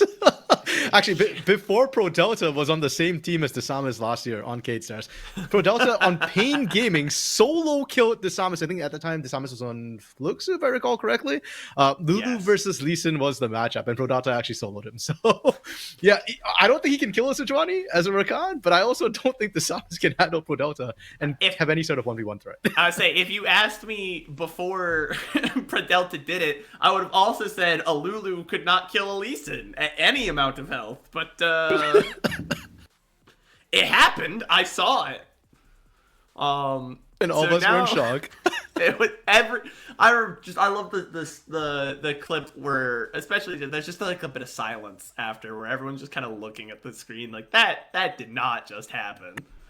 Maybe, though, this is about to happen. We get some knockups coming in, a fight around the dragon, back and forth, good grasping coming out, gonna try and lock down Trimby. He just can't get to the rest of the team. That's all of the engage, really, for VKS, pushed out of this dragon pit. Damage Bowl and Desamis actually ended up taking from those trades. Those are your tanks. Pro Delta still on the hunt, just interrupting bases. The other thing I want to highlight, too, was Morteus lives, but burns both Cleanse and Flash, and all of that adding up, Bren, means that not only do they lose this dragon, but I'm not confident that all their summoners will be up for the next major fight. And VKS are already struggling from behind. They're down almost 8,000 gold, Bren. Yeah, this is a lot of gold for only 21 minutes into the game. You know, sometimes we talk about, don't worry about the gold lead, there's intangibles, but the intangibles are in the side of Leviathan as well. They've got 3 of the dragons, so that's not considered, and they're likely going to be looking to secure this Atakan if they can, and if that happens, I really don't see it being stopped. They are a force to be reckoned with. LLA showing up big. For Leviathan, I just want to see them go there and brute force this fight. I really don't think Katesars can find them. They do, however, find Scary pre-fight. They do get a lot of damage, but Scary gets away. That's the power of Phase Rush Maokai. Now the team's re-engaging. Look at the damage coming up from CEO. Desamis is so low. That's a kill. That's another kill. 3 down. Even when VKS do everything right, they do everything wrong. And Leviathan comes out with another huge win. Brent, forget the summoners. The ult wasn't even back up for Trimpy. He didn't have Unbreakable Will, so he was very, very breakable. Shelly charges, can't find anything because Leviathan is pushing so quickly. Will they get a second charge off in time? Hey, there we go. There we go. Pays back, and they're going to take a inhib as well and leave Shelly behind for everyone else to have to deal with. What really came across in that fight, man, AP Maokai with Phase Rush, huh? That's certainly a guy, because Scary was dead to rights here. Yeah, I still can't believe Scary walked out of there. The CC comes through, and Morteus was there, so they had damage. But Seo's threat on the backline, along with ProDelta finally walking in, was just enough to cause KateStars to kind of switch targets. And the moment they switched targets, that's when they knew they were in trouble. Once again, Cody gets multiple members clumped up, and this Corki is just pumping out the damage right now. You cannot group up on him. KateStar's now at Atakan, but this feels like a Hail Mary. It's like the old Baron flips of old, and I feel I'm not liking the feel of this one.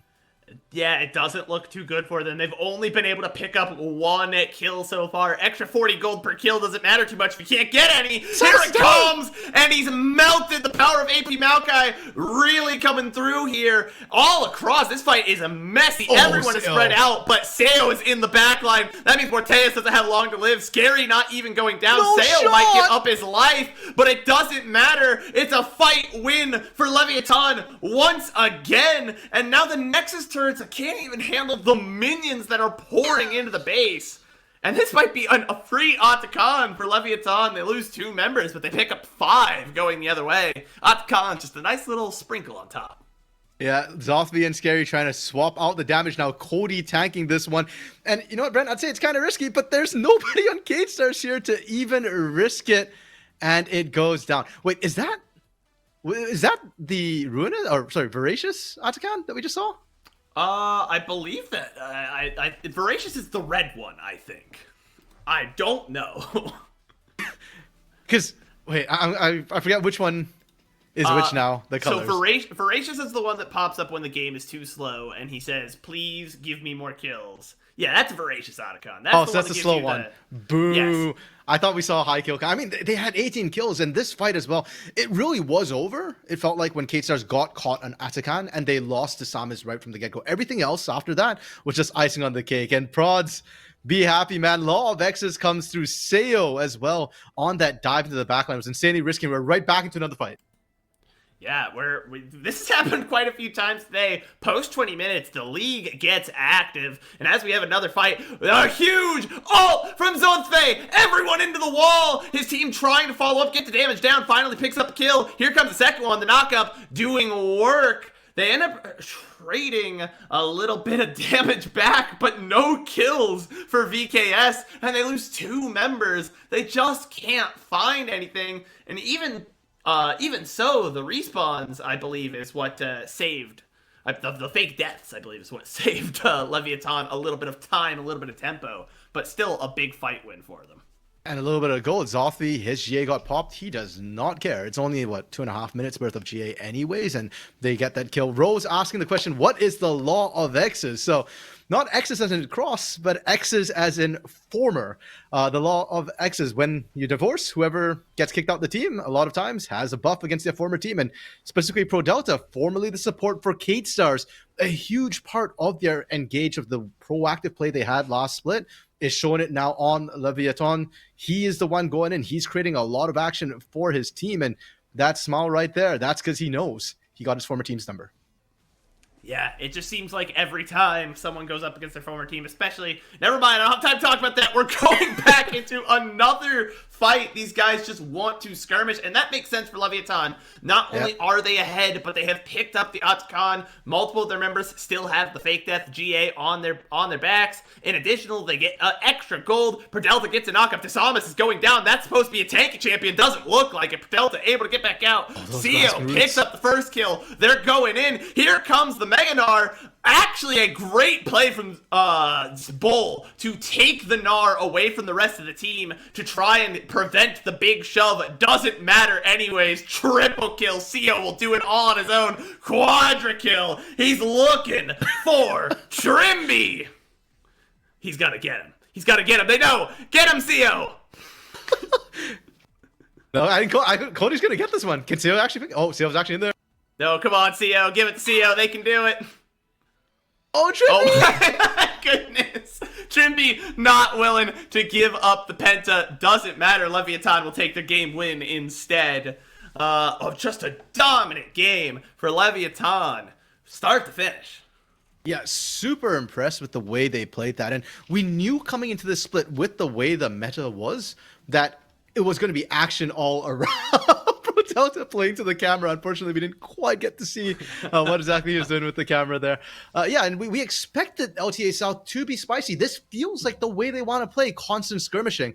But my goodness, the snowball on this one, Brent, it's by far the most snowball we've seen so far. Granted, we've only seen one match. Kate Stars, I'm surprised, to be honest, that they let it snowball this way. And towards the end, it really felt like they're just running into it because, hey, why not? Just go, GG, go next. Yeah, it really felt like, especially towards the end there, they were just praying, hoping for Leviathan to make a mistake. But it's hard to make a mistake on the comp that Leviathan drafted. They drafted a comp that pretty much presses its buttons and goes forward. There's no real thought. It's a no thoughts, head empty, I'm just going to blow up the enemy team. Hey, when it works, you can't really knock it, because man, did it work. And it's simple. Just don't get caught. That was the beauty of the simple to execute composition that Leviathan had drafted. And individually, Bren, they were doing so well in their lanes. And once they got that lead as well, it just became so hard for Kate Stars to be able to bounce back. But this is the best of three. And towards the end, criticizes we might about how Kate Stars fell behind. They still did find some good engages. They were even in gold. Maybe they could have swung things. Game 2 will be a fresh start. Hopefully that experience, it's just a slow start. Hopefully, for the Kate Stars. Yep, Kate Stars will have a chance after we come back from break to try and redeem themselves and make sure we don't get a quick 2-0. They definitely don't want Pro Delta to walk away with the Battle of X's. We'll see how they respond.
Welcome back, everybody. Man, we had game one. VKS didn't like it. Leviathan sure did. I am SuperBren. I'm joined here by RMC, and we now have to watch game two. And VKS has got to find a way to respond as we get right into draft. Yeah, interestingly enough, K-Star's still on the blue side for this second game, so they decided, hey, we still think the blue side is the better side for the draft. We'll see how it goes. The bans are exactly the same so far. It was an Ambessa ban for Leviathan last game. Do they do the same? No. Vibe. Ban out the vibe. And I think the bans being the same is interesting. Something I wanted to talk about is just that they used their Alistar on Trimby in the first game.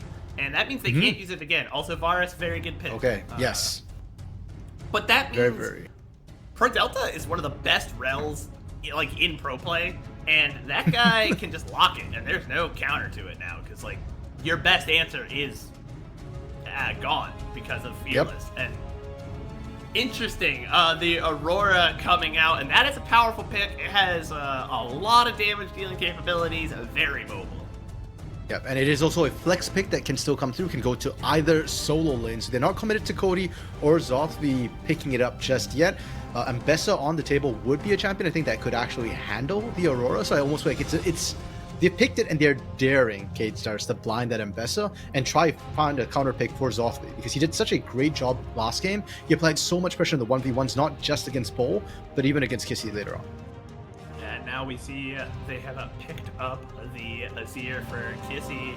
Yeah. And, you never want to get baited by the hover, but they'll lock it in right away. And the Ambessa coming out, and that is potentially, they're going to try and put that into the Aurora, but they're going to have to hope that they don't get flex countered here because that would be a bad time for Bull in the top lane if we do see that tank Jace come out. Yep, as we expected, or something like a Poppy could still be flexed here, but that's exactly the bait that you put out with the Aurora. You take a strong pickup, and then you kind of do that. Now, that does mean the Leviathan right now, even with the tank Jace isn't really super tanky. I would like to see another tank, or at least an off tank, come in for the support role for them, and then they still need to pick their AD carry as well, and that could potentially get pinched out very heavily by the side of K-Stars. I mean, you can flex an Aurora or Jason to the bot lane if you're desperate, but we're only in game 2, Brett. Maybe in a game 5 we expect to see I don't know like if we need to bring that out yet. We do see a third AD carry band, the Zeri, very interestingly coming out. Not a champion that has had too much priority this season. And interestingly enough, I guess they don't have an opportunity to pick it up for themselves, except I guess Prods could have definitely run it. They banned the Poppy on the side of Leviathan, and I think that would have been a good pickup to give to Prods, so I'm interested to see why they banned that out. Maybe that's just not as good. Yeah, also I think right now the major concern for the side of Leviathan is if you have the Poppy, you can disengage, and they don't have that big a front line. If it leaves the backline exposed to a massive engage, Ambessa can absolutely rip right through them. So I do like the Poppy takeaway. They prioritize the Misfortune, Brett. I was thinking you pick up the Rel first, and then you can pick the Misfortune later. The MF is not going to be contested. K-Stars have already picked the Varus. Yeah, that's an interesting choice here. I would have saved it. I agree. I would have saved it for 5, but I guess the logic here is Pro Delta. I would say probably the most cerebral player on that Leviathan team, just really understands his map, his movement, and you saw that in the last game. And this is going to give him the chance to respond into whatever VKS picks. Now Pro Delta has his choice of counters in the bottom lane. But I really like what Trimby's picked up for himself with the Braum. And pardon me, I misspoke. Rel is, of course, banned. Was the final ban that came through from Gate Stars. But yeah, you could have taken the Braum to set up the Misfortune. Now they have the Braum, and Misfortune is significantly less impactful as long as you can get that Unbreakable up in time. And no support is going to necessarily be able to answer that. Even worse, Braum is one of the best supports for dealing with engaged style supports in the bot lane. So things like Leona, Nautilus are going to struggle into the Braum with enough frontline already, with enough ways to dissuade Leviathan's engage. Cade Stars have opted for a Disamis special, one of his favorite champions, to Viego to come through. And with the damage from the Nazir and Bessa and Varus already, the reset should be plenty. Bard Misfortune. I'm not sure how I feel about that as a combination together. I think individually they both have their merits. I think there are some members of chat that if I check that are probably not very happy about the Misfortune pickup. I remember that being a big point of contention at the end of last split, where some chatters were not so happy about Misfortune's rise in the meta. I don't know if I like Leviathan's draft really at all. It has strong points, but it doesn't seem like it's cohesive. Yeah, and the thing is, look, if Kate Stars just answered all these picks with the counters, I get it. But the draft order makes this really, really weird. And Brent, I'm with you. I feel like the Bard was just kind of like, oh, we picked the Misfortune. It was a mistake. It can't do much right now. Forget about synergy. We're picking something else that can kind of make plays individually. Now, I'm not saying Bard can't work with Misfortune. Yes, Bullet Time as Tempered Fate feels like they're very... they run counter to each other. It's very anti-synergistic. But you can technically use the Tempered Fate to set up for the Bullet Time. It's just very, very finicky. Now, Prods is a good Bard player. We've seen him do it before, back on Pain Gaming, back on Cade Stars. It's a good pick for him. But yeah, this composition for Leviathan really feels like it fell apart in draft. And Cade Stars, I think they did a wonderful job. They got the prio picks with the likes of the Varus early with the Ambessa, and they also got a lot of counters. So for Leviathan, they've really got out hands, which, to be fair, they did do in game 1. Yeah, I'll remind everyone it was like 28-3. Or 24-3, I think was the final kill score at the end of last game, like a 14,000 gold lead. Leviathan have hands, all right. Like VKS said, I'm gonna go fight Leviathan, and then they were like, "Yo, post the video." And VKS said, "I ain't posting that. I got my set. I got beat up, man." Yeah, like, and again. Hey, it happened game 1. Game 2 does not matter, right? If you win game 2, then fine. We go to game 3. Everything's A-okay. It's a full reset. And like we said, the pressure is now on Leviathan to be able to kind of make all this action happen. I'm kind of looking at their lanes as well. I mean, they've got the tank chase into the Ambessa, which is a favorable lane for them. Bot lane's a little bit. If you're mid lane Aurora versus Azir, I think it's more of a skill matchup. And it might just come down to jungles, right? Where's the Samus? Where is Scary going in the early game? Which lanes are they trying to snowball and get ahead? I think top lane would be a very spicy one, considering how Zothvi got a big lead.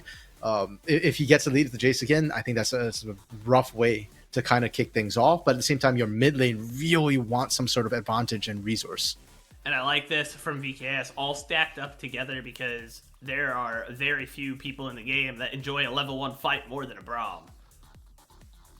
Yeah, the strength that he has. And I feel like we saw this in the last match, the last series as well. It always feels like blue side's the one invading in. Maybe it's because they get their power picks in that early phase.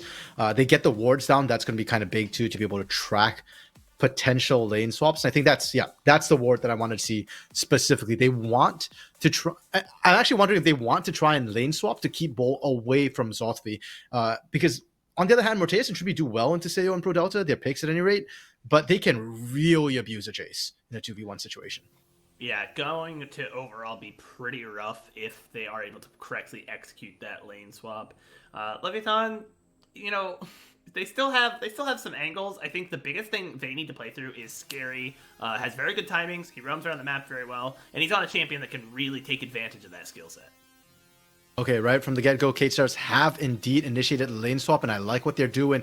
They're looking for Scary, actually, to delay him and push him out. Wukong, not one of the best early game junglers, really wants to hit that level 6, and any amount of time you can delay him is massive, even more than what you get from the lane swap advantages in early pressure in CS. Yeah, if I recognized it, surely the pros over on VKS recognized it. Scary is going to have to kind of be the gel that holds Leviathan together through this early game, trying to get lanes ahead and snowball them. And so if they just delay him as much as possible, don't let him get ahead, don't let him engage, don't let him gank, then that means they can go through and try and win their lanes, because I think they believe they've got the winning lanes across the board here. Yeah, and we saw already in that top lane with the lane swap coming through, Zothvi taking a lot of trade damage, Kissy and Cody trading hard in the mid lane, but I think they'll still be fine if no jungle intervention.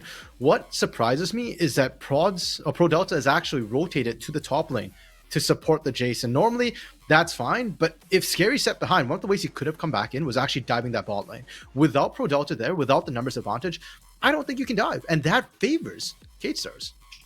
Yeah, Disamus pinging, you can see he's going in trying to get into that top jungle there, and Trimby and Morteus going ahead and getting in a position that prevents anyone from coming to help. So Scary's gonna go ahead and just lose his Raptors. Really can't contest here.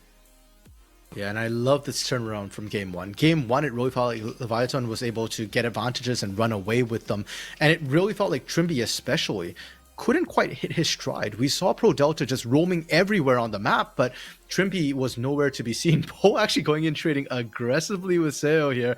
He loses the trade, but Bo has TP, so he can always come back in as long as he doesn't drop dead.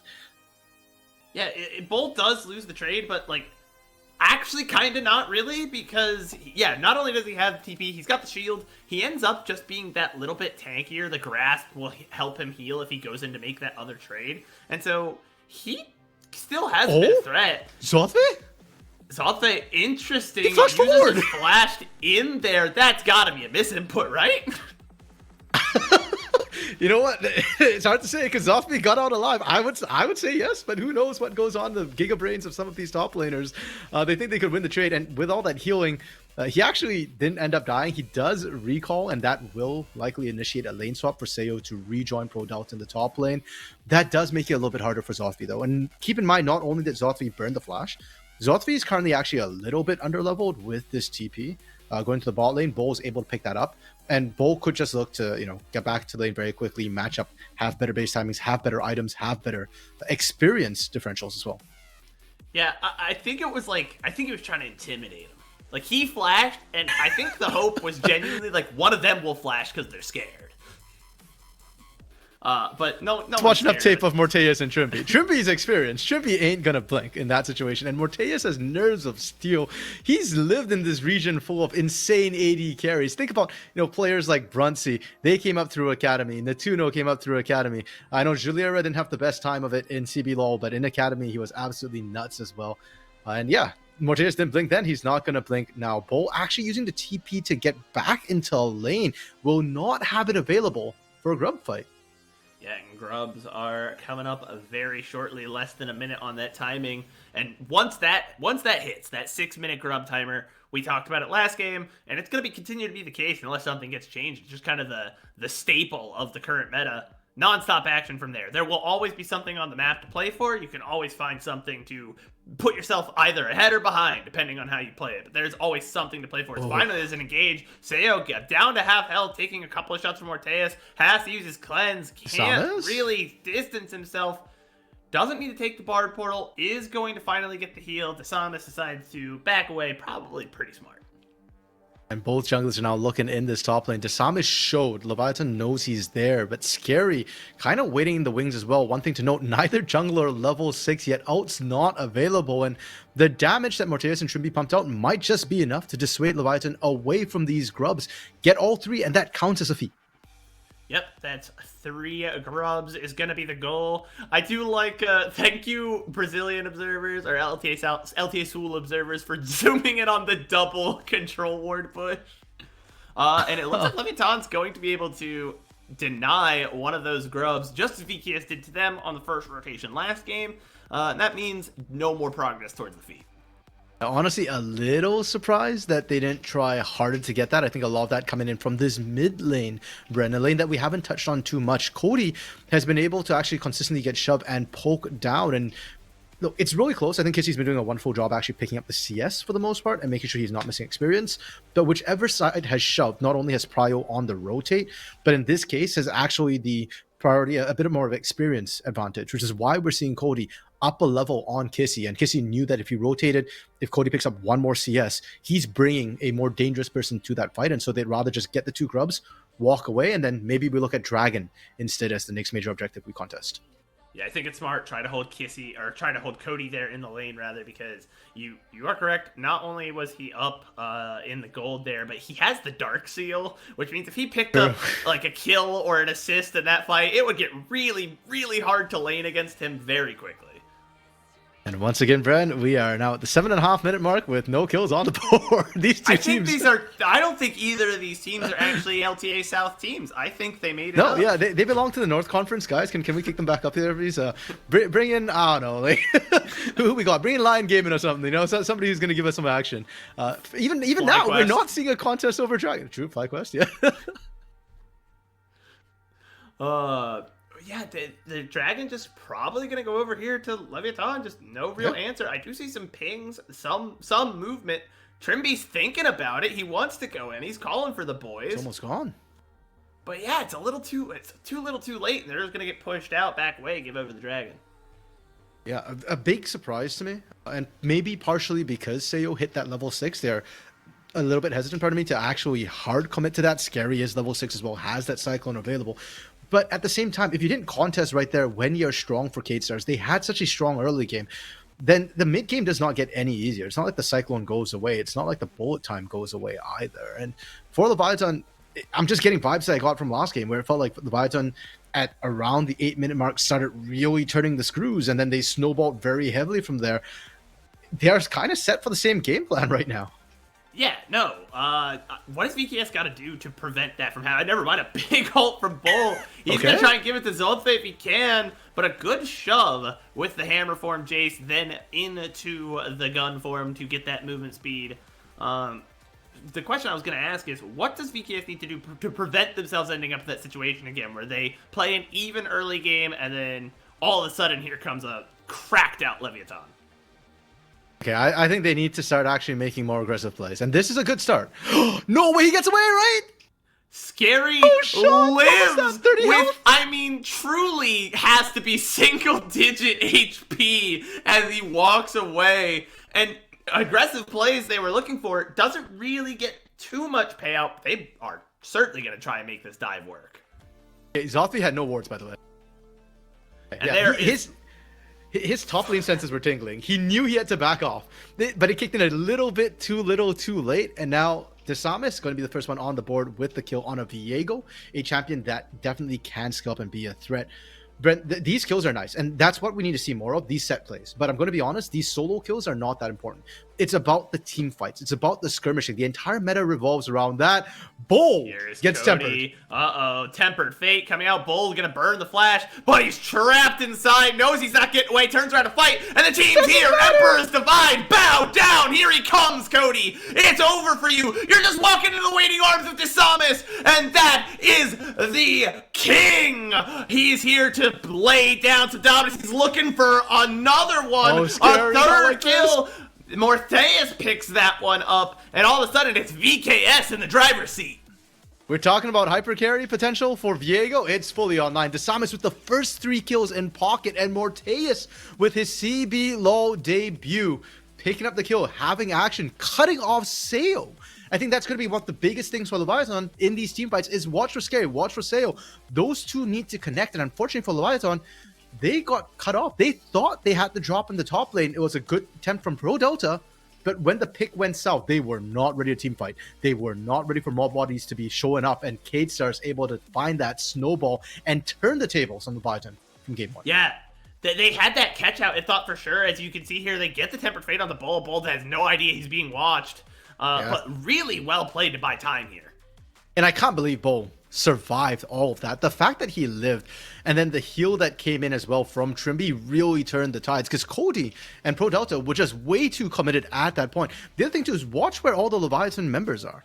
To them, that was just a single gank and pick. They were not expecting to fight. And unfortunately, because they reacted so late, it actually ended up baiting Sayo and Scary into a worse position. The moment that Zothi and Pro Delta got caught, you just had to leave that. You couldn't commit any, or I think it was Cody and Pro Delta who got caught. You just had to leave it. You can't just be sending more bodies into that. That's just free kills for K-Stars.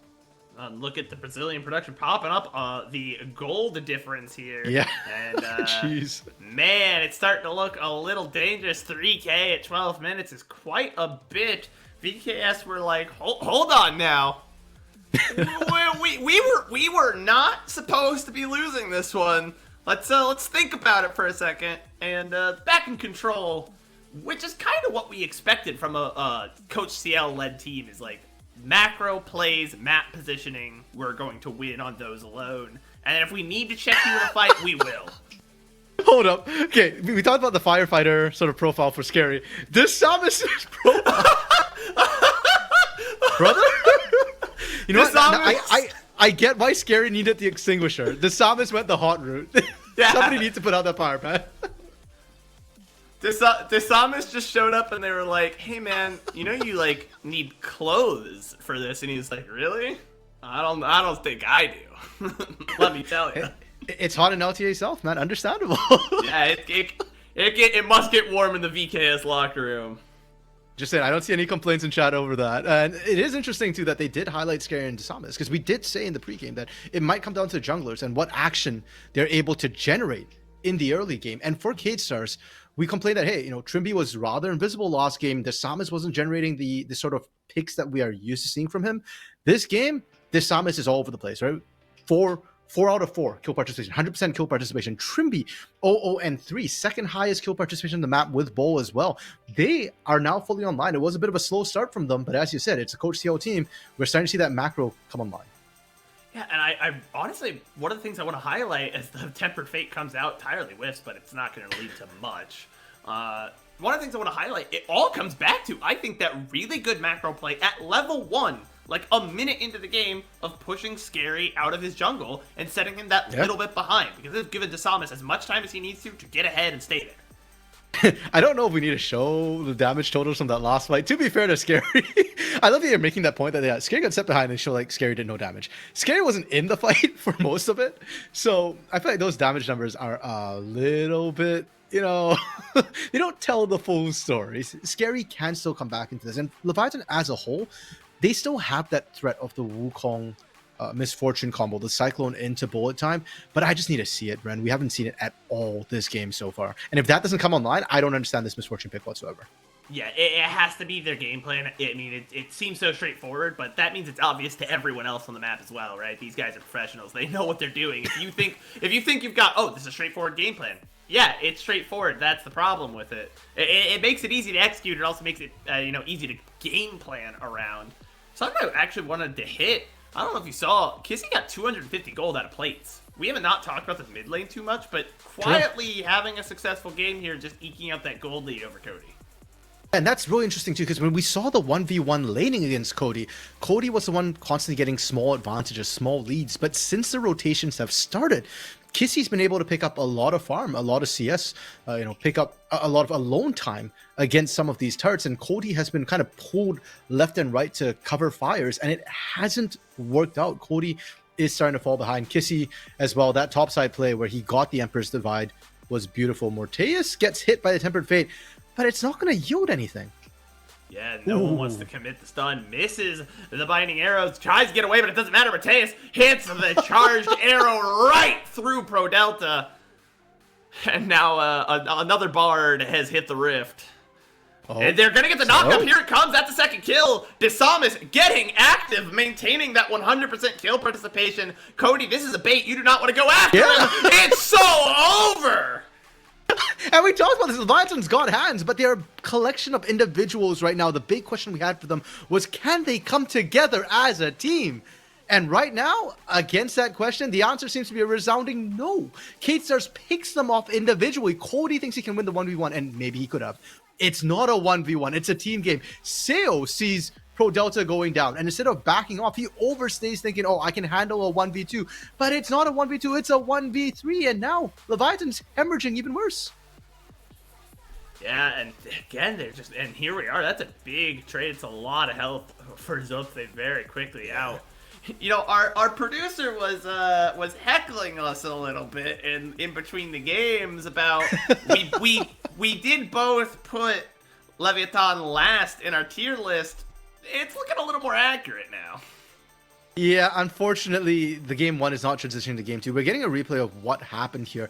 And first of all, you can see Sam is getting his revenge onto Pro Delta there. But right here, Seo just needed to back off. The fact that it's a Viego and a Varus means there's a lot of burst damage. They saw Trimby walk past, and that's just disrespectful not to back off. You've got already enough damage between Morteus and Desamis. The moment the extra CC came in, you were dead to rights. And Cody, similar situation. You knew Desamis was in the area. You knew Trimby was in the area, and you still went for that 1v1. Watching the way Scary was running, I can only imagine that Scary was saying, abort, abort, do not do this. Yeah, it's a curious position, I think, as they're gonna have to use the Cyclone here, and it's not working out well. Scary forced to burn the flash, doesn't matter, he's going down anyways. Now the Emperor's Divide shuffled back in. They are not happy about the Law of X is working out for Delta. They want to take him down. Cody drops the ult, doesn't matter, that's another kill. Over, it's 10-0! High 10 kills for VKS. So here's the problem, Brad, with the Law of X's. At least in Brazil in the past, it was only for one game. And we're playing best of threes, so one game doesn't count. Seos, oh, he's alone right now. Okay, is able to walk around because they want to focus the turrets instead. But yeah, I'm scared for Seo every time I'm seeing him walk up alone right now. Yeah, it's a scary position. I think one of our chatters, Lunar Day, really has it out for Misfortune, and accurately so, because it is a self-root. Yeah, and the whole way this fight kind of kicks off as well. Leviathan are playing aggressively without enough vision. Like, they don't know where all of K-Stars is, and you don't get to do that. Not to mention Scary's playing Wukong. You're not even that tanky a champion. Walking up like that is incredibly risky. We talked about their lack of tankiness being an issue. I want to highlight that again, Brett, because they didn't go with something like a Leona. They couldn't go with something like a Leona or Nautilus in the bot lane, and because of that, you've got a Bard. Who's your tankiest member in your team right now? The tank Chase? He's got a Giant's Belt and a Black Cleaver, and if he's not there, then you see how quickly they just get run through by the K-Stars composition. Desamis is eating great right now. That's an all-you-can-eat buffet. Yeah, drafting looking to bite Lev a little bit here. How different does this game look if they had just taken the Braum and given it over to Pro Delta? That's such a big combo. It's like Tempered Fate doesn't do much for you, as maybe they're going to try and find something, but it's Scary who it looks like they're going to bite the dust first. Down he goes. Maybe they can get Bull as a return, but there's so much damage coming out from Morteus. Look at this guy just launching arrows in the back line, and now it is Leviathan on the back foot. They lose Cody as well. Pro Delta maybe going to try and get away, but it doesn't matter. Here comes Desamis and Trimby. It is supportal combat. They are not done. Desamis using the Mystic Journey to come across the wall, and it's ultimately going to back out. Looks like the remaining two members of Leviathan are safe under their own turret, but just another disastrous fight for Leviathan. It's the opposite of the last game where they were just taking fight after fight. Now they can't seem to take one. Yeah, Salt on the Wound, Trimby really sending his regards to the support he replaced on his former team, and K-Stars 13-1 right now is just snowballing this completely out of control. Brent, for Leviathan, one thing, look how many players are making this play right now. On the map, all 5 members are up here. And you look at K-Stars, there's 3 people. There's Trimby, Morteus, and Bull. It's a 3v5.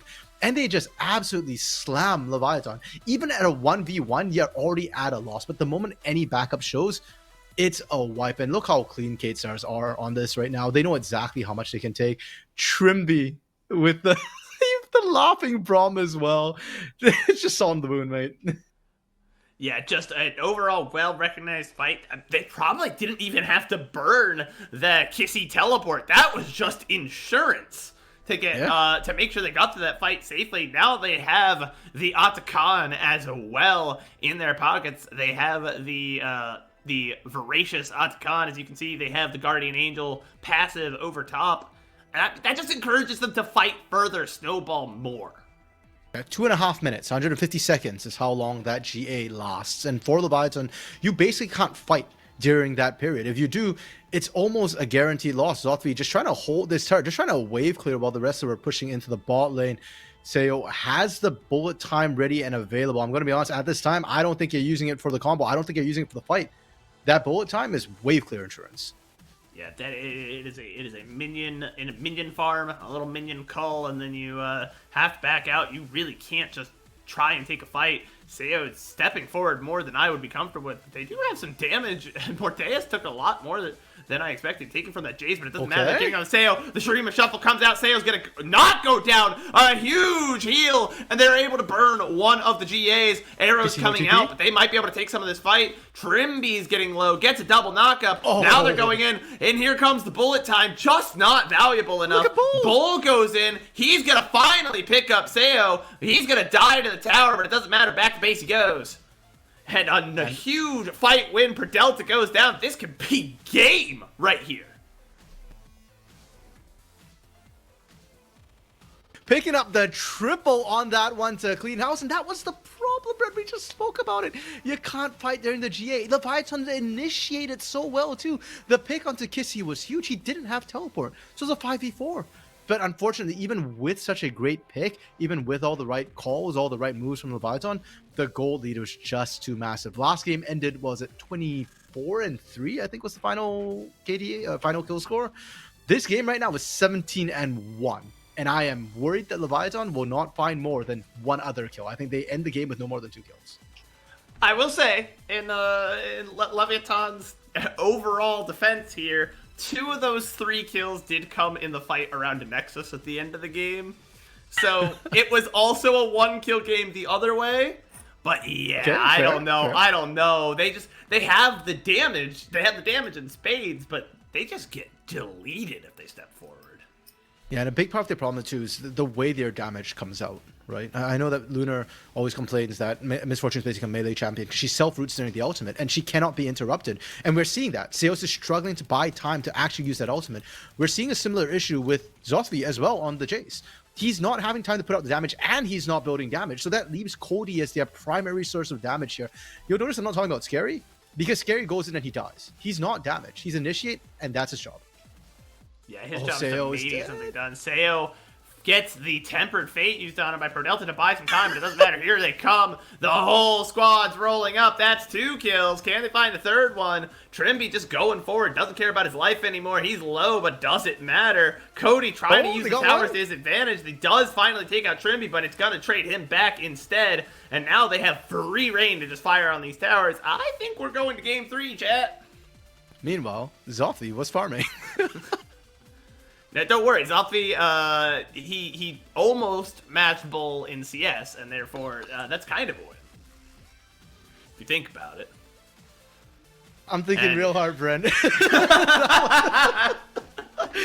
Yeah, that was really rough to see. And what's really funny to me, too, was that last Tempered Fate, the one that actually caught Seo, that to me felt like Secret Agent Prodelta. For a second, like, I understand he was trying to keep Seo alive, but it also ended up putting Seo in a worse position where he couldn't quite get away, and the rest of Gatestars could just get in there, get in position to finish him off. And then, of course, VKS returning the favor and not killing Prods on that last push. He was the one guy who kind of got to stand there and watch. But what a back-and-forth series so far. 1-1 apiece, but the way we got here, it was just incredibly one-sided both ways. Yeah, you know, I talked about CBLOL, LTA South is going to be about just throwing haymakers back and forth until someone falls over. And these 2 games, you would think, okay, that's not how it's been. It's been like nothing happens and then one team just dominates. But both these games have been haymakers. They're just doing it on the bigger scale because, my goodness, what margins of victory for both these teams. I think we knew this one was coming. We called it in the draft. We were just looking at Leviathan like, man, what are you doing? That was a really weird draft that came through from a lot of anti-synergy, it felt like they were fixated on what they wanted, and things started to fall apart very quickly when Kate Stars just kept picking counter after counter after counter. And SuperBren, we're going into game 3, full fearless. That means now 20 champions removed from the game. Miss Fortune no longer available, but tell you what is available, Bren. Rel. Got banned the first 2 games. She's still on the table for game 3, and I'm hoping Leviathan, this was just a slip of the coaching staff, a slip of the draft in game 2, and that they fix themselves for game 3. Because if not, well, game 3 could, I can't imagine this, but game 3 could be more brutal than a what was the final score, 19-2 game. A more brutal version would be rough to see indeed. We'll have to check. Can't wait to analyze this next draft with you because I feel like both of us really love draft analysis, and it's gonna matter a lot because we are coming into a fearless draft with a lot of staples gone, and a lot of champs that normally get banned in the first 3 rotations have been picked, so you don't even have to sink a ban into them anymore. It's gonna be interesting, but it has to come later. We'll wait, and we will come back in a minute and see what they've got.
What's up, everybody? We're back. Last game of the first day of LTA South, and it's been a back and forth one. We're going straight into draft, and Leviathan finally on the blue side here. We're gonna see some adaptations, and you can see that in the first rotation of bans already. Oh, I think we lost RMC audio for a second there. Oh. Am I back? You're back. Okay. You're back. So yeah, it looks like the bans have changed up somewhat. The Ashe and Zyra are still being banned by blue side, but the Skarner seems to be a perma red side ban. There's also a missing ban coming through from K-Stars. I don't know if that's a technical bug or they just didn't have a third ban. They just weren't. I imagine that they didn't just whiff a ban, but you know, it's entirely possible. I do like the Vi pick here for Scary. I think it's a little more durable than the Wukong is, and the engage is more guaranteed. Yes, you're usually really only affecting one member of the team, but you are going to affect them. Yeah, and I think that is a champion. That was something we mentioned about Scary in the past. He's not the most mechanical of junglers coming up here in Brazil, but he's very good at sort of decision making and working with the team. And I feel like Vi takes away a lot of that mechanics and lets him focus on saying, okay, here's the target I want to take out, or you know, I'll coordinate with my team as to where we want to go. On the other hand, Cade starts bringing the spice. This is something that's been coming up in some of the other regions. Pantheon jungle, very strong early ganks, really strong early skirmishes. And it can still be flexed into other lanes. I would fully believe you told me Bull plays it, or if you tell me Kissy wants it in the middle. Yeah, and Leviathan recognizing their error in the first game where Rel didn't go until ban 5. They said, why don't we just pick one of the best Rel players in the world? Pick him Rel. Yeah, fair enough. And now, as you pointed out after game 1, Trimby doesn't have that Alistar. So I'm very curious to see how K-Stars actually answer that in the bot lane. We've seen things like sometimes the Bard be an answer as well, Tempered Fate to answer that Magnet Storm, also not available. The Poppy Hover, and you know, it could be a jungle Poppy, that's the thing. It could be top Poppy, we've seen a lot of that, but I'm inclined to think support Poppy because I do think it has a pretty good matchup to the Rel. Yeah, Poppy does traditionally do well into the Rel. You get the same logic of both the knock-up and knock-back of Alistar. You get the same logic on the Poppy. Steadfast Presence will prevent the engage, and then you can heroic charge either. Now that they're in, you can heroic charge the Rel even further into your team if you want to just get the pick, or you can knock them back out of the fight. So I do think it's a good pickup, especially when you also have a Vi and a Renekton who you are also shutting down with that Steadfast Presence. And this will probably be the first time, I believe, this series that we're not seeing the AD carries picked up early, especially for the side of VKS. And we're seeing the pinch come through. Jinx taken away, Xayah taken away. Smolder is still an option that exists if we were looking at hyperscalers that nobody's touched so far today. Yeah, hyperscalers that no one's touched. Aphelios is an option that he seems to have True. really fallen out of the pro meta favor. He's only there when he's the best one. If he's not objectively like the best ADC, no one really wants to touch that guy. Okay, interesting Orianna ban actually coming through from the side of K-Stars, the organization that popularized Nocturne Ori last year in CB LoL, and Tristana being taken away.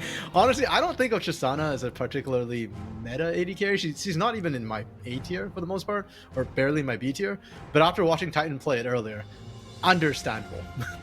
The Zeri is going to be the answer there for Morteus, and it makes a lot of sense. Honestly, there's no way I'm right. Surely not. Is he actually going to drop it? The one thing about pro play, it is a little inflexible. It is a little resistant to change. And Aphelios traditionally is a pro play pick. So if we're this deep into the ADC pool, might as well pull out something you've probably played in the past.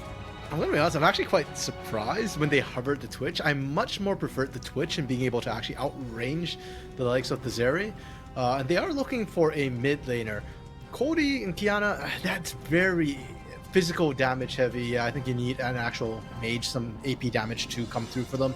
A very rounded composition for Leviathan. A lot of pick potential with the Vi, with the Ahri, and heck, even with the Aphelios. Yeah, why not? Vi Ahri classic combo works so well to just follow up, double up on that mid laner. And addition, you now can really layer your CC in whatever order. No. Ooh, that would be interesting. Really try to hands check the opposing team. Vladimir would be interesting. I see the Vladimir coming out. I think it makes a little bit more sense. Overall, VKS doesn't have a true tank. Like, yes, Poppy is very tanky, but is stuck on the support econ. And this is a mage, sure, but it's a mage with a lot of survivability. You know what, SuperBren? The S in LTAS does not stand for sense. It stands for skill with a Z at the end of it.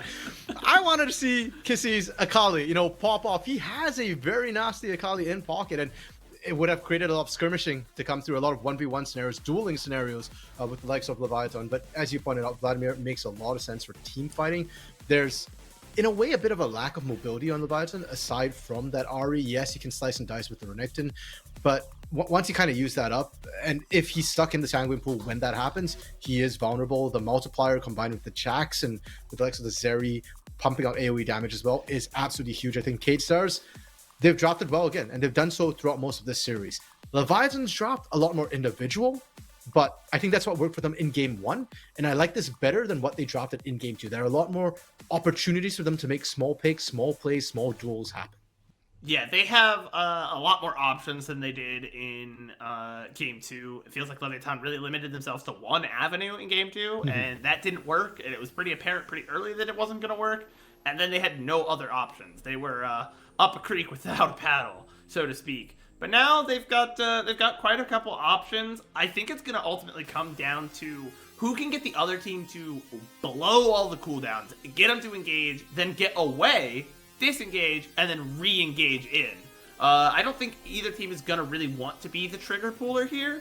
If you can bait out the cooldowns, get out the big ultimates that matter, survive the fight, and then go back in while the other team's got nothing up, I think that looks to be the play. What's your take on it? Yeah, I largely agree. I think especially for the side of K-Stars, that's what they want to do against Leviathan. If Leviathan's critical cooldowns are down, they're actually going to struggle to be able to win out those fights. But I think just in general, Leviathan's fight is not a great team fight composition. Not into the likes of VKS. So for VKS, as long as they can force these 5v5s, things will go in their favor. The other thing K-Stars need to really watch out for is their backline. Is this Zeri? Is Morteus? If Morteus gets picked off in any of these fights or gets separated into the carries or into the assassin-esque style champions of the Vi, of the Ahri, or heck, even the Renekton, then things are going to go very poorly for K-Stars. So eyes on Trimby to create that peel for his AD carry. Yeah, you're going to have to see Trimby really needs to execute specifically on the ultimate. The Keeper's Verdict for Poppy is kind of the big decider of whether or not your fight is going to go perfectly. Because we saw it a couple times when Poppy was picked in the previous series, you ult the right guy, man, it works really well. You ult the wrong guy, and all you've done is save their life rather than force the issue of the fight. Yeah, and that issue could go either way. Now, folks, let's not forget what matters today as well, because the stakes today it's not a round robin, right? First split is really, really short. Our regular season, before we start playing against the LTA North, is 3 weeks. 5 days, I believe, not even 6 days total. Oh, Pro Delta is deep right now. They're trying to interrupt the Samus, but... And he gets the engage. The Samus is going to go ahead and pick up the wolves and just start walking away. It's going to make him a little less healthy on his clear, but I'm not sure if this was worth the amount of time that Prods has now invested into it. I mean, to be fair, because of the lane swap that's coming through, it's not like Seo is losing out too much handling the 1v1. So that's perfectly fine. And you're slowing down the Samus on the Pantheon. Now, Pantheon, not like the Wukong. If you can get the early levels, massive. But even without the early experience, even if you fall behind a little bit, once you hit that level 3, you still have so much gank strength and potential that I'm not as worried about the Samus this game. Yeah, I think they were trying to do a similar thing that happened to Scary's Wukong and try and force the issue for the jungle as we navigate through some technical difficulties. This is in fact not a sponsored stream, so we're not going to show that one for free. Spectrum, hit us up. I will say good things about you for money. Oh wow, okay, Bren's willing to sell out. So for those of y'all, I don't know if Spectrum's a thing in South America, but at least in continental US, Spectrum is not well liked. It's an internet provider with issues, shall we say. Quite a few. We're back into the game though, no big deal.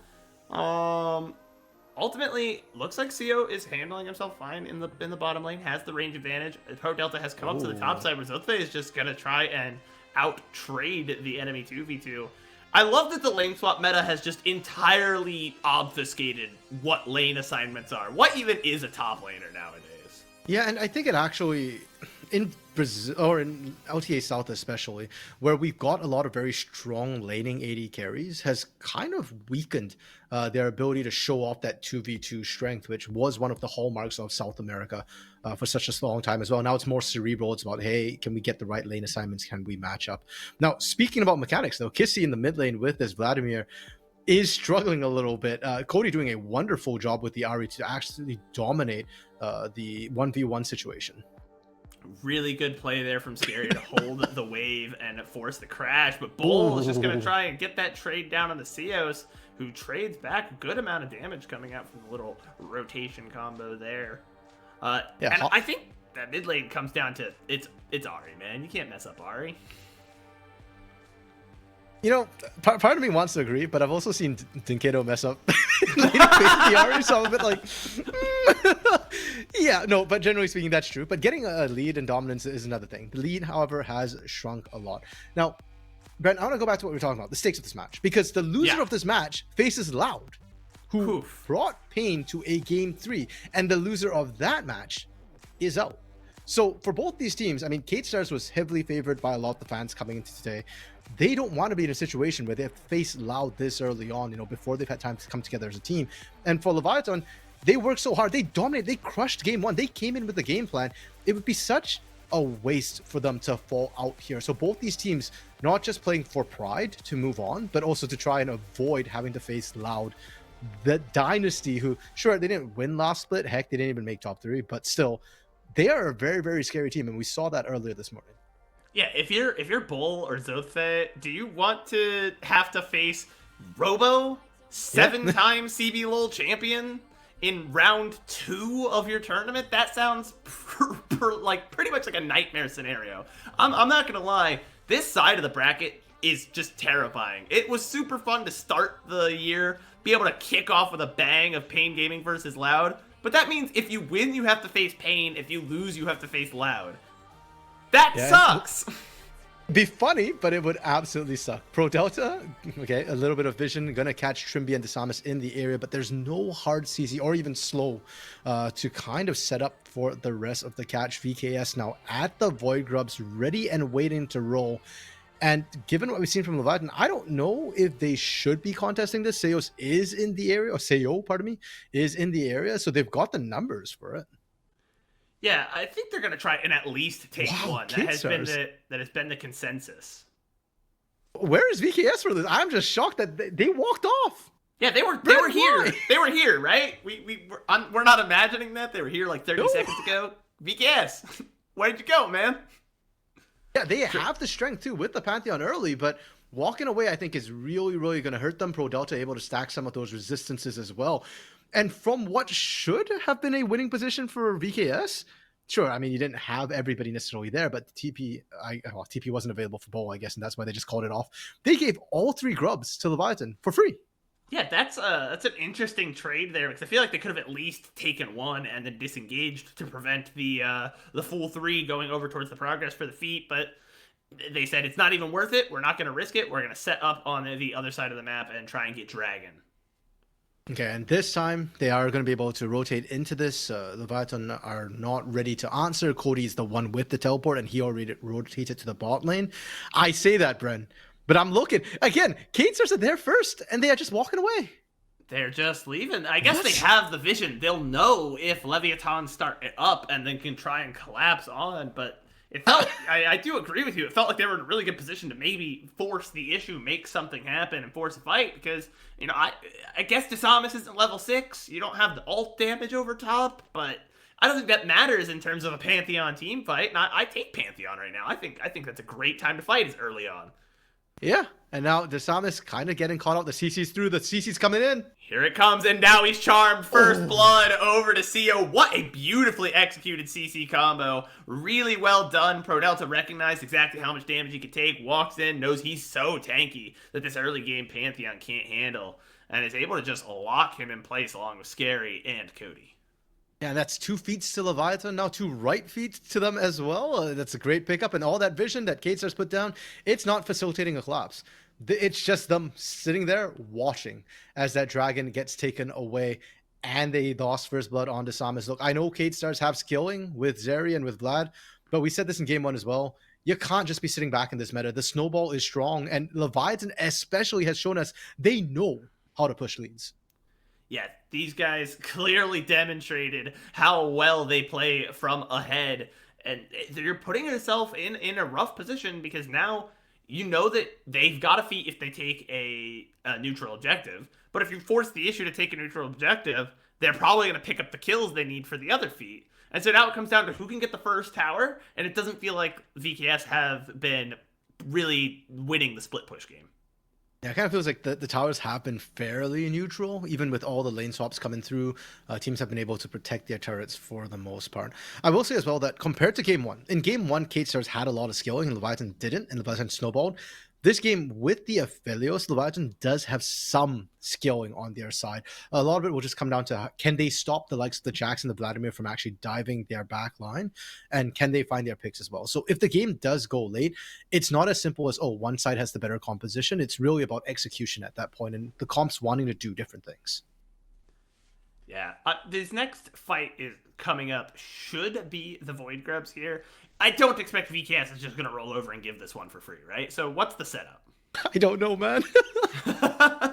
I didn't think they were going to roll over for Grubs or Dragon either, but I mean, look at them right now. They're not really setting up for this. You've got Seo and ProDelta already on this top side of the map, less than a minute to go.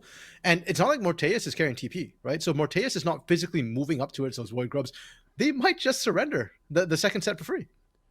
And that would be really rough. Now, not only are you giving over one of the feats, you're also giving over 6 Void Grubs, which we know, just from when Void Grubs were introduced last year, just disgusting. That amount of stacking damage on towers makes it so hard to sustain a push against another team, because if you sustain a push on one side of the map, they've probably taken the entire lane on the other side.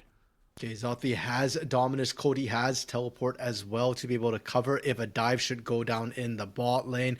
And that looks like what Katestars want to do. They don't want to give the Grubs for free. They want to find their pound of flesh, and taking first turret, that's a good way to do it.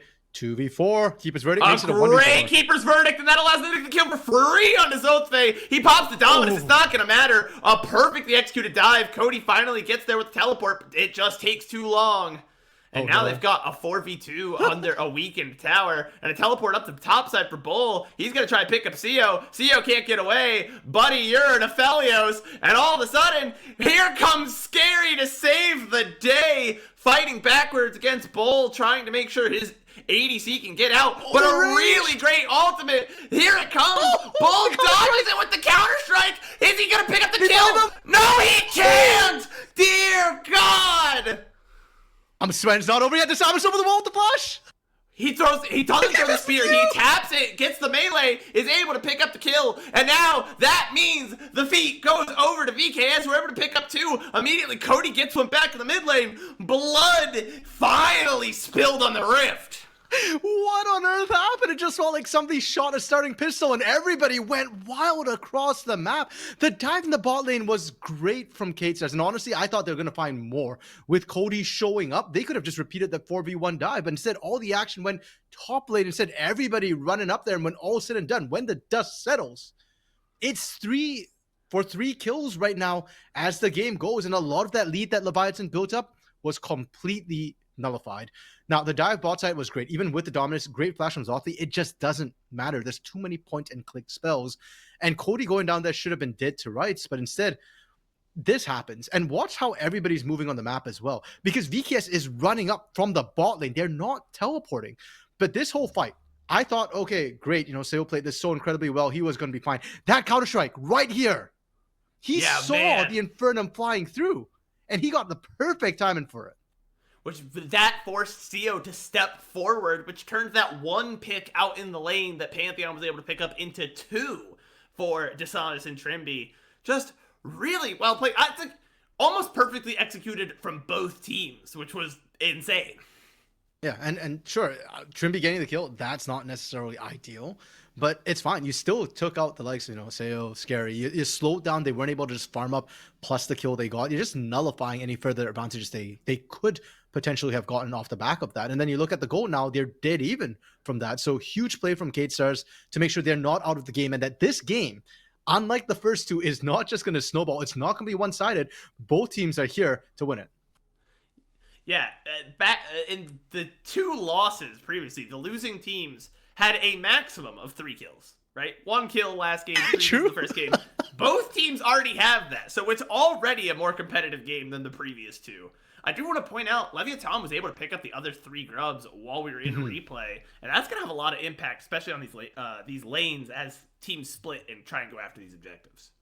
If they can push, Brent. I think that's the catch right now. Both teams have been doing such a great job defending their turrets, and Zothvi into Bo, I think, is where they might get the push on. Right now, we are seeing Zothvi pressure up. Mid lane, though, not really able to do that. We do see Leviathan with the lane pressure, and that's going to result in them starting up the Drake early. Kate Stars don't look like they're hard committing to this whatsoever. Bull gonna pop the Grandmaster's might, though. He's looking to try and pick up the side. kill. Desamas got stopped by the Khantum wall, but it doesn't matter. Here's Desamas. Zothvi goes down. That means your jungler is across the map. The Dragon gonna go over to Leviathan.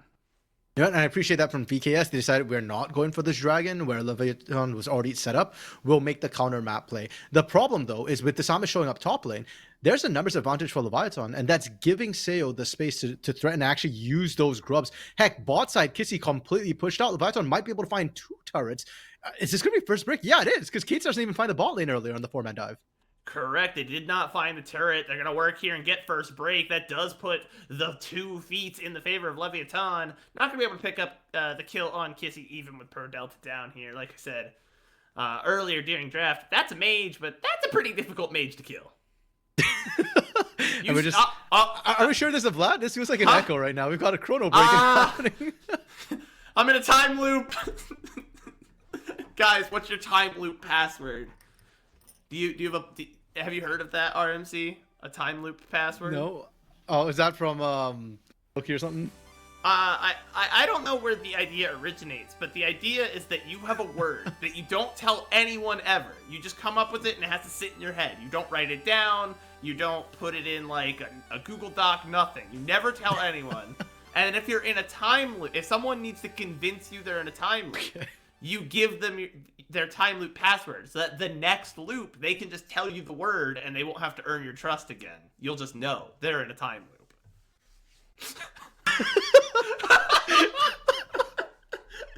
I'm gonna be honest. I'm lost, man. I don't know, man. No, I've not heard of that concept before. That sounds like an interesting concept, but I'm gonna be honest. I'm more interested in what's happening on the rift right now. Okay, so it's Rose. It's all right. Well, now that we're back on the rift, we can see VKS finally deciding to stick up for themselves and take a neutral objective, but Leviathan's not going to give it over free. Here they come. They're showing you this is how you contest an objective, but it's turning back onto Scary. Lots of damage onto CO. No one's fallen yet. Finally, one goes down. Can they get Trimby on the backside? Sure they can. The double ult there for Rel. Not taking too much damage. Everyone on VKS is low, but I think they're just going to disengage from here. Yeah, Charm doesn't land from Cody. They can't quite find the pick. And Leviathan, they start that fight off without the full team. Like, Pro Delta was really late to that fight. And I don't know. I think he just got Keeper's Verdict out by Trimby, unfortunately. And that is actually what made all the difference. Yeah, there we go. There's the Keeper's Verdict out. And with that, plus the team fighting strength we talked about, the Vladimir, the multiplier, Hemoplague landing on multiple members, was what ultimately allowed Kazars to just barely clutch out the win, but it's so close. If 1 or 2 more skill shots landed, Kissy could have gone down, Desamas could have gone down, everything could have been different, but Leviathan able to stay in it for now. Yeah. By the way, Herald went down, nobody picked up the eye. I believe Leviathan stole it, and then they got forced out, so yeah. No one got it. Yeah, so things still pretty dead even. I think Leviathan's going to be happy with that, even if they don't get it. They've got the grubs anyways, so as long as they can get somebody to a turret, it's not that significant to not have the Herald helping you. Yeah, speaking of getting to a turret, Kissy here alone on the top side. Gonna be able to buy some time by nature of being the Vladimir. Drops the pool of blood, going forward, knows he has teleport support, knows that tower's gonna do damage, and just essentially vibe checks 3 people. Is it gonna come at the cost of Trimby's life? No! Oh yes! Cody is able to pick up Trimby, knows exactly where that blast cone's gonna land him, and pre-throws the Q to catch it mid-air. Very well played from Cody. More than a blood price, that just felt like a freebie. Like, Trimby had nothing. Kissy and Bo had nothing to do with Trimby. Trimby just got caught out on his own on the bot side. Support, I was just trying to ward, guys. A little bit unfortunate. Even as a Poppy, you're not tanky enough. But topside Bren, yeah, that is a huge issue. The fact that, like you said, Kissy just vibe checked them 1v3. Granted, we're not seeing the healing cut items come through for Leviathan yet. I assume they will on, maybe the second or third items.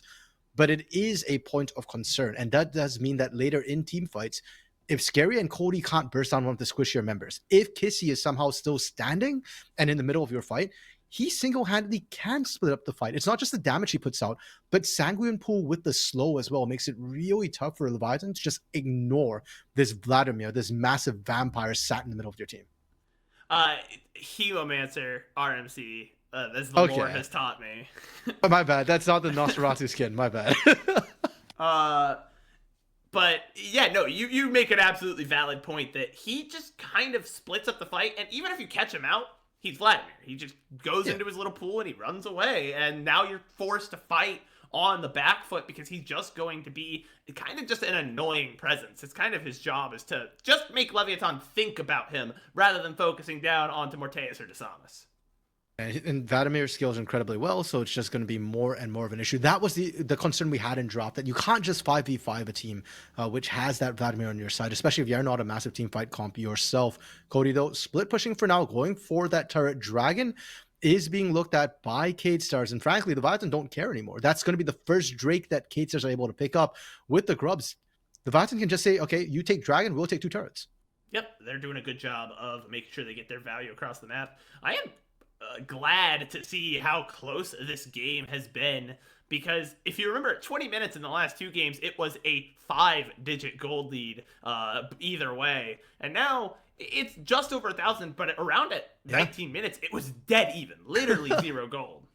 I think this was the game we were expecting compared to what we saw in games 1 and game 2. Yeah, like this is that back and forth, and we're still seeing action. Yes, 11 kills at 20 minutes is lower, I think, than what we've been seeing the last couple of games, but it's not for lack of action or trying. Both teams are getting in there. I think we got our first blood a lot sooner than 8.5 minutes as well. Now, Atakan has spawned. This is an interesting situation. Cade Stars, we talked about how strong they are in the team fight right now. I almost feel like pressure's on Leviathan to go for this Atakan to set up and look for the picks, because the team fights are not going to get easier. And the later it goes, the harder it is for them to be able to actually go for Atakan and not get grouped up on, not be forced into a 5v5. Yeah, speaking of Atakan, he disagrees with you. He said not enough action. That is our 6th voracious Atakan. Essentially, that is a top lane monster. Oh my goodness. This point. Because if I remember correctly, the other Atakan, Ruinous Atakan is his name, he spawns at the bottom of the river, which would change the way the map works. But since he's just always spawned at the top, these teams are only used to one way of fighting as they find their way onto Pro Delta, who is forced to burn the flash. But the price for that is Kissy is alone on the top side, is able to get away with his life. No! And now Leviathan's on the back foot. Scary is going down. They're able to pick up Kissy, but they trade Scary and Cody for it. Yeah, but this Atakan is still not easy for them to take with the numbers advantage. Seo is hitting like a truck right now.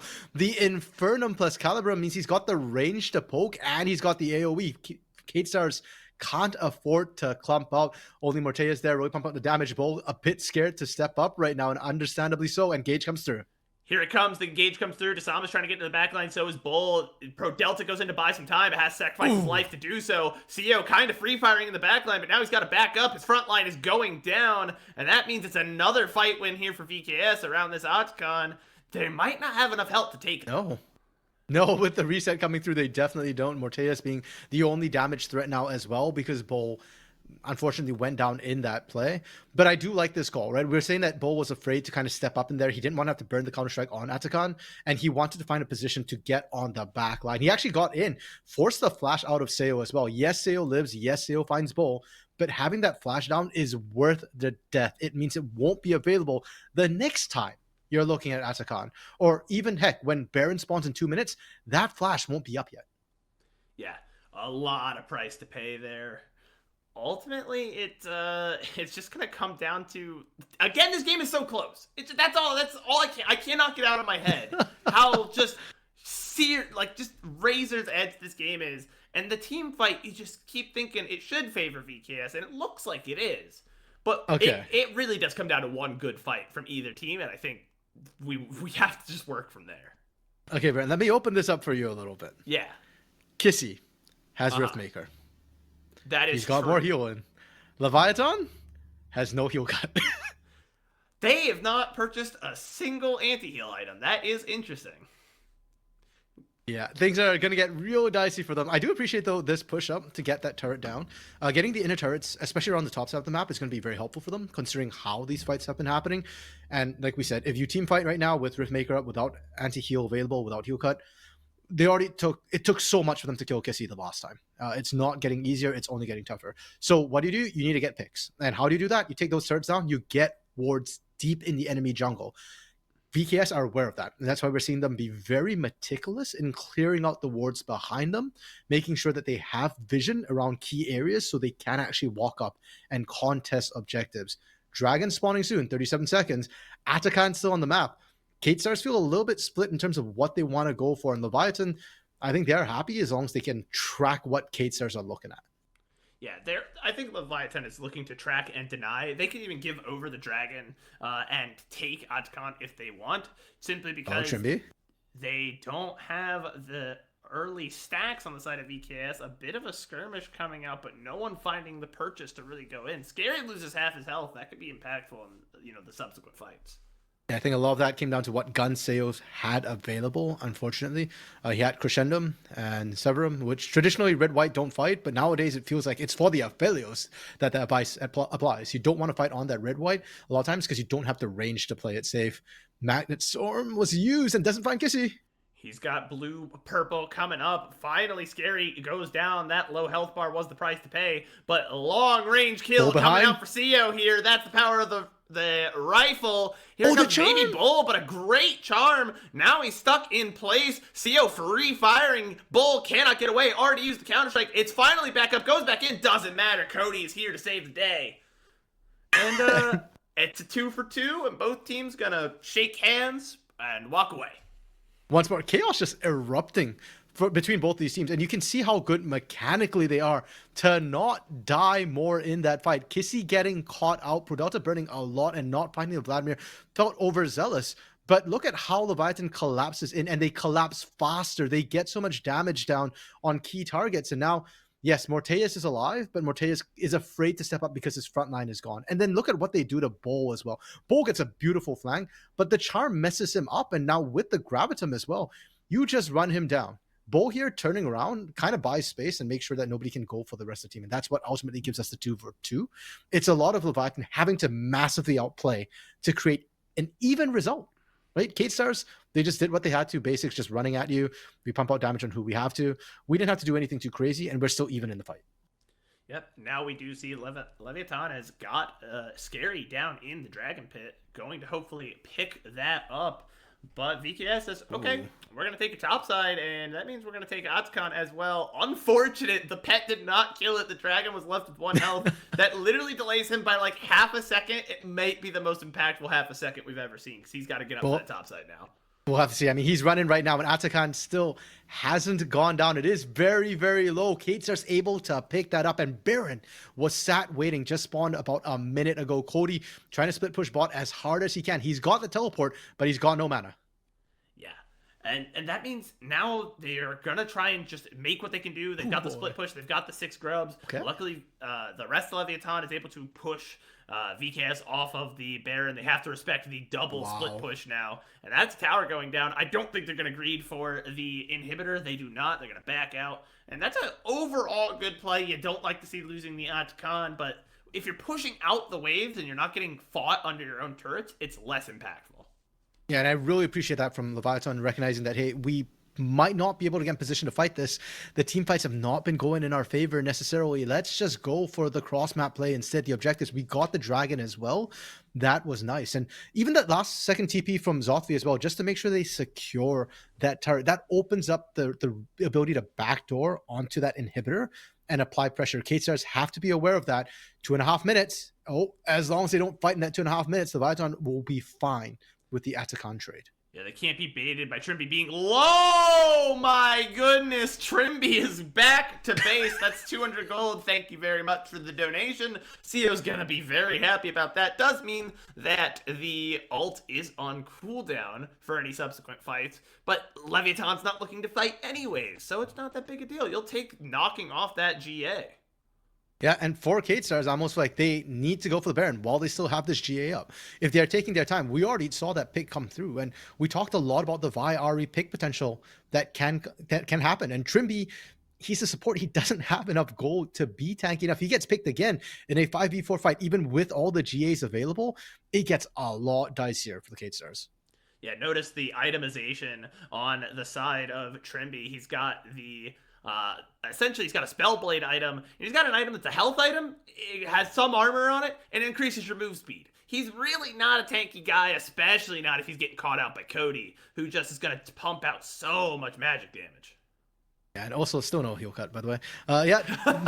Type in chat, hashtag VKS win or LEV win, or just straight up hashtag VKS or LEV to support your teams, because this game, folks, has been the closest to serious. Before this, you knew who was going to win by this point in the game. By 15 minutes in the game, you could roughly tell who was going to win. This one, we are now approaching 30 minutes, and we're literally on the knife's edge. Look at that gold. Plus or minus 200 is absolutely nothing. It's not even enough for a starter item. Yeah, it's less than it's a control ward. They have one more control ward than the opposing team, and now the other team has another control ward. Like that is literally the difference we are looking at. Is 4 health bars of vision tick. That is it. And that's just supposed to show every single one of these fights has really played out the same way. It has been back and forth. One team will throw out a haymaker, the other one will hit one, and this is what I expected. This is what I said coming into the day. This is how LTA South teams come out to play. Finally, we get engaged here. Perdelta forced me to stop yap and start casting. Trimby goes down. I told you he wasn't very tanky, especially not in the face of that Ari. But now it is Leviathan on the back foot. Can they get to Morteus? They cannot. Zothvi goes down. But a great play from Scary to shut him down. And now they don't have the free firing ADC. Here comes CO, still at full health pretty much, able to put out a massive amount of damage. And what do we talk about? Back and forth. That fight was this whole game encapsulated in a nutshell. The unseen Scary is the scariest. He found multiple times targets, seemingly forgetting that he was in their backline. And for Leviathan, this was what they needed. They couldn't afford to team fight. They don't team fight. They find the critical pick. And I say, as Cody actually gets picked by Kissy solo. And maybe that's the logic here is about not buying the heal cut, is we don't even want a team fight. If we see Vladimir, we just fight around him, kill everybody else, and not have to deal with him.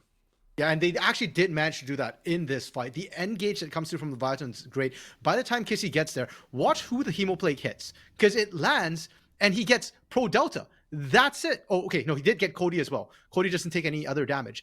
And I really respect this from Zothvi. Zothvi runs in there to kind of hold everybody, distract them so they can't follow through, and threatens Morteus. And you see Scary get Morteus, turns around. The Samus like, oh, I got away. Maybe. Nope. Scary is still right there. And Scary's alive. He's got the smite available. They pick up the Baron. Normally, this is where you'd see a team just push in. And this late into the game, sometimes they push right into the Nexus.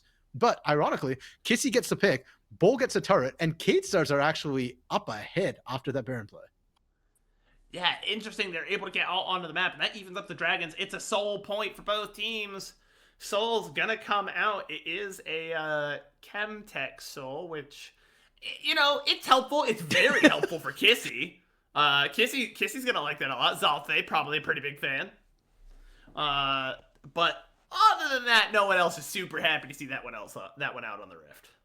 Yeah, I think both teams just want to clear that, get the Elder on the table, and that'll be another big objective for them to fight for. Trimby gets spotted on a ward. And Trimby gets spotted, and that means they're going to turn around. And because they're turning around on the Trimby, they also happen to path into Bull, who was on the flank TP. It was such a good teleport, but unfortunately, Trimby getting spotted meant he got spotted. Now they're going in. The fight is chaos. They're going to be able to split out a bunch of Kissy's wrecking them. Kissy cannot die. Look at all that health, but he cannot win the fight on his own. The rest of the team picked apart, and Zothe with the triple kill. And one going over to Prods just to, you know, lock it in a little bit. Remind him who he is. And they're going to run this down. Long death timers, 30 seconds. They're at minimum going to get one inhib, maybe more. Baron is still ticking. Trimby coming up in 2 seconds, but he's just a poppy looking for the disengage. He knocks away Zothie. That's probably the one you'll want. Just trying to buy time, but the teleport's coming in. Zothie wants to end. And now they get the kill onto Trimby. That means even when the team comes back up, they're gonna be supportless. They have 10 seconds to get as much damage down as they can. Actually, interestingly enough, maybe it'll come into play for the first time. No, they destroy the Nexus. Look at all those minions go. Leviathan take game 3 out of nowhere. The dankest, okay, not quite the dankest timeline, Bren, but we said, well, wouldn't it be funny if Kate Stars and Loud face off in the lower bracket? And sure enough, it actually has come to pass. Kate Stars, they gave us a good fight, but the law of X's is a thing in Brazil for a reason. And Pro Delta gets his revenge. And I am going to put it on Pro Delta because a lot of those catches, it wasn't necessarily the scary Cody connection that came through. It wasn't the Ari and the Vi. It was Pro Delta running in there as a rel and just kind of brute forcing it. Come on, no house for Delta, guys. yeah, guys. We took the guy who's good at rel and we put him on rel, and he did good stuff. True. It's a innovative strategy. It's the first time anyone has ever thought about such a thing. But Leviathan made it work. Man, what an exciting finish for that one. And Leviathan maybe has something to say about our tier lists collectively.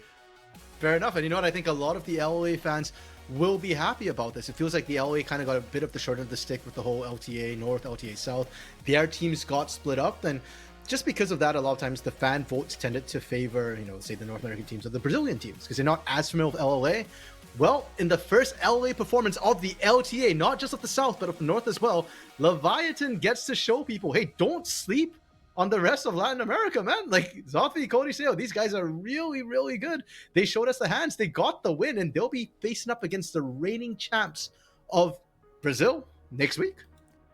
Yeah, they have to go up against Pain Gaming, and that's going to be an uphill battle, to say the least. But they keep themselves in the upper bracket, so even if they can't get it done, they'll still have a second chance. Maybe the law of X's will still apply. Maybe Pro Delta can have something to say against It's Pain been 2 Gaming. years. Move on, Prods. Move on. Man, I just cannot state enough. What an exciting way to kick off this whole new region. LTA South came out kicking today. It was a spicy 6 games. Yeah, we got the full possible amount of games, both going the full best of 3. But Brent, you know what? LTA South might be done for today, but we're back tomorrow at the same time. And right now, LTA North is happening as well. Once again, thank Captain Flowers for the raid this morning. We're going to return the favor as well once the stream is over and send you all off to the LTA North, where we've got FlyQuest versus Shopify Rebellion. For those of y'all who remember, Seiyos is going to be playing for that team. Not today, unfortunately, because of visa issues, but B-Boy is up there and playing for them as well. And I just want to say thank you to everybody who came out to support us today. What a great first day to be back. This is an entirely fan-run broadcast. We're doing it simply for the love of the game because we really, really believe that the LTA South is going to be such a beloved region. We love the CBLOL. We're going to love LTA South. And we're so glad that we get to bring it to you today. So thank you again for all the support and just the love. It has meant a lot to see. Man, I'm bushwhacked from that whole day. Understandable, bro. You did all 6 games. I did. I think that's all we got, though, RMC. Yeah. You got anything else to take us out with? We have more games tomorrow. Another 2 series between Isurus Estrel, a team I am very excited to see, a team I think has the potential to play very high-level League Legends, and Furia, a team that a lot of people seem to like. I don't know about it, but you know. You'll see tomorrow, Brent. Yeah, we get the Yeah. other side of the bracket, which is interesting. Red as well, and the other team which didn't change any of their roster, up against Fuxu W7M, which has a lot of promotions up from the academy side. That's going to be spicy as well. Yeah, it's going to be a great first week. So that's all tomorrow. I mean, 1 p.m. Brazil time, 8 a.m. Pacific, and what's that? 11 Eastern. Yeah, it is 11 Eastern Standard Time for those of us up north in the east coast of the good old US of A and Canada. But whew, I think that's all we got for today. We'll have to have you guys bring us back in tomorrow. We're gonna go ahead and, like RMC said, raid LTA North, come back in strong, return the favor to Captain Flowers, because eventually our guys are facing off against their guys. Might want to get to know them well before that happens. For sure.